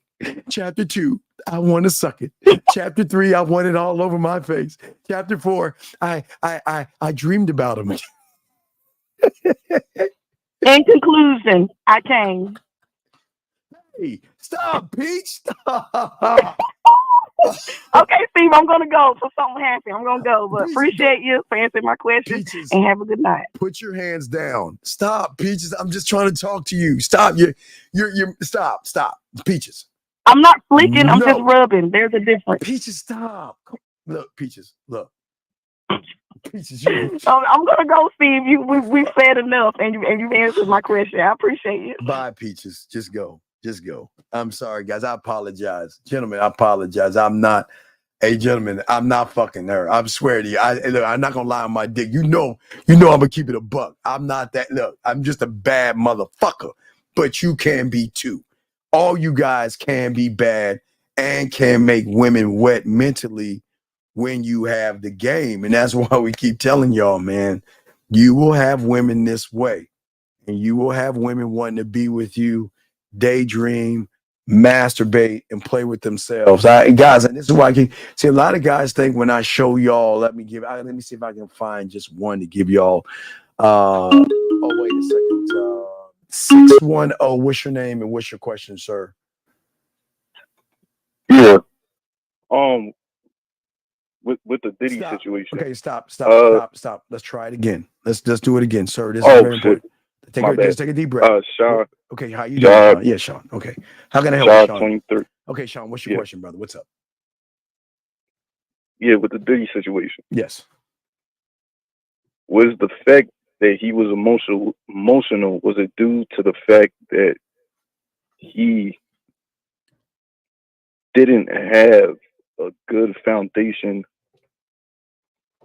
within himself to be the person that would be able to check his own emotion, or was it just the fact that he couldn't see a woman walk out of his life, or was it a combination of both? It's a combination of both. Okay, listen, women. Okay, so women always gonna walk out of your life as a man, and women. There are gonna be women out there that want to be with you and they don't want to. They're gonna be women that want to be with you and they'll wait. So as a man, that comes with the territory of the game. Like I've always caller. I've always I always tell you, I want to give a woman the opportunity to give an opportunity to fucking do something she's never done before. If you want to fuck with me because you want to fuck with me. I'm not going to try to beg you to be here. I don't have to do that shit. This is why I keep telling you with the game, that's why I always want land. But if you're not laced in the game, you're going to be laced in femininity and your feelings. And then when things don't go your way, like it's like this. Man, I really like Tara. Ooh, I really like Tara. Man, look at Tara. And then days and weeks go by. You know what? I'm gonna get the nerve to talk to her. Man, ooh, I really like her. More days and weeks go by. Hi Tara. More days and weeks. And then you finally ask her, like, Tara, I was wondering, would you go out with me? She says, I'm sorry, I have a boyfriend. You were like, man, fuck you then. See what I'm saying? That kind of shit. You bitch. Fuck you, bitch. You ain't shit. Look at you, you slut. Let me tell you what guys do. And women, hey, ladies, y'all know this. Ladies, y'all know this. All the women listening, y'all know what the fuck I'm about to say. A lot of guys will walk up to her, hey, what's going on, girl? What's up, sexy? Yeah, you looking fine, right? Oh, no, thank you. And fuck you then, you slutty ass bitch. Fuck you, whore ass. Look at how you dress. See, that's what I'm saying. See what I'm saying?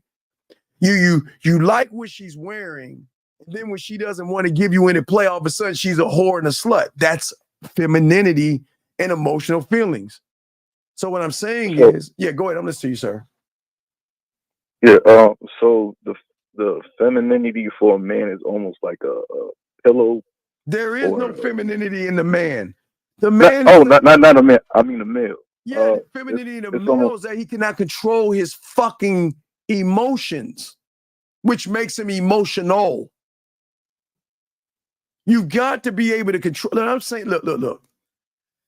I think I can pull every woman known to man, but guess what? I don't get them all, right? But do you think I get mad at a woman that says she's not interested in me? Fuck no. You know what I say? Hey, my loss. Because I know something nasty and sexual that you don't know. Sexoween. Hey guys, Sexoween coming up soon, dog. Ooh-wee. I know a lot of nasty, dirty things that you don't know, so it's not my loss. So I'm cool with it. But someone that is not good in bed, someone that's emotional, someone that can't eat pussy, someone that can't make a woman sweat by his words or his words, his texting, his videos, someone that can't shift from erotic to seductive to romantic to freaky to smooth to kinky, from dirty to seduction, they don't understand the game. And that's why they get in their feelings, because they feel ashamed or they feel bad. And so they get angry and they lash out. Does that make any sense, my brother? So you're saying because they haven't taken the time to understand their freaky sexual right. side. Okay. The first rule of sex. Okay, the first rule of sex, like Fight Club, is that women are always going to explore their sexuality until they meet us. That's when you have game. This is what I'm saying. Women are always going to explore their sexuality until they meet us. And why am I saying that, sir? Because you're the bar. Yeah, no, I set a new bar. See, women can explore their sexuality, what they want with their mind, but they can't actually do it with average guys. But when they get with motherfuckers like me, I remember what I always tell you, I don't want to know you that everybody else know. I want to know the you that you don't share with anybody, or the you that you and I are going to create when you and I start to get together. When I show you how I want you to play with your pussy. You see that, dog? It just with that right there. You see what's different about that? You think about what I just said. What motherfucker do you know? Now I'm still creating this for you guys. I always got to perfect it. But what motherfucker do you know that can give a woman a sheet and I give her a way of how I want her to play with her pussy? Yeah, that's creative as fuck. That's creative as fuck. Because right. Right. So do I actually have to be there to get her to play with her pussy? Or can she just follow the directions of the script that I create for her on not only how to touch it, how to rub it, the way I wanted to curve it to the right, the depth that I wanted to go under and over, how far I wanted to penetrate in to come out and go around. But see, I'm not going to go there. But I'm just saying, who does that, right? So she hasn't met me. She knows sexuality. She knows touching herself and playing with herself. But the depth of people that really know sex is that she doesn't know what the fuck she can be, or the depth of the ocean that I'm trying to push her towards. But again, what if I told you I don't even have to touch her to do that, dog? I can just talk to her and do that shit.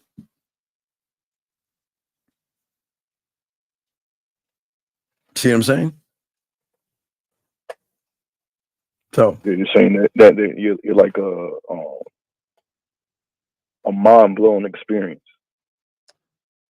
Well, I'm not a mind blowing experience. I am the experience. So see, okay, a mind blowing experience can be an orgasm, right? Right? Yeah, yeah. But an experience, because I learned this sexual part of the game. An experience is before, during, and after. See, a mind-blowing experience can be good. I mean, she will have one in her life and several times, whatever. But an experience is gonna make her ass come back for more. Think about a restaurant. When you walk in there, they treat you well. They sit you down, they cater and take care of you, and then they make sure you leave with a great dessert. So I want to be the experience, because the experience has more depth, because that taps into the emotion, not just the orgasm. I'm tying all that shit in. That's why I'm the drug, right? The drug. You talk about the drug lab, right? That's why I told you I want to be an addiction. I don't want her to love me. And she'll love me and be attracted, but I want her addicted to me. I want to be the thing she wakes up. When she wakes up in the morning, she's thinking about me. She goes to bed thinking about me. And when she's in the shower, thinking about the shower game. Because let's remember, I'm the only one to give her the shower game, right? Do you think there's been a guy to tell her or instruct her what to do in the shower the way I instructed her to do that? Nobody's done that. I created it. And guess what? I'm not even there to experience what she's going to do in that shower. All she's doing is following my directions. But I'm letting her unlock her imagination and her sexuality. So you being the experience is almost like you directing the whole I'm all situation. Oh yeah, absolutely. Yes.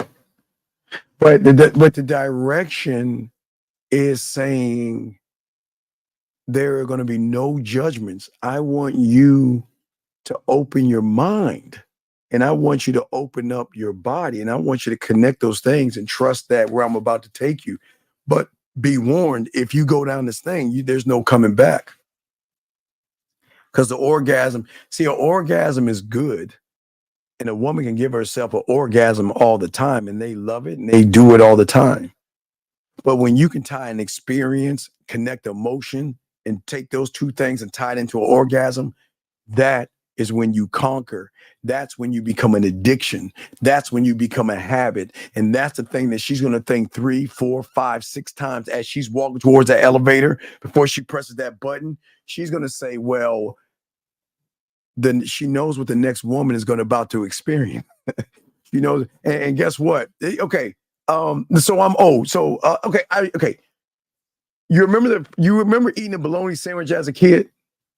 Yeah. Yeah, my bologna has a first name. It's OSCAR, whatever the fuck. Has your nice little bologna sandwich, right? You know what a bologna sandwich tastes like, yes? Yeah. You remember the first time you had that first ribeye T-bone steak? Ribeye. Well, you never had a steak before? No. You never had a steak, young man? I did. I never had Dude, a steak. oh God, shoot me the back of my medulla oblongata. You've never had a steak before? Nope. Okay. I think you'll never understand. because the difference between a steak and a bologna sandwich is the difference between a great lover and an average motherfucker. So I can't even explain to you. That shit is gonna go over your head. You have no idea. So your job is to get a steak. You need to treat yourself to a steak, buddy. The funniest thing, I had this conversation with the other person. And what? He was shocked. He was shocked that I didn't have a steak. Yeah. He's well, like, yeah. Well, you need to. But anyway, so back to the being experience. So you had to test out with trials and tribulation different Well, it wasn't first testing out. Okay, I always like to give a prime example. Okay, so because the poetry helped me out. So the poetry allowed me creativity, right? And I'll give you an example. So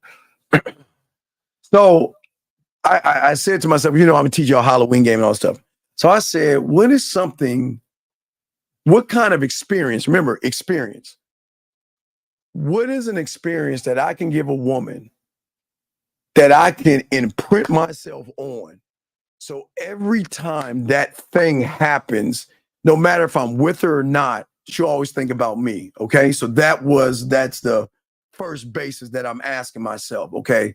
What can be the experience? So then I'm thinking, okay, well, I'll give you an example. So let's say Halloween, okay? Let's move the Halloween game real quick. I mean, we're gonna talk more about it in September, but so I asked myself, okay, so this is how my mind's working. So I'm saying to myself, okay, how now? Now I've got the first question, but how can I be the experience? So then what I thought is I said to myself, okay, what I'm going to do is I'm going to use the components of the shower, the bedroom, the living room, and the kitchen. Okay. So now I just added a layer. See what I'm saying? I'm just putting this in my studio little by little, right? But then I said, wait a second. Now I got that together. Now I got to glue this shit in and tie it in together because I gotta draw out curiosity in her by doing what? By creating, then I will then have a ticket for her, Sexoween invite to meet the sexual ghosts that are haunting my home, right? Okay. See that? So think about it. I'm putting all this in my studio and I'm mixing all this down. You see what I'm saying so far, caller? Yeah. Okay, so I'm doing all these things. So then from that point, so now I've got to send her something that can tie in. So that, remember, this is just the front end because I haven't even get the back end yet, but I have to send her something to pique her sexual curiosity. Okay, so I'm just showing you, this is how my mind, my sexual ass thinks. So from the curiosity, I write the thing, right? I've got a sexual confession to make. Don't judge me, but every year around this time, he awakens. And he does everything in his power to keep me up at night. I thought I'd invite you to my place. You pick the date and the time. And if you can make it, okay, then message me. And I've got 4 themed rooms, okay? And all I'm asking you to do, just saying, to lure you into a sexual hypnotic adventure. And he looks forward to seeing you, right? So, okay, so guess what? I've got the front end down. Okay, I got the front end. I've got the ticket. I've got the place. Now I've got now how am I going to break down the rooms? So then what I've got to do is give her, remember, just either like a haunted house kind of one, but I want to keep it a sexual experience. So that means, now listen, caller, watch this. I don't even need, you can do this while she's masturbating, dog. She doesn't have to be at your place. So remember, I've got this. The thought is that whatever I can do and create, that I can do it if I have her at 12:30 at night playing with her pussy. I can still do the same thing. So this thing that I create has to be able to be done face to face in 4D or bring it 3D where I let her use her imagination through the story of walking through the 4 themed areas, where then I break it down. But I'll break more of that down in September, guys. I don't want to talk about the sex and wing. We'll talk about that in September. But you see what I'm saying, big dog? That's how the mind should work. But here's the $1 million question: who thinks that way? A person who's above average, who understands the game and understands sex. Like, for instance, another thing. Like, okay, have you ever seen Hannibal? Hey guys, I don't know if Hannibal is on. Have you ever seen Hannibal, the one with Lawrence Fishburne in there? No. Okay. Wait, was it a TV show? Yeah, it's a TV show on NBC, but I think it's on Netflix or guys on Hulu. Can somebody confirm that? It's Hannibal. And it's the one with Lawrence Fishburne and Miles Matheson and whatever his name is. I love that actor. I am not no homo, but him, Larry David. I got favorite actors, but he's playing Hannibal, right? But you want to know what I loved the most that gave me ideas? And it wasn't even before him, but he kind of reinforced it. The thing about Hannibal was not the fact that he was killing people and eating people. That wasn't it. It was the display of how people fell in love with the food through their eyes. See, what people don't understand is when you cook for women, they can fall in love with the meal before they even taste it based off of the presentation of the meal. So to me, presentation is everything. Presentation has always been everything. Presentation of how you touch your leg, like I said, everything. You must have an idea, and you must be able to present yourself. That's why I always show y'all the breakdown of the leg, how you can break it down and touch it, just the leg itself, not just the body. But I'm saying presentation, how you present yourself. So Hannibal reinforced most of my ideas of when I did the When She Comes Over. I was doing When She Come Over before Hannibal, but it made me think that, look, for all the guys out there, there's something sexy, not only a man that can create from nothing, right? Nothing. There is something through the woman's eyes that she will find sexual in that person, to watch his creativity make something out of nothing. Does that make any sense? So it's basically like what you said about Bob Ross. Right.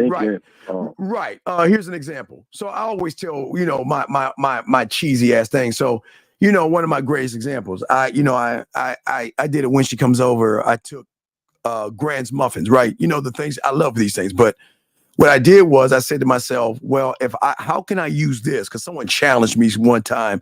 They say, well, you can't make a dessert out of Grand muffins. I said, bitch, bet. Let's push it. And I won about $300. It was just out. This is offline. This is why I did this shit. Motherfucker challenged me, said, hey, because I was always talking shit. I can make something out of nothing. I said, bitch, you can't make a dessert out of Grand muffin. I said, bitch, I bet you I can, right? So what I did was I took the Grand muffin, and what I did was I created. Now it's not really that great looking, but I created a bowl of a Grand muffin bowl that has a Milano crumble on the inside with 2 scoops of, now to be the woman's favorite, it'd be like cookie dough ice cream with a layer of sea salt, a slice of what I call not a strawberry shortcake, but it will be a cinnamon bun strawberry shortcake. And then I made some dip things where you can dip chocolate and white. But see, what I'm saying is, again, I'm not a chef. I'm not a chef, so I'm not perfect. I just put it together. But what I show the guys who have, some of the guys, I teach them in the book. When you buy the book, I teach you this thing. It's something simple like this is very easy to make. It's a very easy dish. All you need is just a few items. You need Milano cookies, sea salt, syrup, ice cream, 2 pound cake, fudge brownie, and strawberries. And that's Milano cookies. And you can put it together. It doesn't have to be perfect, but you can put it together and show the woman that I'm more than what you think I am. But again, it goes beyond her thinking, because she's assuming that, well, this motherfucker just wants to fuck me, da da da da da. Do you see what I'm saying?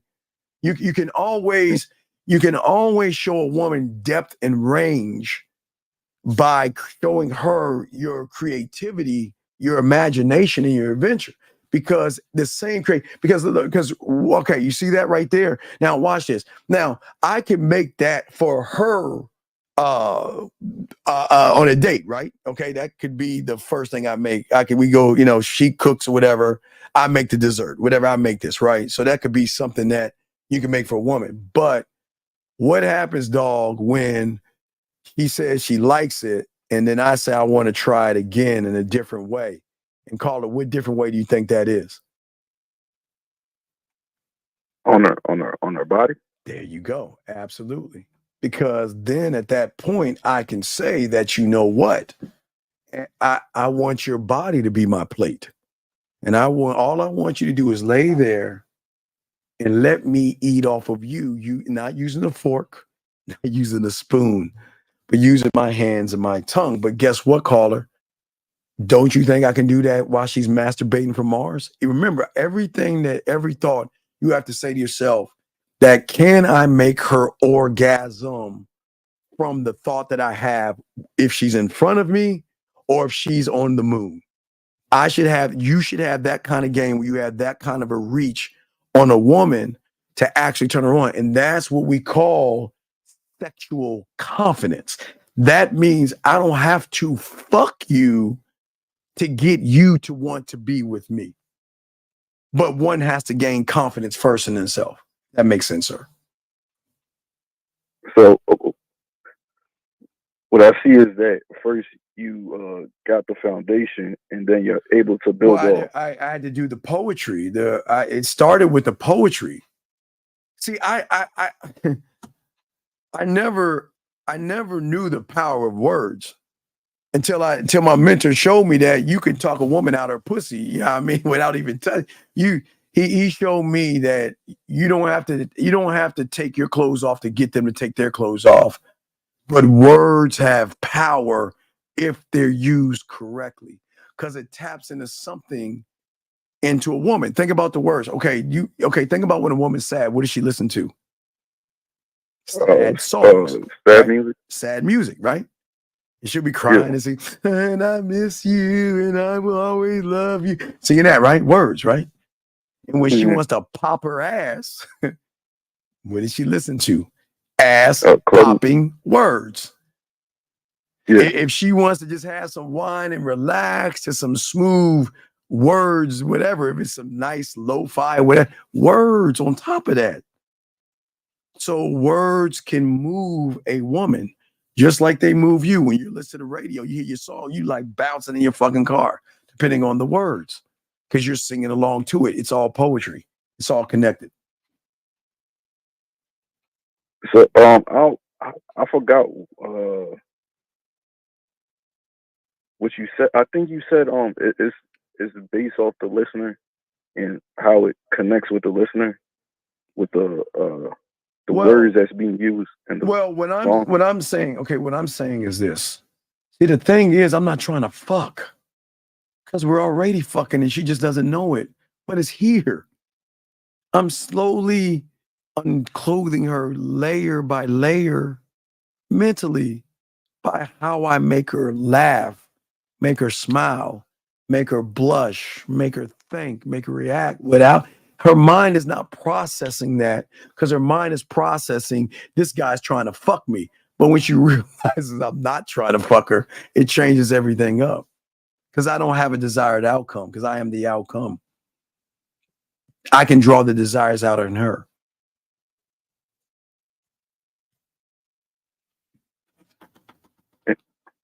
And that's because what? That's because she's focused on you coming through the back door of her opening up her legs. No, she's focused on who the fuck sends voice messages, who the fuck sends video messages. And damn, let me show my girlfriends. I mean, think about this. 4 women are around. 1, 2, 3, and 4, right? Yeah. 3 of them got text messages, and she's got a voice message or video. You know what she's gonna do? She's gonna sit and wait. Because women are in this like little fucking female competition. Like, oh, look what my man texted me. Hi, how you doing? Look what my man texted me. You're sexy. Look what my man texted me. Wow, I look forward to seeing you. And then she's like, bitch, look what my man. And then she does this. And they're like, what? Play it again. That means she's administering my drug every time she presses play, because I always show you that when you have game, you communicate to a woman in 4 different ways. Fuck, texting is for average motherfuckers that don't know what they're doing. 5th way is the telephone. I mean, I haven't even brought up the interaction on the phone. That could be number 5, but I'm just showing you I can tap onto her 4 different ways. That's why I want to be a landowner. Being land, I want land. I want land. I want land above pussy. I just want 1 acre of land in her mind. That's the game I learned. 1 acre of land. That's all I fucking need. Just give me 1. 'Cause I'll split that bitch in 2.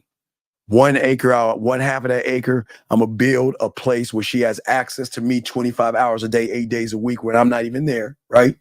And then the other side of the acre, I'm gonna start drilling down because I'm gonna tap into the emotion. That's all I want. That is all I want. I ain't even trying to get the pussy, but those things are gonna give me the pussy on general principle because she's never met a motherfucker like me.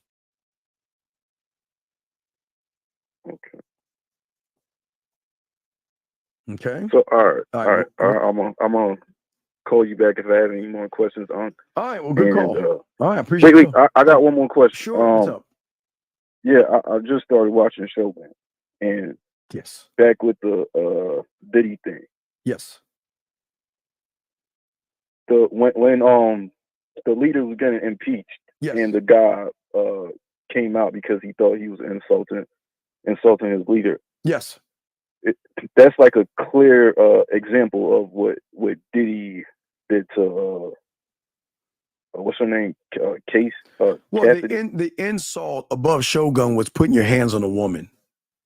That was the greatest dishonor of manhood possible by kicking and abusing a woman. Yeah. Shogun should show you that you need to put your fucking feelings in your pocket and not get excited. Did you ever see him emotional? No. They even talk about impeaching him. He still looked the same, like, okay. Did he look, did he do any of that? No. No. Because this is what I'm trying to teach you guys. Y'all are too busy playing poker with your cards facing the other direction. All you're doing is showing a woman how to take advantage of you by your emotions. And all you're doing is, I always show you an example of what it looks like. All you guys are doing is the moment you meet a woman, she knows not only your hand, she knows your thoughts, she knows every move that you're going to make, why you're going to make it, when you're going to make it, where you're going to make it, how you're going to make it. And it's all those things. And this is what hurts so many guys, because most of y'all think that y'all being smooth and shit, but a woman has game, and she can recognize that no matter what you say, no matter what you do, and how you move, what do you think his end game is? It's the fuck. It's the fuck. So that means that she knows no matter what that motherfucker says, all he's doing is simply this.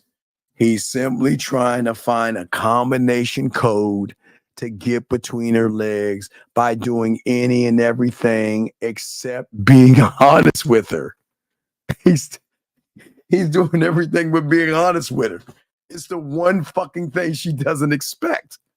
It's the one thing that her mind is not. Her mind knows with a shadow of a doubt the motherfucker's gonna come from the side of the back. He's gonna beat around the bush. He's gonna play fucking games. He's gonna waste time, and he ain't even gonna try to go through the front fucking door.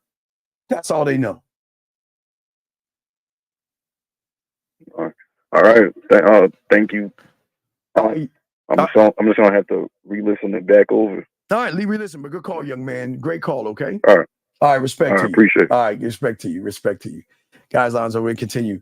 What does that even mean, milk the cows? What does that even mean? What does that even mean, milk the cows? What does that mean? That's funny. What does that mean, Purple? What does that even mean, the cows? Now to my guys, got a question, guys. Please put a queue. If I missed some of your questions, I'm sorry. Go ahead and ask now. I got you guys. I saw one. Hold on. I caught one. So presentation speaks. Yes. Oh, absolutely.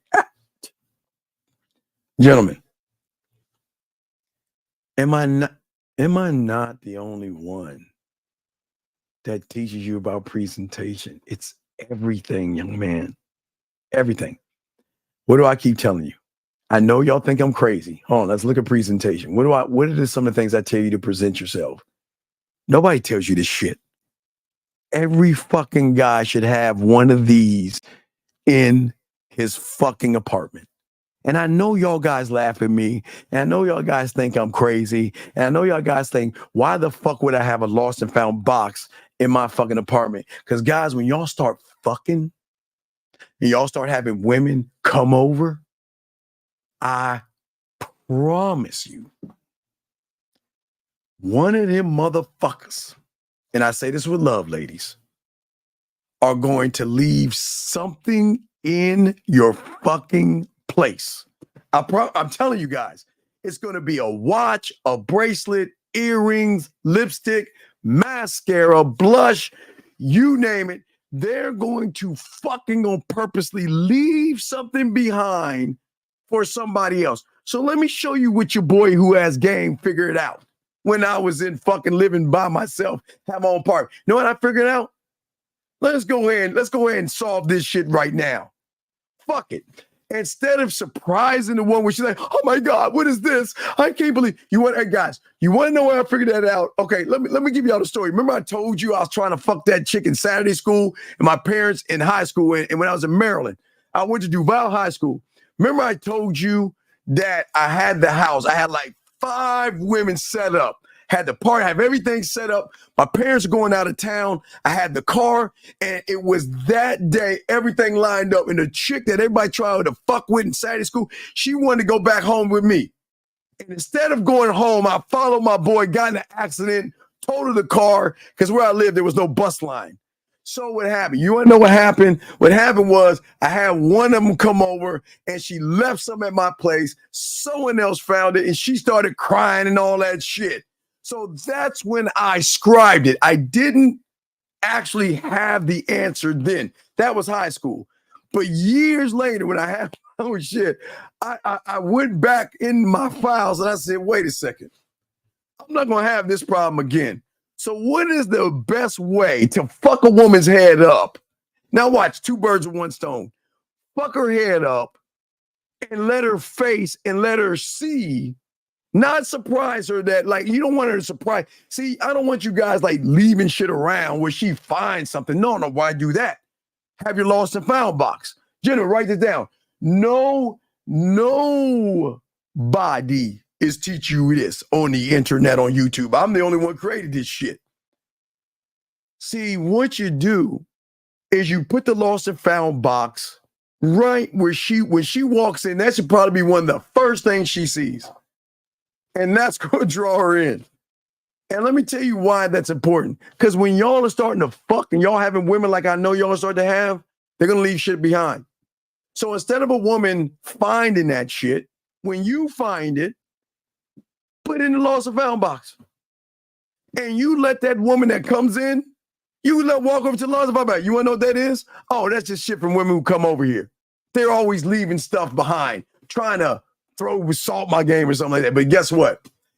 You can pick one. Guys, I swear to you, you tell the woman, you can pick one item out that box, because some women like the jewelry, some women like the watches. But I'm going to tell you this. If you leave anything in my house, it's going to go in the box. And if somebody gets to it before you do, it's theirs. I'm just letting you know. That's the first thing that nobody ever did. See, y'all guys, You see some stockings, and you're like, oh shit. Nah, motherfucker. She got her little stockings. Drop it in the box. A bracelet. Oh, that's so cute. Drop it in the box. Her watch. Can't wear it. Drop it in the box. The earrings. Hey, anything that a woman drops on purpose, they do that shit. God, I promise you. I'm not saying they're trying to be malicious and shit like that. I'm just saying for you guys, you should always have a lost and found box, because what that woman's going to actually understand after she realizes how she talks to you, how she likes fucking with you and all this other stuff, she comes to your place for the first time and she sees the box. She sees the box. Think about how that's going to fuck her head up, and goes over and looks at all the shit that's in the box. Why? Because you have nothing to hide. You're a single guy. Women come over, and if they choose to leave things in your house, you get that law and drop it in the box. And look, you get one item. But if you leave anything, I'm going to leave it in the box. And, oh, you're terrible. And they love that shit. They love that shit. But in their mind, they're saying, damn, this motherfucker got a lot of women over, right? Okay, that's one thing. Another item I always tell you about that nobody is telling you about in the game. Gentlemen, I'm the only guy that tells you. Gentlemen, go to Amazon and get your diamond ice cube tray. It's not expensive at all, guys. It's really cool as fuck, dog. Look, I think they still got them on Amazon. I know a lot of motherfuckers got that shit when I talk about it, but what I'm saying to you guys, dog, how cold is it when you go ahead and give her some diamond ice cubes and shit? Kind of different, unique. Another thing, gentlemen, I want to show you guys. I always want you guys to have items that draw women in as what I call conversation pieces, all right? So a conversation piece, gentlemen, would be something to draw her in. And I got this idea. Now, this idea came to me in the 6th grade. I didn't use, remember I always tell you, scribe it. So I think I went on a field trip. I went on a field trip to a museum, and I noticed that when you go to a museum, it's dimly lit, but what draws you to the pictures and paintings and shit in the museum are the lighting. So now this is 6th grade, so I had to clean it up a little bit. But one thing you should have, get all the posters down. It's the artwork that you have. Now, this is because when you have a woman over, you dim the lights a little bit to set the mood. But the thing that they're going to walk to that's going to draw them in is the artwork. And what do I tell you about the artwork? The artwork you should have, as I will show some of you guys. There should be different kinds of artwork, but I'll show you one, or what I want to show you guys. So the artwork you should have, like different pieces. Like I showed you. Kitchen, always have something like this.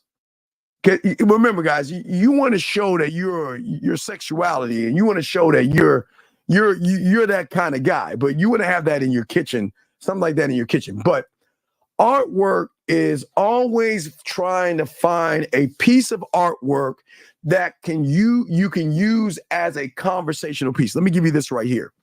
Now, I would use this. I always tell you guys, this is a piece of artwork right here by some woman, right? You want it by a woman. And my interpretation of that, now you get behind her while she's watching this artwork. And what you're going to do is explain the art to her. The reason I got this is because I kind of connected with this, because what it shows me is that women are always covering up their sexuality, their feelings, and things that they fantasize about. And when I saw this artwork, what it reminded me of was women today, that they're always covering themselves up. And they could actually, you see that, guys? They can actually, see what I'm saying, guys? It's just game right there, right? But also, gentlemen, I give you a few more pieces, a few more things I always tell you guys with that as well. Is one thing I always tell you is to have this in your living room. Not that you are a painter or anything, but the question is going to beg itself. If you have a woman, if you're talking to a woman, she's going to say, wow, I didn't know you could paint. No, I can't paint. Then why do you have a blank a canvas in your living room? Oh, that conversation piece. Oh, it's nothing. It's just that when I'm connecting with a woman, it's nothing like laying her out on the carpet and painting her naked body. You see what I'm saying? It's a story behind every little piece. Another thing, what do I always tell you? Wine above your bed. The only one on YouTube that tells you this. Nobody has ever told you this but me. Why do you have the wine above your bed? The reason why you have the wine above your bed goes with the story. If you're at my place and I'm kissing your body, taking off your clothes, and we're starting to get in this mood, why would I want to break things up by saying, hold on, let me go into the kitchen, when I can just reach up ahead and get, no, hold on. And for all you guys that don't drink, you can put this in here, Welch's grape. I always want to give y'all an alternative. But what I'm saying is that you can use that to let her know that, listen, there's nothing like get your favorite wine, sip on some wine, but then that can stretch it out by saying, grab some of the wine and pour in her body and taste it to see if it tastes better off her body than her lips. That's part of the game. You can utilize that. But when you have the wine above your bed, gentlemen, what is very important is to have something that distinguishes you and have some art pieces. So what I would say between the wine, I would have two of these things, one on one side, one on the other. And what that is, that to me is sexual freedom. What I notice with these women here, and this is what you have in your bed, are women wearing the man's stuff. You see what I'm saying? But it's sexual freedom. It's saying from a woman that with me, there are no judgments. And that open door is saying that for the first time, you can experience something. See what I'm saying, guys? So there's always game. I'll give you a few more items real quick. That presentation is everything that I teach you that no one else teaches you. Another thing that I want you to always do that I tell guys that no one else is teaching you is I want you to have your croissants.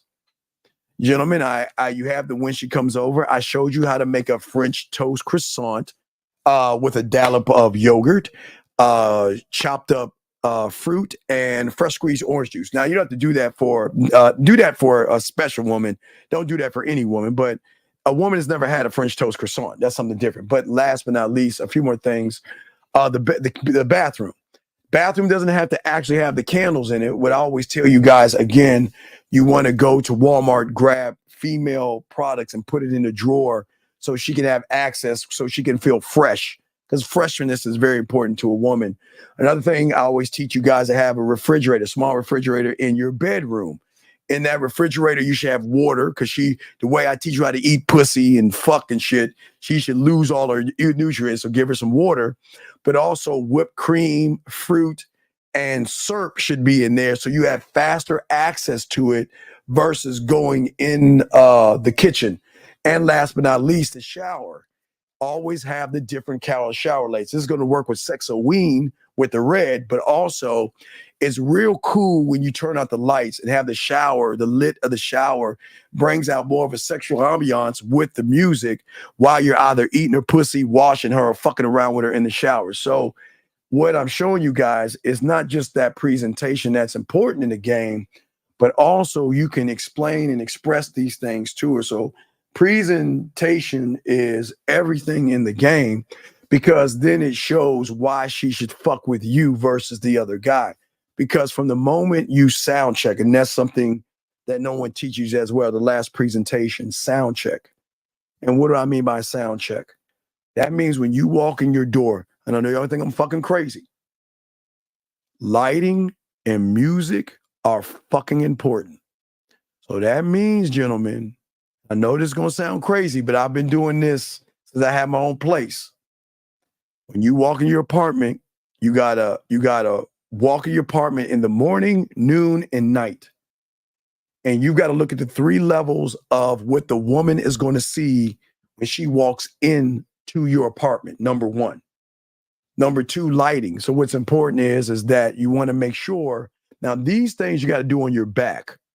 No Diddy, but these things you got to do on your back. You got to be on your back in the doorway, You're back in the living room, the dining room, the kitchen, and the hallway. And the reason is do your sound checking because that woman somewhere, somehow is going to end up on her back when you're actually moving furniture. As I always tell you, you shouldn't fuck on the bed. That should be later on. You should move furniture.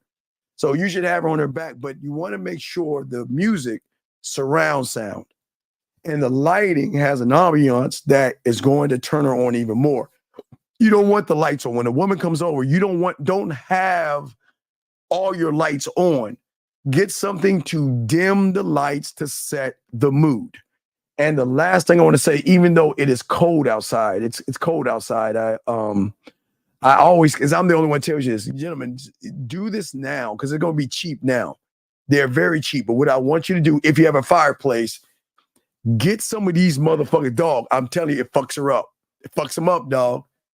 Get these for the wintertime. Winter's always over. But I'm just showing you for later on when you get into your October, November, December, you're already prepared. Have a woman over, set those lights, dim the lights, the flickering of the fire, the different colors with the music, with the pictures, everything sets the mood, guys. So I'm just showing you guys presentation and everything you do is going to show the woman why I should give that pussy to this guy. And he ain't even asking for it, but I'm going to give it to him. So I just wanted you to see that. Very, very important as far as it comes to the game. And that's why we teach y'all different things and giving y'all a, the setting has to be because you're going to meet women. Women are coming to your place in the morning, the noon, and at night. So you want to make sure that you have all these things set up. Okay. All right. And this is what I'm saying. Okay.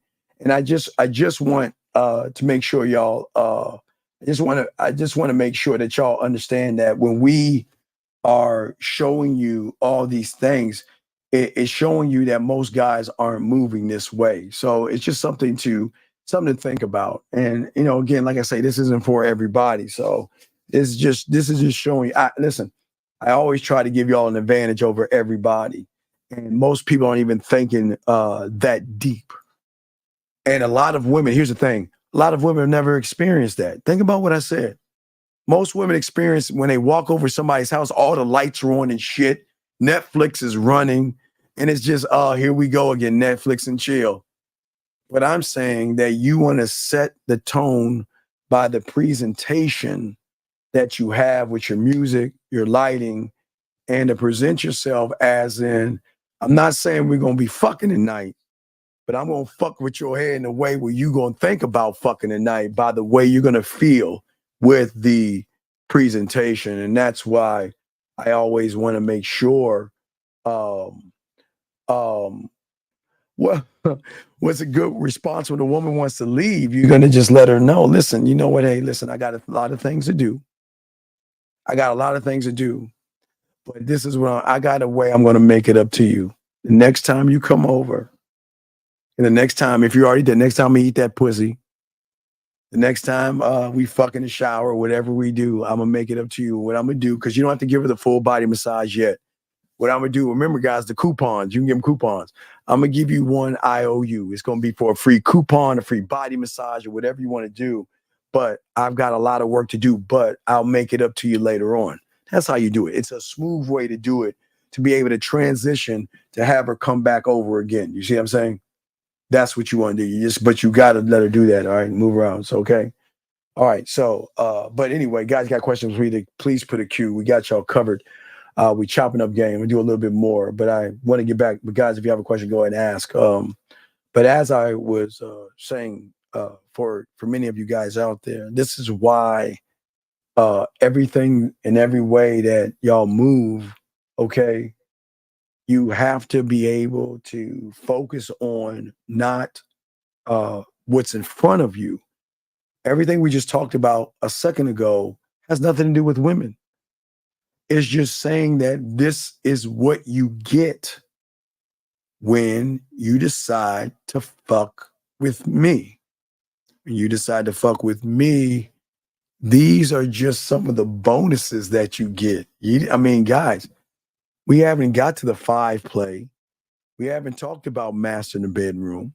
We haven't talked about the fucking 101 back, doggy and all these other things.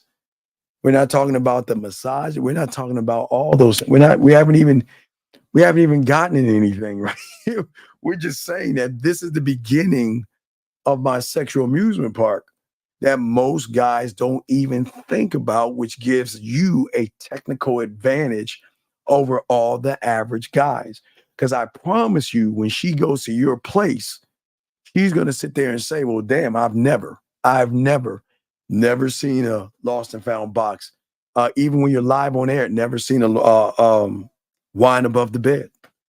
I've never seen different shower lights. I've never even experienced those things before because I never met a man. See what they're saying?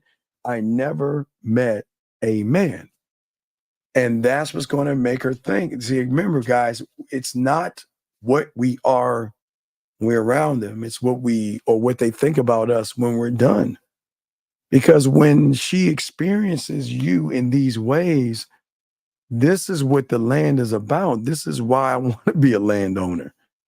Because I want her decision to fuck with me is because she wants to, not because she has to, or she's manipulated to, or deceived to, and shit like that. So that's what I'm saying. That's why we always tell you, this is why you have got to manage yourself.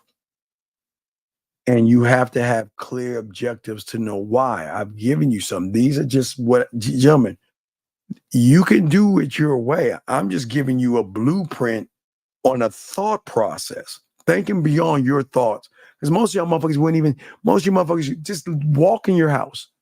Just take one fucking step in your apartment and say, does this reek sexuality? Because what you see is what she's going to see.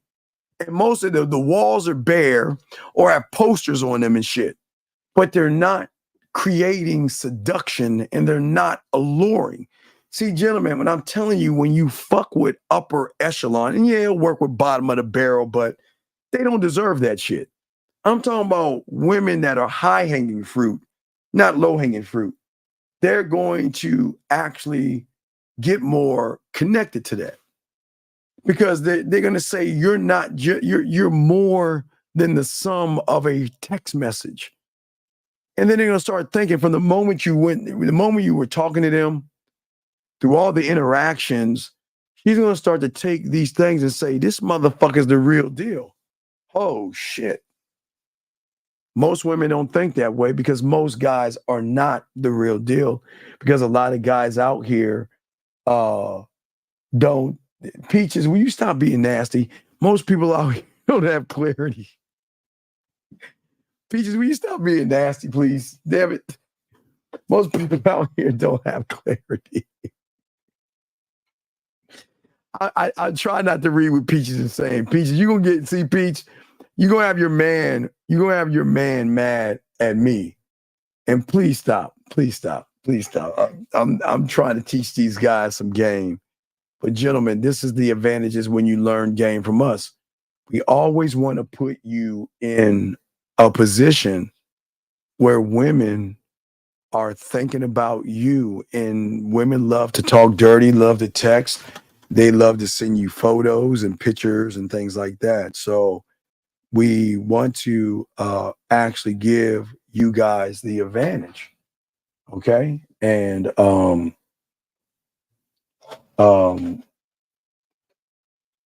well, yeah, no, and I appreciate this. And this is, and let me tell you why I appreciate what you're saying. Thank you. I appreciate that. And let me tell you, the thing I always say, and this is why we welcome women here. Because I have nothing to hide. Because I'm teaching y'all guys to be straight up with women. Clear, concise, and transparent, and impactful. This is who I am. Accept me for who I am or not. But I am not going to run behind you, kiss your ass, beat around the bush, or beg you. But a lot of women out here, sometimes women, when they get around assholes and jerks and shit, they're like, why is he such a fucking dick? And why is he such an asshole and shit, right? They're learning why we're fucking assholes and dick.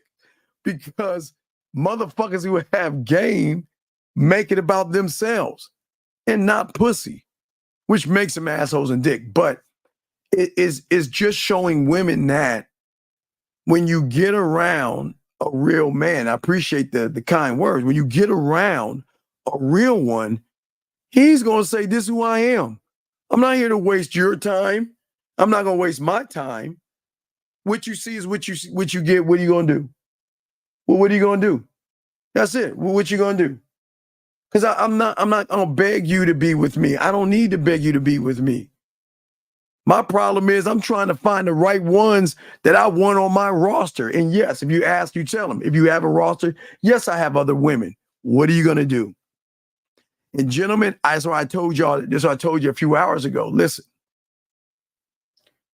some women are going to say, I'm not that kind of woman, and they're going to go, and then they're going to come back. Some women are going to say, I'm not that kind of woman, and they're going to go, and they're going to stay for it. They're going to stay gone for a long time. It might come creep. See, gentlemen, and there's no knock on you women out here. Women are smart enough to save face. This is why I keep telling y'all, if you haven't talked to a woman in a long time, they have a way of getting back in touch with you without making, because, okay, let me explain something to y'all about women that y'all understand. Women don't have to do a motherfucking thing. Let me say that again. Women don't have to do a motherfucking thing. They don't have to run behind motherfuckers. When they cut you off, you're done, you're gone when you're average. But when you have game, it changes everything up because what she saw in you, she can't see that in average motherfuckers. So her thought is this, well, fuck, how am I gonna get back on that dick, come back to that dick, go back to that man without looking needy, thirsty, and desperate? And guys, I'm gonna tell you the secret right here. I'm going to give you the Krabby Patty formula of how women come back without looking needy, desperate, or thirsty. You just got to pick up and read between the lines. Some women will accidentally or purposely butt dial you. Oops, I'm sorry. I didn't mean. Your phone will ring. You'll see their number. It'll stop one time. And then you'll get this message of, oh, I'm sorry. I didn't mean to dial you. That was an accident. Oh, by the way, how you doing? One way. Another way is that, now remember, guys, Sexoween, Valentine's Day game I give you, Easter game I give you, will have them reminiscing on what it used to be like by just saying, you know what? I was thinking about you. They can do it that way. Another way they can do it is when you're on Instagram or some shit like that or Facebook, they'll like one of your messages or send you a heart. Another way they'll get back at you without giving it up, they'll either wave at you, they'll send you an emoji with crying eyes on it, or they'll send you an emoji with heart-faced eyes on it. Or what they'll do is they'll grab a fucking meme from some woman who was heartbroken or something. They'll send the meme to you to let you know that they're thinking about you. So there is tons of ways that they'll get back at you. Your birthday, they'll wish you happy birthday. Christmas, they wish you happy Merry Christmas. New Year's, they wish you happy New Year's. Depending on your football team. Dallas Cowboys for me, they'll be like, oh my God, I was watching a football game and I thought about you. I saw the Dallas Cowboys on and I thought about you. Man movies would do that. Let me see what else. There's many, I'm just trying to think of all the ways they would do it without, this is them saving face.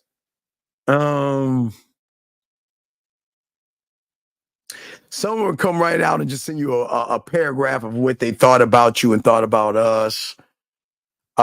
Just thought I'd say hi to you. They'll send you things like, let me show you how it looks. It'll look like some of these things. Let me see. Let me find one. Let me give y'all some. See if I can find some of these motherfuckers. Hold on, guys. Give me a second. Wait. Let me see if I can find some. Hold on. Fuck, where they at, Steve? All right, like something like this, right? I mean, I mean that's her talking. Excuse me. I'm just saying, something like that. Here you go. Right. Okay. Like this, right? You know, like they'll say good morning to you. They'll reach out to you. They'll see something like this. Excuse the language. I'm sorry, guys. I mean, women can be a little straightforward with some shit, but let me see if I can find something else, gentlemen. All right, this is one I always show you. They question things. They'll size up their value and worth and send something like this to you where they need more understanding. It's probably like an out process, but they'll say or ask you, why wasn't I good enough? Or why wasn't I enough for you? Why did you have to have other women and things like that? Hold on, guys. I'm trying to find one. Let me see, guys. Give me a second here. Fuck.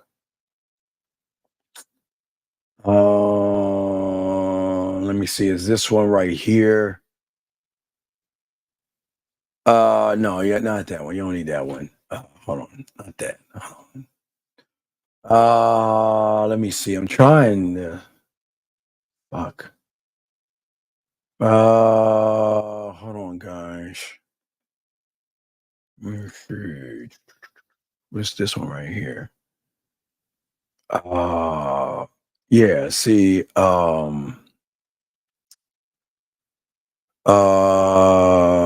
Yeah. They'll write you along. They'll write you books like this. I'm just trying to give y'all examples, dude. I'm just trying to let you all see how this shit is. I'm just trying to find the emoji ones. I don't think I have any more. I think and now some will send you stuff like that. I mean, they will send you pictures, body pictures, nude pictures and stuff, but that's a reach. Let me see. Is there anything? Yeah, I can't find the other, but I'm just saying, guys. I mean, women have a way. Well, she sees that because most women are not around men. You see what I'm saying? And I'm sorry, I didn't see that. I'm sorry. Anyone supports Diddy, I gotta let them go. I'm sorry. Y'all gotta let these guys go.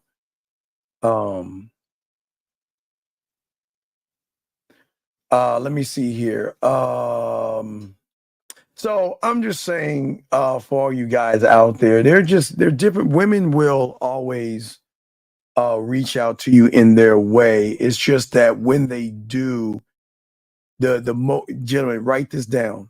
The most important thing when a woman reaches out to you is never talk about the past, move forward, and move like nothing ever happened if she's worthy.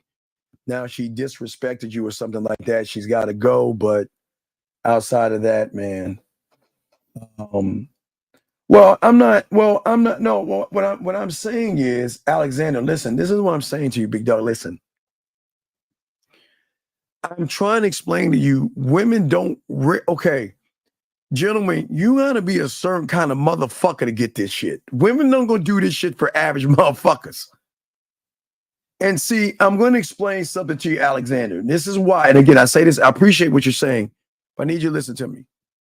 You can never judge a woman. See, you already fucked up, and that's why I know you ain't getting these.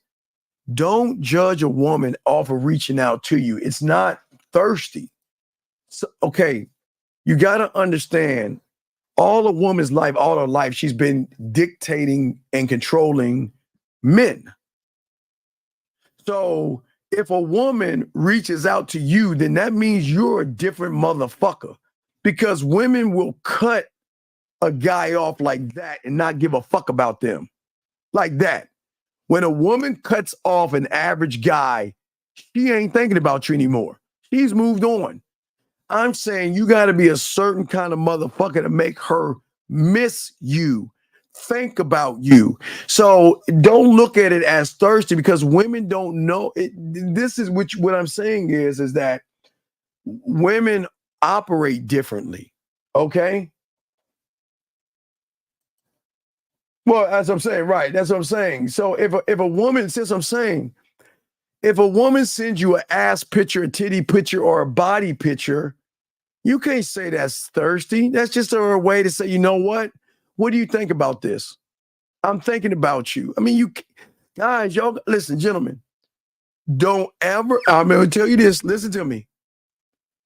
If a woman reaches out to you in the ways I told you, and you judge her, laugh at her, or question why she's doing that, she ain't fucking with you no more. She gonna say, nah, nope, done.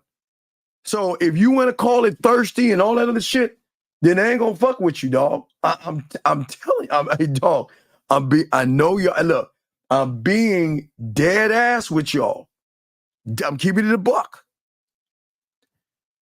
It takes a lot of women to crawl her ass back when she's saying that out of all these dicks that want me, I want you. Out of all these dinners and drinks that I can get from all these guys, I want to cook for you. I want to spend time with you. Can I talk to you for? Oh, I forgot. There's another one. There's the can we talk? Not can we talk to break up, but can I see you right now? Can I talk to you? There's something on my mind I want to discuss with you. I got a good idea. Are you free tomorrow night? I think I got some free time, and I'd like to cook my favorite spaghetti, lasagna, fettuccine, baked chicken, or whatever your favorite dish is. And I was wondering if it was okay if you could come over and we spend time and talk. Gentlemen, I promise you, gentlemen, I know y'all guys think this shit is fairy tale, but I promise you, when you have this motherfucking game, these women will reach out to you. And these women will cook for you and do all that other stuff. Oh, another thing they will do. God damn it, Stephen, how could I forget? Another thing a woman will do, gentlemen, she will accidentally be in your neighborhood. You know she works out on the west side of town. You know she shops on the west side of town. But guys, you're on the east side of town. And somehow, some way, she accidentally ended up in your side of town. And she's like, hey, you know what? Hey, I just was thinking about you. I just had some baguettes and I'm at Starbucks or wherever the fuck these women go. And I just thought, hey, if you have a moment, I sure like to see you real quick. Every woman. No, Alexander, I'm just saying, I understand you agree with me, but don't look at it as a thirst. That's a judgment. Women are not, listen. Women can become thirsty, but women don't give a fuck about average guys to be thirsty. That's what I'm saying. It's all good. It's all good. But that's the game I'm trying to show you guys out here. And each and every one of you guys can be in this magnificent position. See, gentlemen, the core of everything I told you for the last hour, okay? You must evaluate all your experiences. That's why, who is the only one that tells you to go to your film room? Not your, you can go to your studio. Yes, I always tell you, your studio and your film room and your guide and your culinary school, your scribe, your marketing team, and your drug lab should all be in this meeting called the film room. The film room, gentlemen, that I only teach because no one else teaches this game, should be the thing you do every night to go over what your day was like, what you did right, what you did wrong, and the adjustments you need to make. So when you take your ass back into the Serengeti, you're not moving the same fucking way. That's how the game works. You have got to remember, I keep telling you, you have to have your cult. I am the only one on YouTube that will tell you this. You must create your mental cult. Without your mental cult, you will never be able to create the people that I have showed you in your mind. The studio, your film room, your guide, your board of directors, your warrior, your mental gym, culinary school, your library, your senate, your scribe, your amusement park, your marketing team, your drug lab, and where's that motherfucker at? Your compass, time, and your your blacksmith. All these things come into play because you're creating your reality. Remember, it goes back to what I said in the beginning, your reality. Y'all are too busy going into her reality. And when you go into her reality, her rules, because it's her reality. So when you get in there, that's what's very important in the game is these evaluations that nobody teaches you about or tells you about, because again, the layer of the game that we're trying to show you guys as far as being great men, all of this has actual importance. And again, as you don't hear us bashing women, you don't hear us knocking and saying women are bad. No, what we're saying is that game will always teach you. And what I mean by game, one thought, one mind, one way. And the only game, again, because everybody wants to know, well, is he red pill? I ain't even about that red pill, that manosphere shit. I'm not about any of that goofy shit. The thing we're about here is one of the most important things is that you guys have to recognize that there is nobody in this world like you, and there will never be anybody in this world like you based upon what you see right there. And it is your fingerprint. And that means through the understanding of you, you can create your own world your way. And that will make you unique and different to everybody who has who is lucky enough to meet you. But also when you guys out here start to soak the game up, what are the benefits of being one of one thought, one mind, one way? You will always look ahead. You never look back. You burn the bridges, you burn the ships and everything. You always look ahead rather than, gentlemen, dwelling on past mistakes, past experiences, and past disappointments. For the first time in your life, you will actually be clear about, not about priorities. Priorities in the game are I do's. Priorities and responsibilities are in that same neighborhood. But there's one priority that's not in that neighborhood, and it's a personal priority. That means for the first time, you're going to put yourself first. It's the weirdest thing because most of y'all don't even understand what the fuck I'm talking about. You think you put yourself first, but for the first time, you're going to be the personal priority. And once you open that door, you are always going to be alert, and you're going to see things for what they are versus what you want them to be, which then will allow you to make quicker decisions, and it will allow you to capitalize on easier and greater opportunities. Because at that point, you're going to do something that you've never done before. You're going to have this weird thing called a structured plan of action.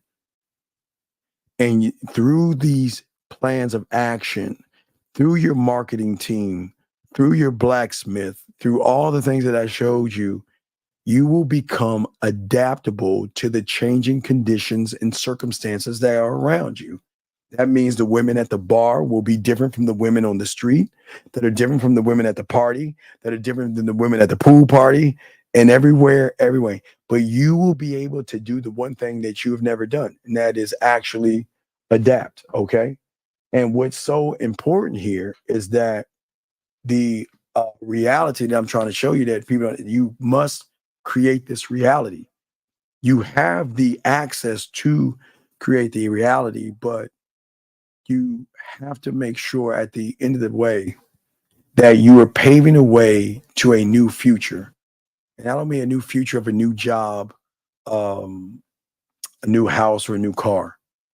It is a new future of an evolved you, where the objective that you have for yourself is a clearly understood objective. And you have this all to yourself. But it begins with you. It will always start with you. You must be the one, and you are the only. Here's the good news. Nobody else can access this but you. Nobody can. And that's what the game teaches you. Okay. Some of you guys have made decisions in your past and stuff like that most of you guys are upset about. Some of you have made moves that didn't get you what you expected. But the more that you learn about yourself and decisions, you take time to access who you are going to, for the first time, see the world with a new set of eyes. You're going to see the world clearly because you must see it to see it. That's what we call understanding of understanding. Right now, you're trying to understand, why is this happening to me? Why didn't she text me? And why didn't she call me? And why this didn't happen versus that, versus having to be your only answer. You won't be able to, you're not going to ask questions anymore because you're going to have the answer. Because guess who's the answer? You're the answer. But you don't realize that until you understand what you are. And you can never see anything else like that outside the game. Period. Everything that we tell you and everything we do can be yours to access. All you guys just listen to me. This is not, and I tell you guys all the time, I'm not here to motivate you. Okay, make sure the lines are open. Make sure the lines are open. Yes, lines are open. But I'm not here to motivate you guys at all. Please don't look at this as motivation. Because if you're looking at it as motivation, you failed. I ain't trying to motivate your ass at all. All right. I just saying that you can't, Sharon, you can't be the prize until you start to love the man in the mirror. And that's what we always tell you guys. You've got to start the process of loving the man in the mirror, having understanding of the man in the mirror. Trust the man in the mirror.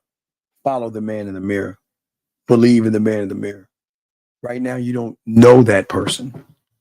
Because all you see in the mirror is probably somebody ugly or fat or frail or whatever the fuck you see. But you don't see what you should see. You should see an emperor, a king, a god, a great fucking man.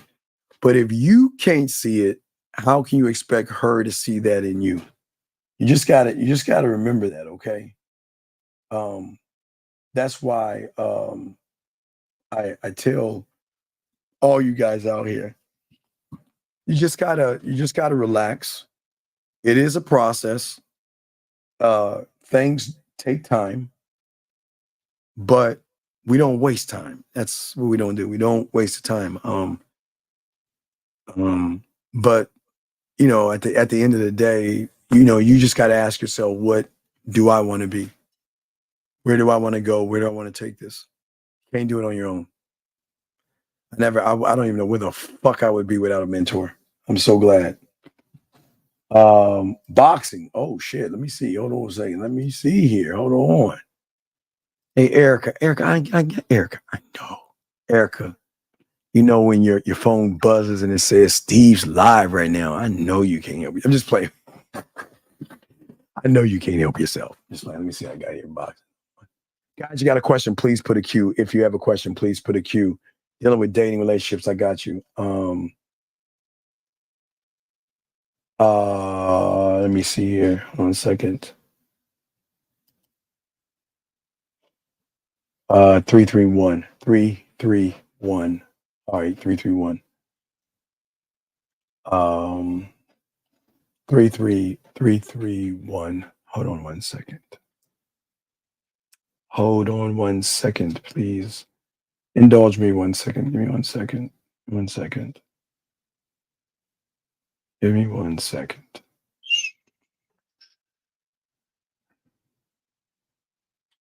Give me a second.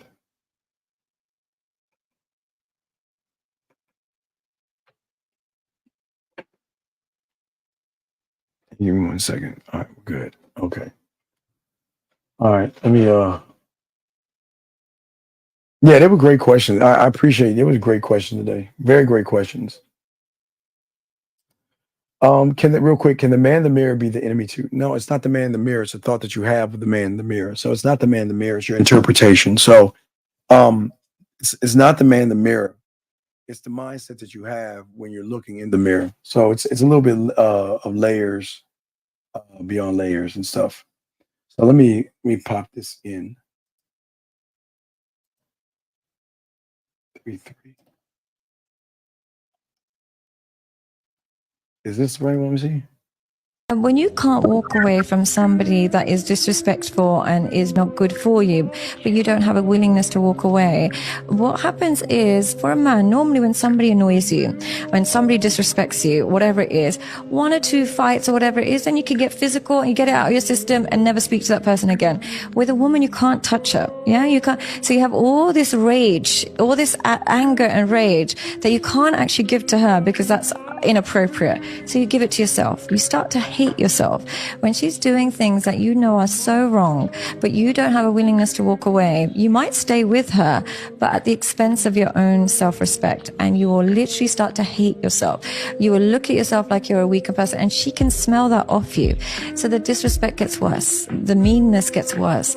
So when she learns you don't have that willingness to walk away, instead of appreciating you for staying with her through her battles, she now thinks, okay, he'll never go, but we're actually looking for the line. So she'll push you more and push you more and push you more, waiting to see where the line, the threshold is. If she can't find it, she'll just leave you. I'm at the hey boss. I'm gonna add that. I'm gonna add that with our show tonight. Let the guys see it. If you have a question, you see what it says. If you have a question, just ask the shit, dog. You don't have to.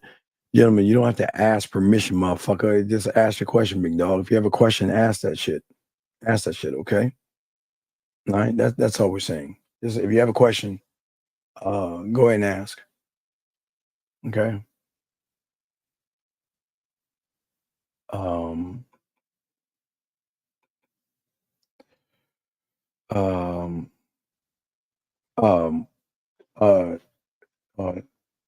Sir, I would appreciate it if you apologize, because that's pretty mean and rude. And I don't know what made you say or make a racist statement thinking all black people look alike, but if you can, I'll give you a chance to say sorry and apologize. So can you please apologize, sir? Because that was pretty rude and pretty mean. Can you please apologize, sir? That's all I'm asking. I'm just asking you to apologize, because that wasn't very nice of you. That wasn't kind. So I'll give you a minute, and we're not gonna kick you out or anything. I just hope you apologize, because I didn't bother you, but yet I don't understand why you would come here and say such a mean thing, and just because I'm black that you call me 50 Cent. So can you please find it? Can you please, you can that'd be nice. Right, okay. Okay, yeah. So, sir, I just want to say, buddy, listen. Don't kick him out. Don't kick him out, sir. I just want to say to you, buddy. Look, the thing what's so funny about YouTube, and I like to have a conversation with you. Please keep him in, yeah. And KFC, I like that. You said basketball and KFC, yeah. So, yeah. Hey, well, listen. I don't know. I just don't understand, sir, why you would say such hateful things to somebody who is only trying to help people. Why would you be so mean? And why would you be so rude? And why would you say those things when I didn't say anything mean to you? So are you sure? I mean, I just want to let you know that you were bullying me, and that's not nice. It's not fair. But I just feel like that you talking about basketball, KFC chicken, and me looking like 50 Cent, you feel okay? Oh, well, let's just take a moment to meet you then. Well, I know where you live, but let's why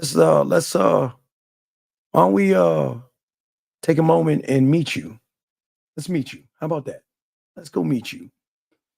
So, let me clear my throat. Gentlemen, I did not ask to do this.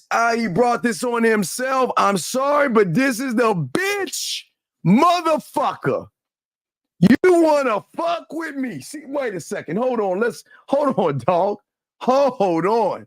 Hold the fuck up. Let me grab this shit. So you want to talk about me and 50 Cent? Let's look at your fucking Russian vodka drinking bitch ass. Look at you waving like a goddamn girl. Your fucked up ass haircut. Look at your punk ass. The fuck you at? Where there's no you? Oh no, we gonna get it now. I don't give a fuck at 216. Look at your punk ass. What bitch ass motherfucker? That's your look at this raggedy ass. Wait a second. This is how you live. Look at your shoes. Look at your shoes. Let's go back. Hold the fuck up. Hold on. Look at this raggedy Russian table. What fucking surplus store did you get this fucking raggedy table from? That cheap ass computer and that shitty ass cup. Fucked up ass chair. See that, dog? You shouldn't see, dog. Sometimes, wait a second, that's your stove. You know what? My sister had something like that. It was called an easy bake oven. This is your fucking stove. This is your fucking stove. You got a shitty cat, and look at that shitty ass refrigerator. See, dog. Well, come on, look at this shit. Let's look at this shitty ass house you got. This is how you're living, dog. What the fuck is that white thing right there?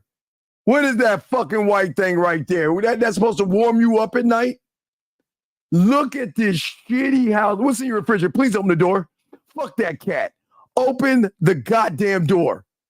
Open that bitch ass door. No, let's see where you're going. Where are you taking us? Where are you walking to? Motherfucker, can you please scrape the soot and the shit off that fucking wood floor? Who the fuck has yellow wood floors? Who the fuck has yellow? Who the fuck has yellow? And look at this shitty couch. What woman?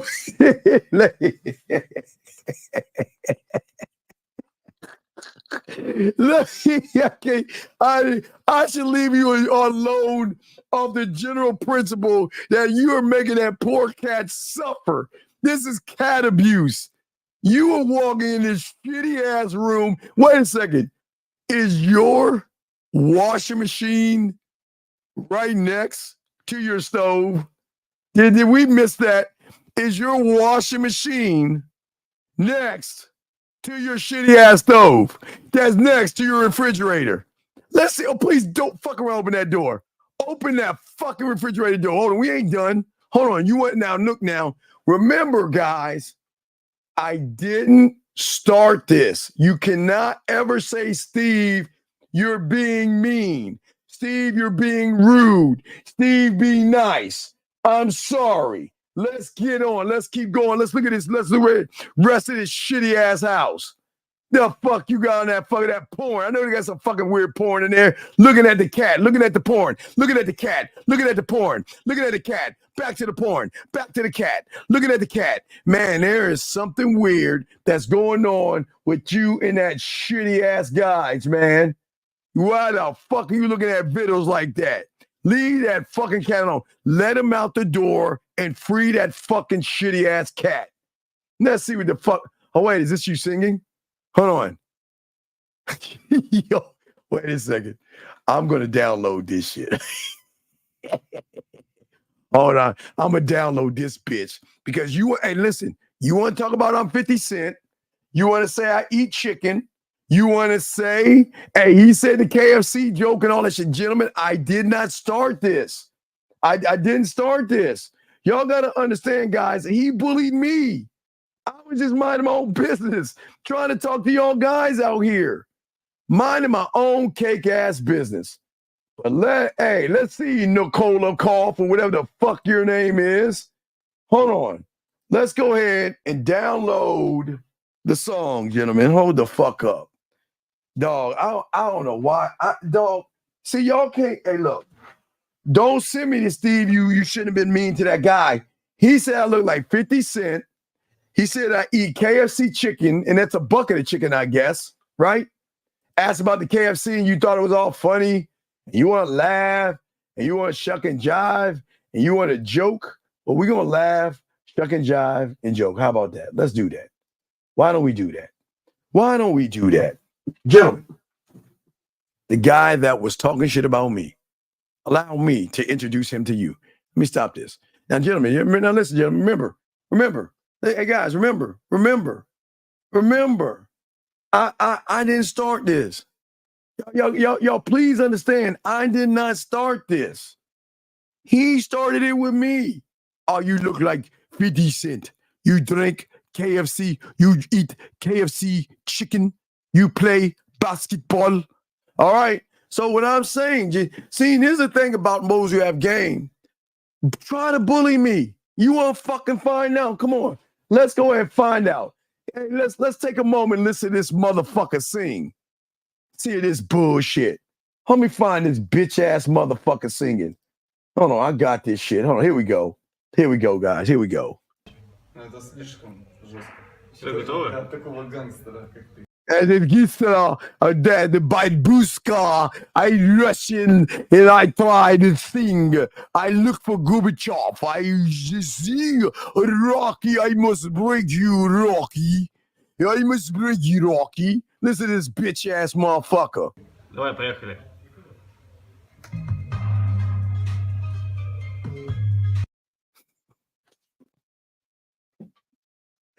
Hold on. Let me dance this shit.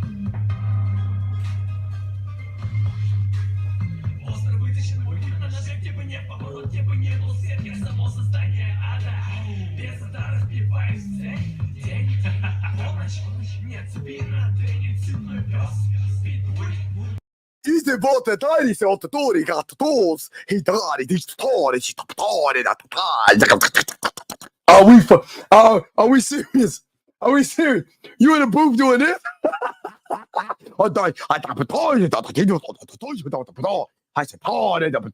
That's Pedusha. But the toy.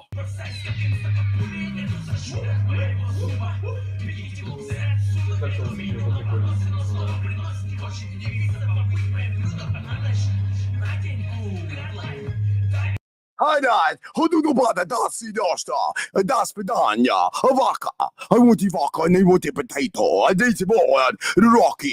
You cannot win, Rocky. I must break you, Walker, a couple lane, or Dutch Vidania. Are you fucking with us? Right. Look at that. Hey, dog. He talking about all the black people. He in the booth. Look at the motherfucker trying to date. Hey, look. He trying to act black. Wait, look at it. Look at it. Look at this shit. Look at this shit. Look how he dance. Watch. Oh, let's play it again. Look how he dance.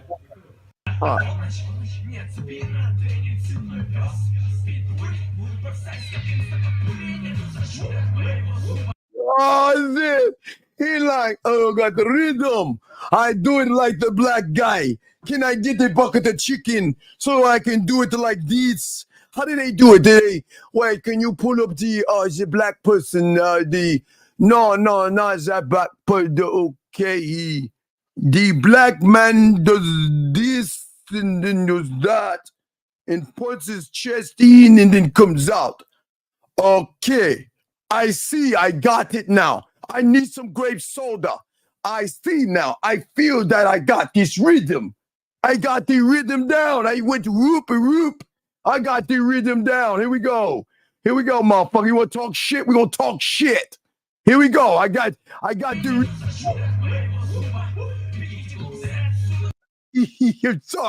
I'm sorry. You don't put your hands down like that, Gorbachev. You must grab your hand like this and go woot. You're doing it wrong. The girls do not like it when you put your hands down like this, Gorbachev.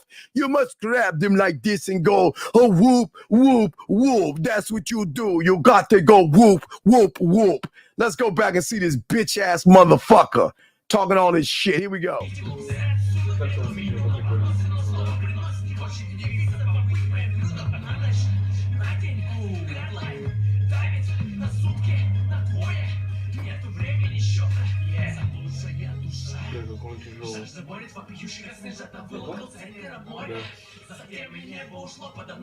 Woo! You got the bars.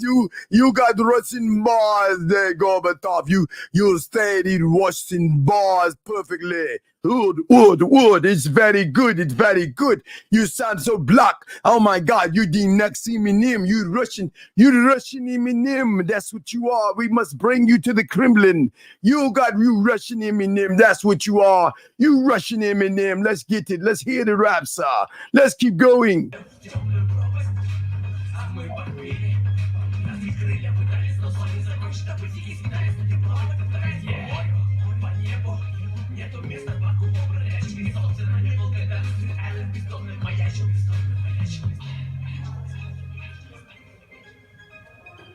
Oh yeah.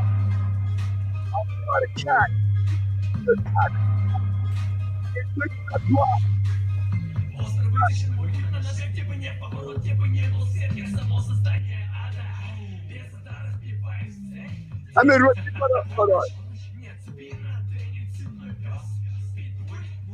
hold on, listen. I want to be Russian right now. I want to be this guy right now while he dances to the rhythm of the white Eminem. He's just so cool and everything. I want him to be Russian, and we should go ahead and help him out. Show him how it's done while he's singing and dancing. If he was in the studio, how it should be done while the music is playing. Yes. Yeah, there you go. Yes. Get it.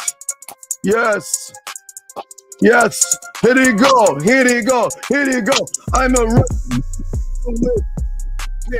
Not your baby daddy, but you know I'm real. I'm Russian, yeah. How'd I do that? I'm white Eminem, man. White Eminem. I hold you in a daze for days as I paraphrase the game to your mind. Have your body sex craze to my voice like a swimming pool that Susan put your body in the mood. Toxicating lovely Russians at the club wide group. Higher, crumbling to the sky.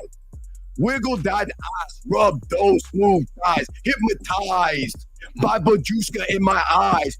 Try this vodka, bitch, and have you paralyzed. Transpose, I suppose, from your head down to your toes. Oh shit, I'm Russian, who knows? It could be a one night stand and we can have it all. And what I do would never leave these mirrored walls. The instant burnt, the world turned to another day. Oh my God! See, hey dog, you're welcome. I just helped him out. I just helped him out. There, see, see that? All right, guys. So anyway, we were about to wrap this up. But anyway, see, guys, See, this is what I'm saying, man. Stop trying to bully people. Stop trying to bully people, man. I'm saying, dog, brother. I'm just saying, big dog. Look. Your cat's fucked up. Your apartment's fucked up. You got your washing machine is next to your stove that looks like a Holly Hobby. Let me show you something. Hold on, Tom. Let me show you something what my sister used to have that's bigger than your stove. Hold on. Okay. Let me show you. This is what my sister had in the 70s. Okay? She had that in the 70s. And this shit is damn near as big as your shitty ass oven.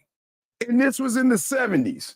Hold on, everybody. I'm kind of aging myself, but hold on. I want y'all to see what my sister had, because she got this at Christmas.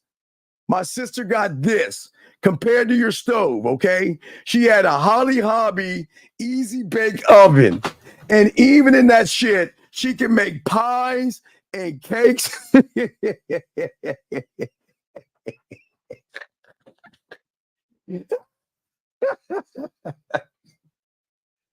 Man, come on, man. You know, boy, I tell you, man, I don't understand. I don't understand why you bully somebody, dude. Come on, man. You can't bully people when you have a yellow wood floor. And that motherfucker is not even smooth. You haven't put anything on that shit. And all you have is a fucking cat. And then where do you get those clogs from? Das Vidanya. I mean, where do you get those clogs from, dog? Come on, man. Look, dog, look. I'm not the bad guy, gentlemen. I did not start this. He said I look like 50 Cent. He said that, who was it? I look like 50 Cent. I eat KFC chicken, right? Was that it, big dog? Was the KFC chicken? Oh, yeah. Oh, and I look like 50 Cent. So there's no reason to be mean, dog. I'm not mean to you, dude. I'm just saying, man. I'm just saying. What's your cat's name, dog? Let's go back to your life. Cause I know you ain't getting no pussy living like this, dog. You are not fucking. There's no way that you're fucking with a tablecloth like that.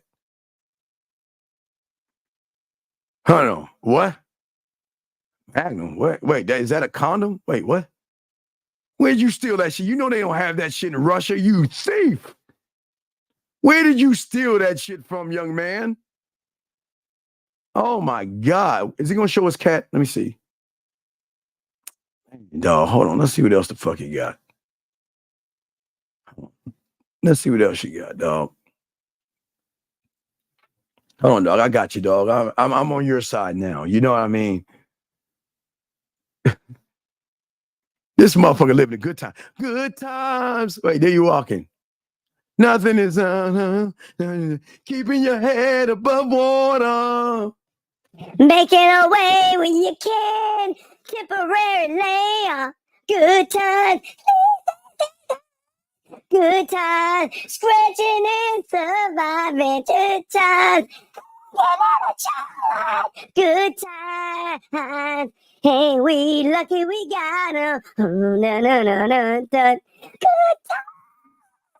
Damn, dog. This is like damn. Run through the forest. Run through Flores. Run through the Flores and get me bear. I want to get bear. Get bear in Flores. Oh my God, this is your lifestyle, dog. But no, dog. Come on, dog. Real quick, guys. Real quick, what we do? Hold on, dog. Dog, hold on. This real quick. Hold on, man. No, wait, hold on. We go. Dog, hold on. Man. The code is cold. Dog, come on. Let me look at this floor again. Now, let's this one more time, dog. Now, come on. All right, so you have a Holly Hobby stove, a little refrigerator. Look at the clogs. You have your washing machine. You have a table. Ain't no bitch. You know you ain't fucking. Look at that. You've got, oh my God, what the fuck is that on your table? And wait a second. What the fuck is this on the wall? Do you have flowers on your wall? Is that the wallpaper? All right. Okay, wait a second. Wait. He's got grapes. I know y'all can't see it. So he's got 1, 2, 3, 4, 5, 6, 7 green grapes and 5 purple grapes on his refrigerator. And those are plastic. Oh, poor cat. Hey, Vittles, we're gonna come save you, dog. We're gonna come save you, dog. We're gonna get you out of there, buddy. You need to be saved. Look at now. Look, now you know it's cold in Russia. You know it's cold as fuck. That's supposed to keep you warm. But dog, look at the flooring. Look. I'm gonna see if I can blow that shit up. God damn it. You lucky I can't blow that shit up, motherfucker. Look at the wall and the couch. Did you steal that couch out of a dumpster? What woman is going to go to your rickety ass house and fuck with this? And then you asking me about KFC chicken? Come on, dog. Look. I'm just saying, look. Gentlemen, I say to all you guys, I don't start this. We having fun, but dog, why don't bully a motherfucker? Like, come on, dog. Come on, man. Come on, dog. Come on, dog. Y'all can't. Come on. Even from we'll get you from Russia. We will get you from Russia, son. 50 to be like, fuck. But no, everybody else, I appreciate all you guys, man. I appreciate you guys, man. Look. Gentlemen, we don't start this. I stay here. I talk to y'all, and I try to get y'all motivated to learn yourself. Motivate yourself, right? And then some people gonna come in here, they're gonna be racist, guys. They're gonna be haters. They'll be telling me you look black. Where can I get some grape soda, some Kool-Aid, some fried chicken, or something like that? And they're gonna be like, ha, ha, ha, ha, ha. That colored guy can't get me back. And I can say something about him. Oh, we could get you back. Because if I could get you, I'm gonna get you. Oh, don't think I ain't.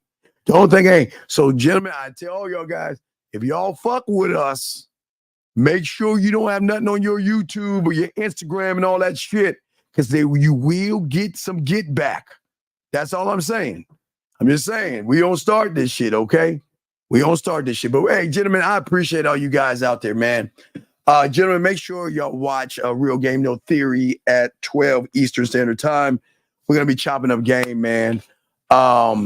Sir, hurry up and ask your question. You'll be the last question. What is your question, sir? You need advice. What is your question? How can I help? You'll be the last one. But I appreciate all you guys out here. Answer this last question. Now I'm trying to help y'all, man. Come on, man. What's your question, buddy?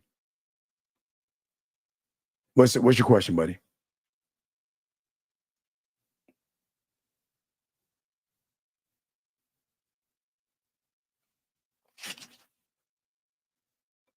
Anyway, let's see. Waiting for his question. Hold on.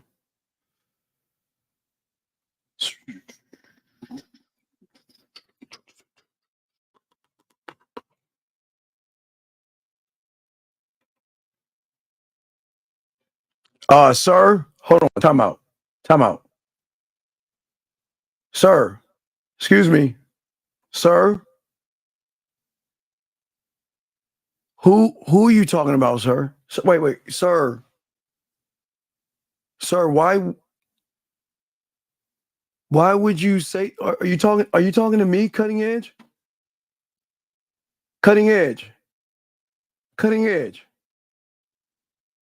Wait. Hold on a second. Cutting edge. Are you talking to me, man? Cutting edge. Don't kick him out. Cutting edge. Are you saying I'm a crock of shit and I don't know what I'm talking about? Cutting edge. Are you serious? What cutting edge? Why would you bully me? Hold on. Wait a second. I don't understand. Cutting edge. Wait a second. Cutting edge. Are you saying cutting edge? Are you saying to me? What are you coming in here being mean to me? Hold on, dude. Ask your question. I'm talking. Oh, God, hold on a second. Cutting edge. Hold up. Are you? Why would you say that? Wait, hold on. Wait, I want to make sure. Cutting edge. Are you talking to me? Cutting edge. Cutting edge. I know you're in the room. I'm just asking you kindly. I'm not a bad guy here. Cutting edge. Wait, where is that? I'm sorry. Hold on. Let me go back to what he said. You really? How are you? Dude doesn't even know what he's saying. What a crock of shit. Who are you talking to, Cutting Edge? Are you harassing me and bullying me? That's not Cutting Edge. Please, Cutting Edge, I'll give you a minute to say sorry. Please, Cutting Edge. Just apologize. Please, sir. I don't, sir, you came in and you said this to me. You came in and said this. I didn't say anything to you. Why would you be disrespectful to me? What did I say to make you so mean? Why would you be mean to me? Why would you be mean? Cutting Edge. All right. Well, Cutting Edge. Buddy, look. I don't know where you came from, but I know where you're going. So let's take a talk. Let me talk to you for a second, Cutting Edge. Tyler, you can ask whatever the fuck you want. Let me go ahead and do this real quick. So Cutting Edge, let's talk for a second, okay? Let's go ahead and talk for a second. Let's go ahead and talk. Now, how you want this, dog? How you want this? How you want this, dog? Do you want me to start off with the Call of Duty? Or do you want me to talk about your little punk ass son, that little bitch ass motherfucker that's not gonna make? How you want this, dog? How you want this? Because you wanna talk about me not talking shit. Let's talk about the little bitch ass son of yours. Look at the little punk ass motherfucker with his bitch ass daddy. That little punk is gonna get bullied the rest of his life. So you want to talk shit, right? You want to talk shit. Well, let's look at your goddamn kitchen before we look at you.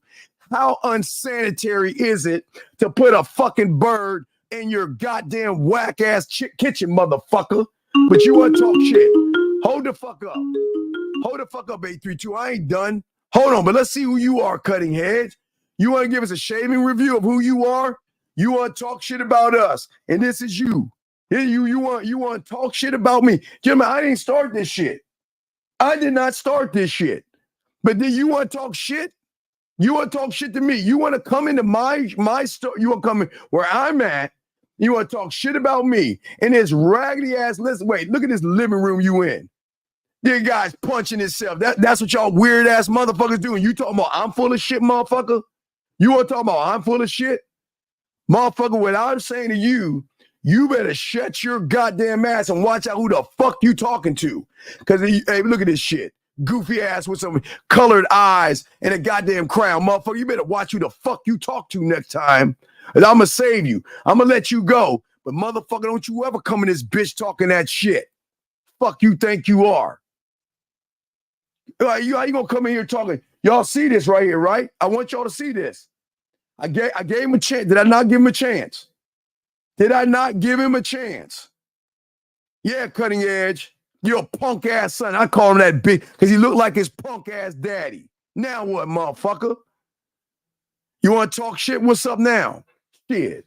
Fuck you. Now what you got to say? Now tell me that you want to keep talking. Come on. Come on. You want some more? Tell me. I'm waiting. I gave you a chance and you had a chance to back out and apologize. But you know what? See, the problem with people like you is that you think people like me are going to sit here and let you talk shit and disrespect us. Nobody said anything to you. I don't know you, but you want to come in here and disrespect me and talk shit about me? And I gave you a chance. I gave you an easy out, but you didn't want to take the out, did you? You didn't want to take the out, did you? You wanted to do things your way. Hold on a second. 832, what's your question, man? What's up? 832 going once. 832 going twice. 832. All right, peace. Out. All right. Anyway, hold on, man. You want to sit there and do all this shit, dog? Come on, man. You gotta stop that shit, dog. Next time, dude, what I'm saying to you, man, I'm saying to you, what I need you to do, big dog. I need you to stop what you want. Let me do this last call before I wrap it up. 832, what is your name? Last time going once. 832 going twice. What is your name, sir? John. How can I help you? What's your question? So my question for you is, what do you think about this generation's dating scene and all the podcasts and the alpha and mental health, how all that coincides in like the dating scene? I mean, what's like some differences between kind of back in the day and right now, and like where do you see the future going between, you know, how men and women are approaching dating? Because it kind of damn near seems like it's almost a gender war, you know, going on. Okay, right now. let me ask you a question. Uh-huh. Before I answer yours, why do you give a fuck when it has nothing to do with you? Why do I give a fuck about what?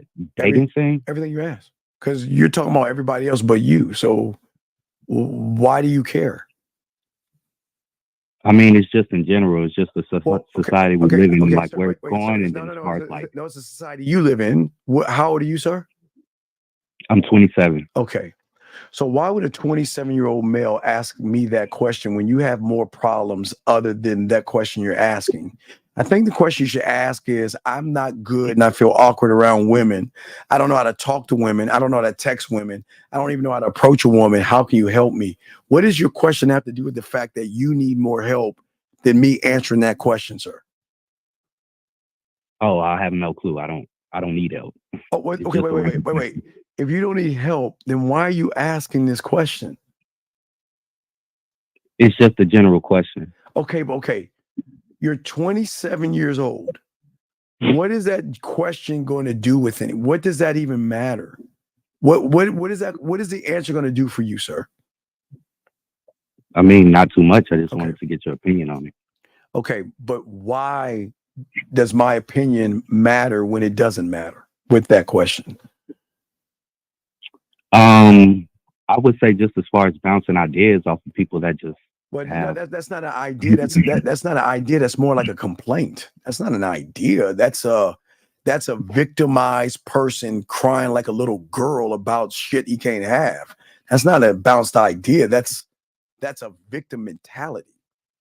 Well, when did I complain about anything? I mean, ask your question again, and I'll tell you where the complaints are at. Ask your question again. What do I think about what?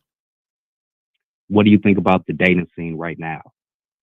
There's nothing wrong. And how would you compare that to before? Wait, stop right there. Let me answer those two at one time. I am jealous of you. That's your answer. You want to know why? Because women are giving up the ass faster than ever before. You have access to women all over the world. Back in my day, I only had access to women in my neighborhood and a little bit outside my neighborhood. The women back in my day, you had to go over there and talk to them. You guys have access to women like never before. You have access to everyone connected. So you've got it better than what we have it. Way better. Right. That's facts. I mean. So what's your next question? So what do you see as far as it going into the future of how the dating scene will kind of, like, where do you see like the dating scene going? I mean, not going. So it's not harder. Now you're saying like it's a little easier because it's way we're all easier. connected in social media. It's way easier. It's at a standstill because of the manosphere and red pill, because they're teaching young incels and young kids to hate women. Which is facts. I agree. Any other questions? No, that's it. But why? What do these questions matter, though? I don't understand. What's the purpose? I mean, it's not like a major purpose. It's just insight. I mean, just kind of looking. Just kind of. Can I give you just kind of looking? Have you ever seen Eddie Murphy's 1,000 Words? I don't think so. No. Okay, I'm gonna give you a homework assignment. All right. Your homework assignment is to watch Eddie Murphy's 1,000 Words. Because you're doing the worst thing in the world right now. You're Which is wasting what? time and you're wasting words talking about something that has to do with nothing, sir. And men don't do that. Stop wasting your words and your time. That's you've wasted time.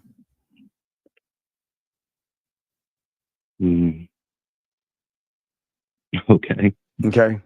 And Josh, let me help you out, Josh. Josh, women are giving up the pussy at a very high rate.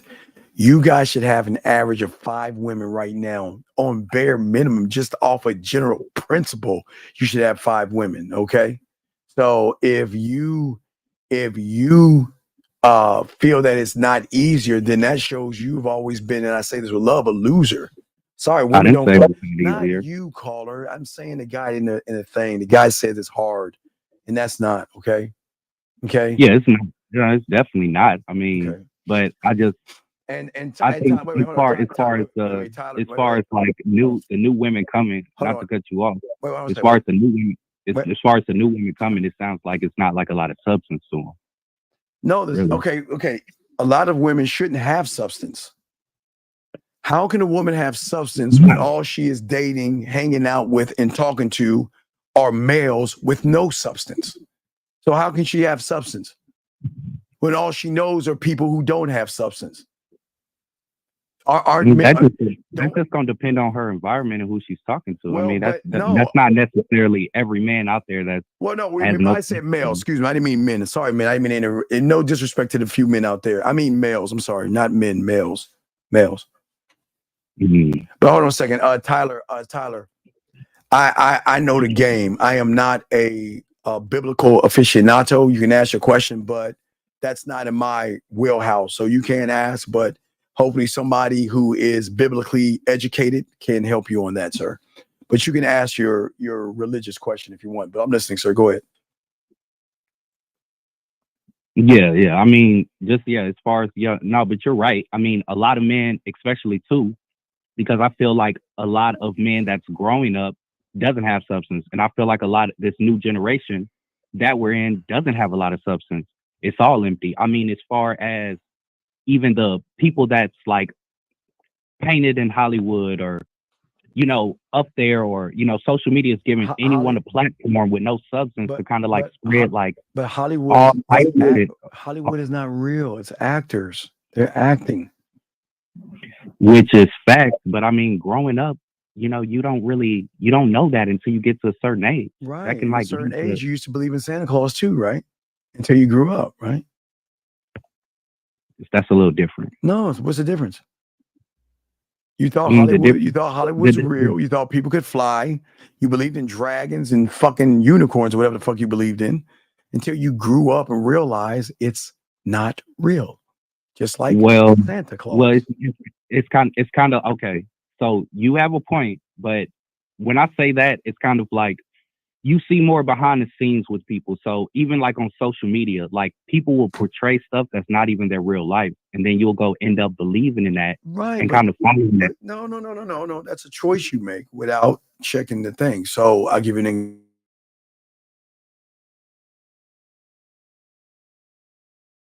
right. But they don't understand that is a cult that teaches hate. But I've always said, which you can learn from people who have game. They'll always teach you things that you've never heard before on the internet at all. That's how you know that person is the real deal, because he will never regurgitate things from somebody else because he has his own thought process. So that depends on the individual that chooses to want to be a part of something versus learn something, sir. Right. What? That's facts. I mean, you saying facts, man. All right, that's all I can bring to you, sir. That's why it is. What? I'm just listening. Yeah, no, I'm just here to answer your questions. Any more before we wrap it up?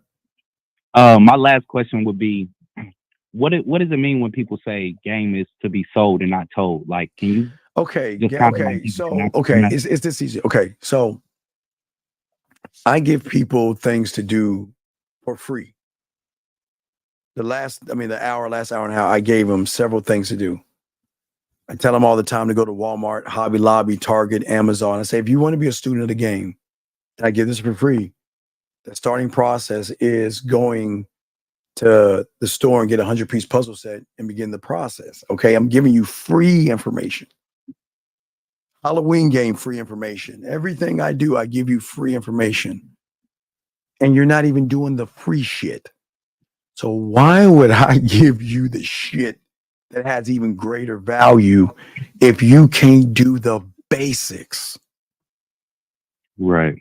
So that means I would be a dumbass to give you greater information that's just going to fall on deaf ears versus seeing that, okay, see, the thing about the game is that game is about following direction and doing it without questioning. Because I'm never telling you to kill, hurt, harm, jump off a building or anything like that. I'm giving you basic things to do. But the things that I'm telling you is that you've never even heard before. Nobody's ever told you to go do the puzzle pieces and shit, because that's the difference between game and everyone else. But whether you do it or not, it's none of my business. If you start to do it, then you can start the process of going then to your pathway and going there. But if you can't do the free things, then that's why the game is always sold. Because see the thing about the game is that you have to be worthy of the information. That's how secret societies work. They just don't say, hey, buddy, you want to join our secret society? No, they'll say, you know what? We're going to put you through a test to see if you're worthy of the information. Mm. Do you see what I'm saying? Right. And if you're not worthy of the information, then you're just not worthy, because everybody's not worthy of the information. For me, as a 9-year-old, I had to be tested as well. I passed the test. But everybody's not going to pass, because if you're told to do something, most people who don't have an empty cup are going to question me. They're going to look at me and say, you old motherfucker, what do you know about the game? You don't understand the world today because you don't understand women. You don't, all that shit. Right. So once you do that, you're telling me that this information is not for you. You start questioning me, like, why should I listen to you? It's not for you. If you notice, everything that I'm saying is that I am trying to help you by teaching you things that you can't say nobody talks about, because nobody talks about your scribe, your marketing team, your Senate. No one tells you to create a cult. Know everything I said, but it's not because it's trying to be flashy, different, and cool. It's trying to teach. It's trying to shift your thinking. But if you feel that you're black, you eat chicken, or I don't have to listen to you, you look like this guy, you're not worthy of the information.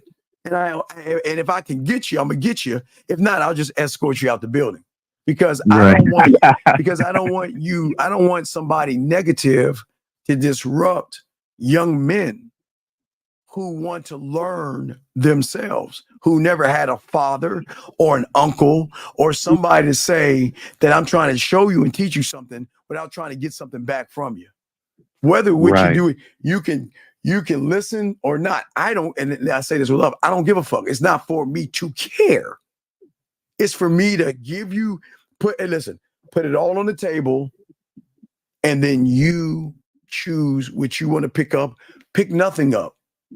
It's your call. That's what game does.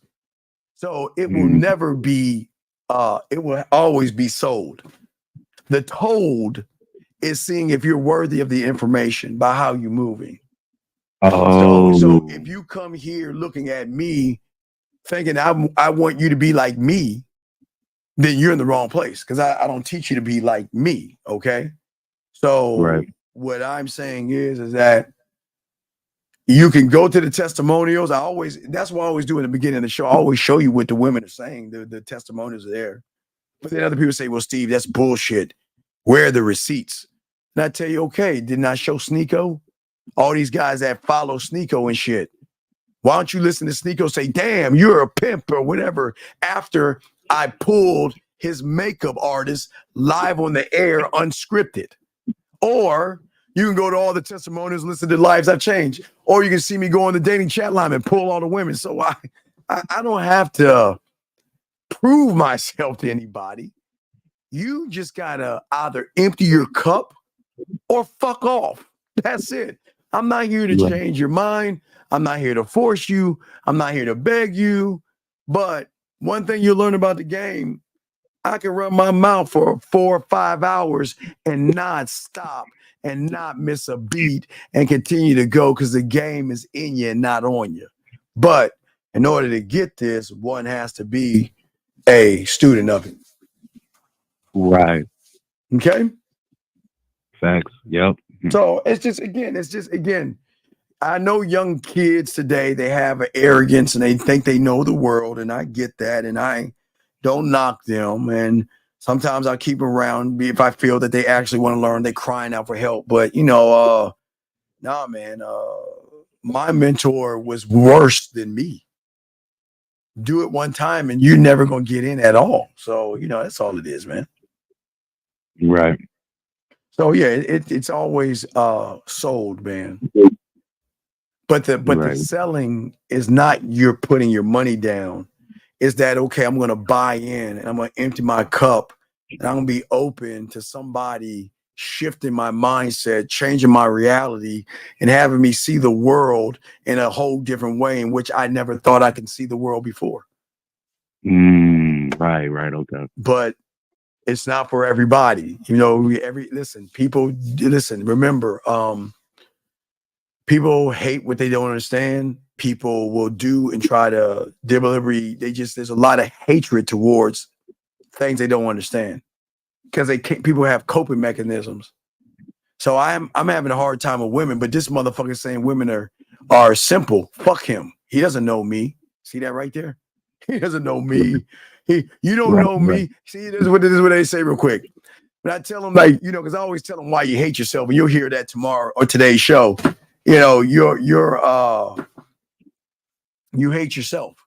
Or why you hate yourself. They're like, you don't know me or my story, motherfucker. Just like a woman. In the game is about how you move. I don't need to know your story. I see your behavior. Your behavior tells your story. Because if you feel that you're not good enough, you're always going to complain, bitch, whine, and moan. Right. But it's okay to do that. But you don't even know why you're complaining. And some people are complaining because they watch other people on the internet complain, and they feel that it's okay to complain because that person's complaining. Okay? Right. Exactly. Okay? I'm saying that at the end of the day, this is not a cult, but I want you to create one mentally. Who has ever told you that on the internet? Shit, I ain't heard that ever in my life. Who's ever told you who has ever told you to have a lost and found box in your apartment? Ever? Who? Have you ever heard that? Have you ever heard anybody tell you to put wine above your bed? Ever? No. You want to know why these things? Because real motherfuckers who actually live this life and get pussy have they can think for themselves, and they don't have to regurgitate shit because they are the motherfucking shit. That's the thing I tell you and anybody. If you are following somebody that regurgitates red pill, manosphere, that's all they do, then you better fucking run. You need to find somebody that's saying, think for yourself. Who the fuck have you ever heard someone tell you that? To think for yourself. Right. Exactly. That's game. See that? Look, those little items right there are free. And guess what? People will not listen to that. They'll look at the messenger. That black motherfucker, that short black motherfucker don't know me, and bypass the message. Right. I'm saying don't be me. I'm saying think for yourself. I'm saying love yourself. I'm saying see yourself different. And you know what they think of? Fuck you. You're black. You got a short subscriber count. You ain't shit. You don't know nothing about women. See what I'm saying? So the game ain't for. That's why it will always be sold. because it will only be privy information to those that are worthy of the information. Never, this is not a show. Don't look at the messenger because don't be me. I teach you to realize you are the only one of your kind. Who's ever told you that before? Not a lot of people. Who's ever told you that based off your fingerprint, there will be never be another one of you? But hey, no. They don't want to hear that. They want to hear women ain't shit, and women are hypergamous, and women have high counts, and women are modern, and all this other shit, and drizzle, and handsome man, and afterwards jerk your dick and rub another man's balls, because that's where we're going right now. And young men don't even see it, because all they do is parrot and mimic what they think is real and wondering why they're doing more damage than help. So just remember that, okay? Right, facts. Okay, so I'm just saying, listen. Then here's the best thing. Don't believe me. See it for yourself. That's all I say. Don't believe anything I say. I would fuck. Don't believe this black motherfucker. Take the information. But let me ask you this last question that I always ask people. Have you ever heard anybody on YouTube tell you about the puzzle pieces? Not when the way that you explained it. No, not at all. I mean, well, then have you ever had anybody tell you before you go to bed at night, think about the graveyard? Because everybody in there had one thing in common, and that is they thought they had tomorrow coming to them. And have you everyone said using the graveyard to live every day like it's your last? Have you ever heard anybody say that on YouTube? No. You want to know why? Because it comes from us and me. That's what I keep telling you. If you're listening to somebody that cannot teach you something new that you've never heard before, you better fucking run. Okay? That's all I want to say to you. Okay? But I appreciate the call. But please watch 1,000 words, because I don't want you wasting your words, young man. And that's free game right there. The base of this is not to waste words, not to waste time. Watch Shogun, okay? Watch that too, okay, young man? All right, for sure. And I'm gonna leave you with this last thing. Yes, sir. that I take with me everywhere I go through life. Your success is dependent on how much truth you're able to accept about yourself. Well, that's the thing. Is okay, but most young men don't know a truth. See, that you can't live a truth when you believe in lies, young man. There is no truth. You'll never find a truth, but you will create a truth off of what is called a fact. And all facts are not truth. It's your fact, which means it's actually your lie. It's not your truth. The only truth that I can give you is that you're going to be born in this world, you're going to live in this world, and you're going to fucking die. And you got to pay taxes in between that. That's the only truth I can give you. I'm dead ass serious. That's the only truth. But the question I ask you, while you're doing that little bit of thing, what are you going to do with your life? Are you going to sit around bitching, whining, moaning, or complaining? Or are you going to tap into what we call your mindset and drink? Remember, no one's ever told you this. Drink from the knowledge of your well to be one thought, one mind, one way, one of one. They don't tell you that, do they? Right? That's all I'm saying. Okay. So I got to let you go, man. So, but hey, no, I appreciate the dialogue. And listen, I wasn't being hard on you. If you come here, and I appreciate the thing, my expectation of you or anybody is not to waste time. Stop thinking about other men, not in a homosexual way, but just stop thinking about other people. Think about you. Focus on you. Build your world, your reality, the way you seem fit. Last question. Have you heard it? You've heard. Now, YouTube has told you about the 3 little pigs, right? Thanks. Yep. Right. Yeah. So we could say that you know about the 3 little pigs, right? Right. But does YouTube tell you about the 4th pig? Nah. What do you think the 4th pig was? So if we look at the 3 pigs real quick before I let you go, just want to show you what game teaches you. So we know that the world teaches everybody about 3 punk-ass little pigs. 2 of them had weak-ass mindsets, and the third one was a prison. See, the house made of bricks in the game was not built upon protection. It's people imprisoning their mindset. But when you have game, you learn about the 4th pig. You want to know what the 4th pig was? What is it? 4th pig was the motherfucker that made statements. So that means when the wolf walked up on that, no, I'm serious. When the wolf walked up on him, his house was made of wolf heads. So what do you think that motherfucker told the wolf? Fuck with me and find out. You see what I'm saying? If you can go bully the other 3, but come a little bit closer to me and find out, because I got a perfect place where I can place your head at. That's game. See what I'm saying, young man? Right. Game is making a statement without saying anything at all. And don't you see the fourth pig? Did he not make a statement without saying anything? Right. He said, fuck around and find out. Yeah, I mean, you see what I'm saying? Young man, that's game right there. You see what I'm saying? But, right. But what I'm saying, that's the thing. That's the thing that a lot of people don't move on. You see what I'm saying? Right. Okay. So, all right. Well, I appreciate you make your business. We have a show. We have a show in 9.5 hours or 10.5 hours, 9.5 hours. So make sure you show up on the show, okay? So you can see how real man. Because it's not just me. There are others like me, but you get to watch 5 of us chop up man game, okay? Right. All right. All right. I'm gonna throw you back in. You have a good night, sir. Okay. You too. Thank you for your time, sir. Thank you very much. Appreciate you. All right, guys, we are going to wrap it up.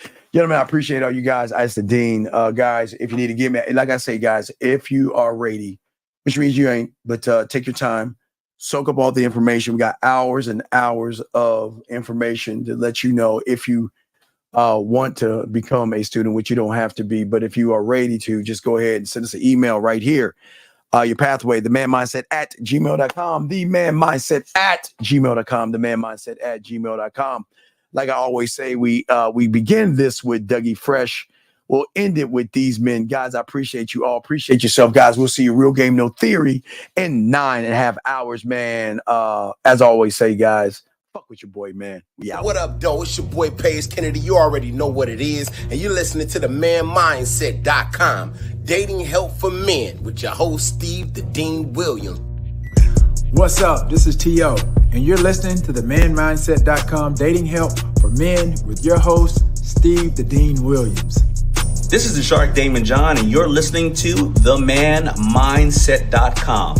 Dating help for men with your host, Steve the Dean Williams. Just like that, man mindset. Just like that, man mindset.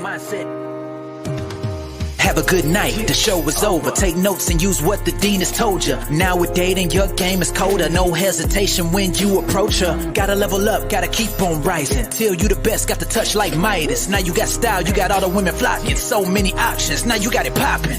Thank you for tuning in. Hey, just like that, man mindset. Gotta come back again. Hey, just like that, man mindset. Email themanmindset@gmail.com.